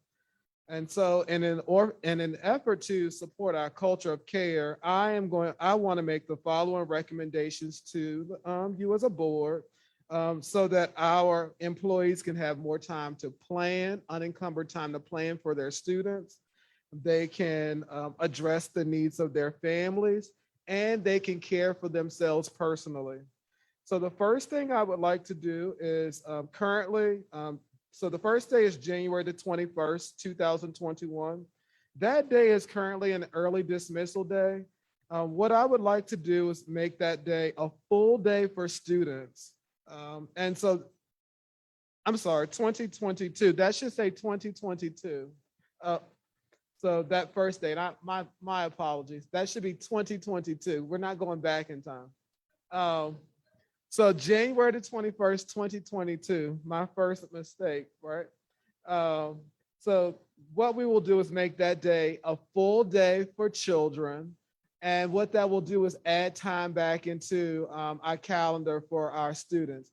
I will tell you that I took these recommendations before our TAC committee, which is the superintendent's advisory. I also brought these dates before our principals. And I also yesterday I met with the parent teacher organizations from around the school division. And I also used them as a soundboard too, because I know that the children will be with them during the times that we're recommending that they're off. So the first day is to make that a full day. Then what we will do is the February 21st, 2022, which is President's Day. I am proposing that day is off for all employees, that we will close all offices and schools. On March the 18th, 2022, that is currently a full day of classes. I am recommending that it becomes a teacher workday. This will, teachers can elect to work from home. They can work remotely, or they can come in, whatever their choice is. But ultimately, this is about providing teachers with unencumbered time to plan. And so that's what this day is used as. And then lastly, we have April the 1st, 2022. It's currently an early dismissal day. And what I heard from the TAC committee, which is a group of teachers, what I heard from the principals is that teachers had a little bit of angst about half days. They said, if the kids are here, we would rather just have them here the whole day. And so what we did was we just said, okay, we're not going to do the half day because we didn't find it to be productive. So we're going to make this we're going to make this a student holiday. It's the day before it's the last day of the 9 weeks. Grades are due this day. So we're going to make this a student holiday. We're going to make it a teacher work day, and teachers can choose to work in person. They can choose to work remotely. But these days would also be at the guidance of their principals. I will tell you from the feedback from the TAC committee that one thing that teachers were concerned about, they said, if we're gonna recommend this, we want these days to remain unencumbered. We don't want you to assign us to do things. And so my promise to them is that we said the days that are work days will remain work days. And so they do have the flexibility if this is approved to work virtually or in person. So what does this all mean? With the proposed recommendations, this would leave us with 177 days in our 2021-2022 calendar. It will leave us at about an average of 1,031 hours, which still gives us about 7 days built into our calendar. And so that does allow some flexibility in the event that we have some snow or any inclement weather in our 10 square miles. Next slide. Which we may. So what does this all mean? So I am really about this culture of care. And so I hope that the modifications allow us to continue to allow teachers to have unencumbered time for planning. We are really promoting a work-life balance. And so this will allow the flexibility for our employees to work remotely to address the needs of their families. And lastly, this also supports them and supports them taking care of themselves and promoting that self-care.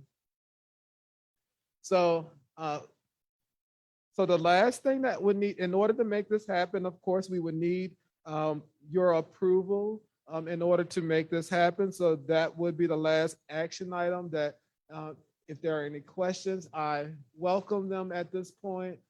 And so I just want to reiterate that the TAC committee did have an opportunity to review this. I did have the principals to vet the dates, and we worked collaboratively on that.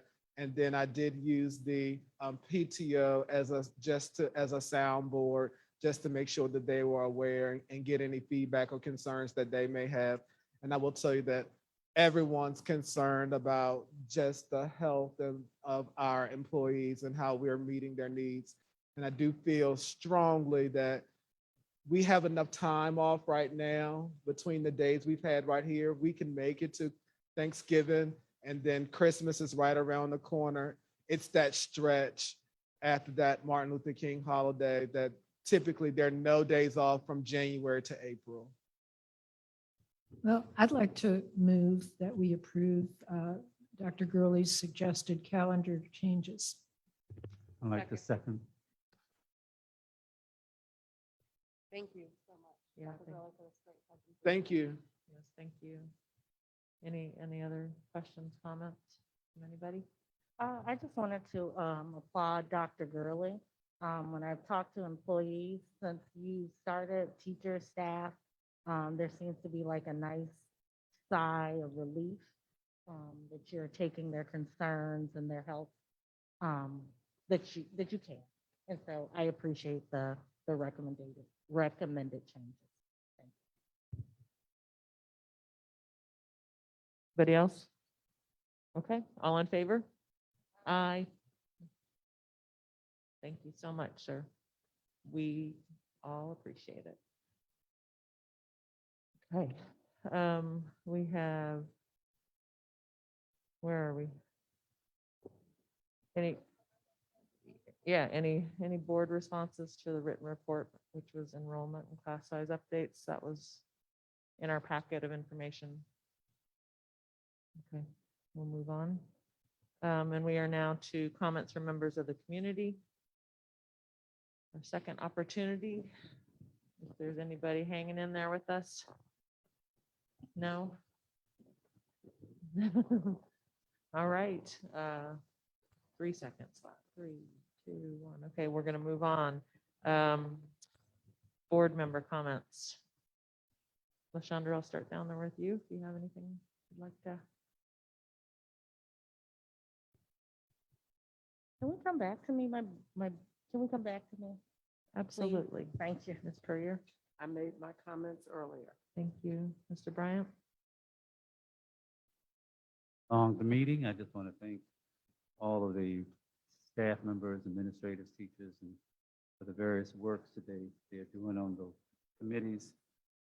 Thank you, Dr. Gurley, for your culture of care. I'm sure our teachers and staff members will be appreciative of that. Other than that, I don't have any other announcements. Thank you. Ms. McKeever. All right, Mr. Wade. I loved all of the presentations today, and I love the new chairs. Got 2 meetings to enjoy. Dr. Kraft. Well, once again, I am just so appreciative of the competence and quality of the staff that we have. These presentations, we had a lot of really important presentations, and they were wonderful. And I feel like the work that's being done here is absolutely fantastic. So it's just, again, more gratitude to everybody who's working so hard. And then finally, I'd like to wish Dr. Odie a happy birthday. I just want to embarrass you a little bit. Thank you. Happy birthday. All right, LaShondra, we're back to you. I don't have any comments. Okay. Well, thank you, everybody. Great comments, great presentations. I appreciate you all. Last thing I want to say is just everybody, for those of you who have the opportunity to have family and friends and chosen family that love you, make sure you remind them how much you appreciate them, because we don't know when we're not going to have that opportunity. So I just wanted to leave that, and we will move on to superintendent's comments. All right, I will keep them quick. I just want to make a couple announcements in terms of events that are happening.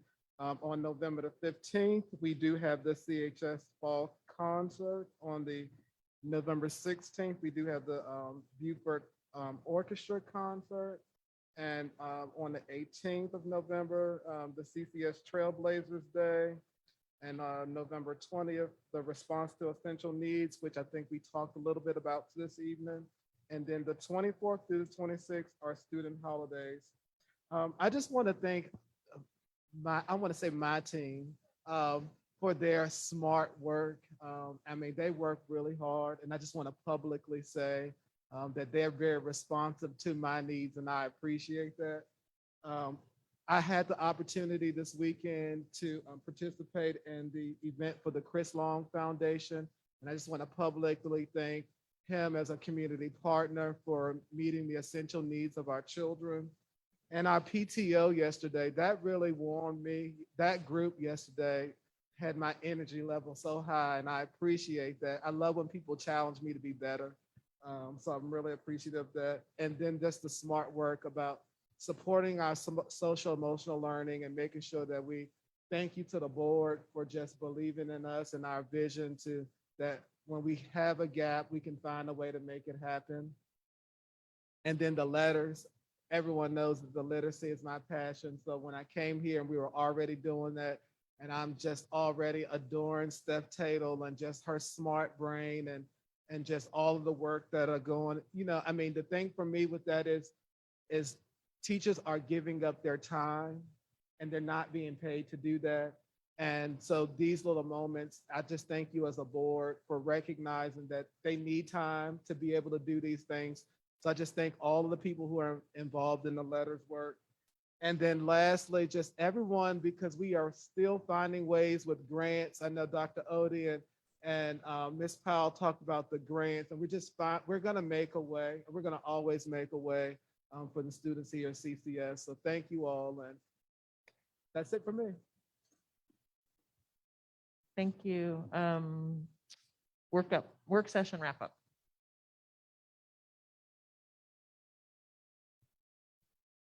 Two items that I heard. One was more information on the bus wait list and more information about the mental health support for staff.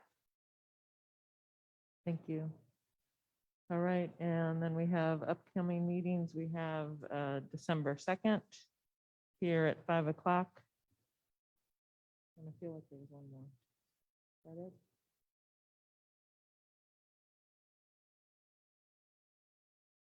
Our VSBA conference in Williamsburg will be middle of November 15th.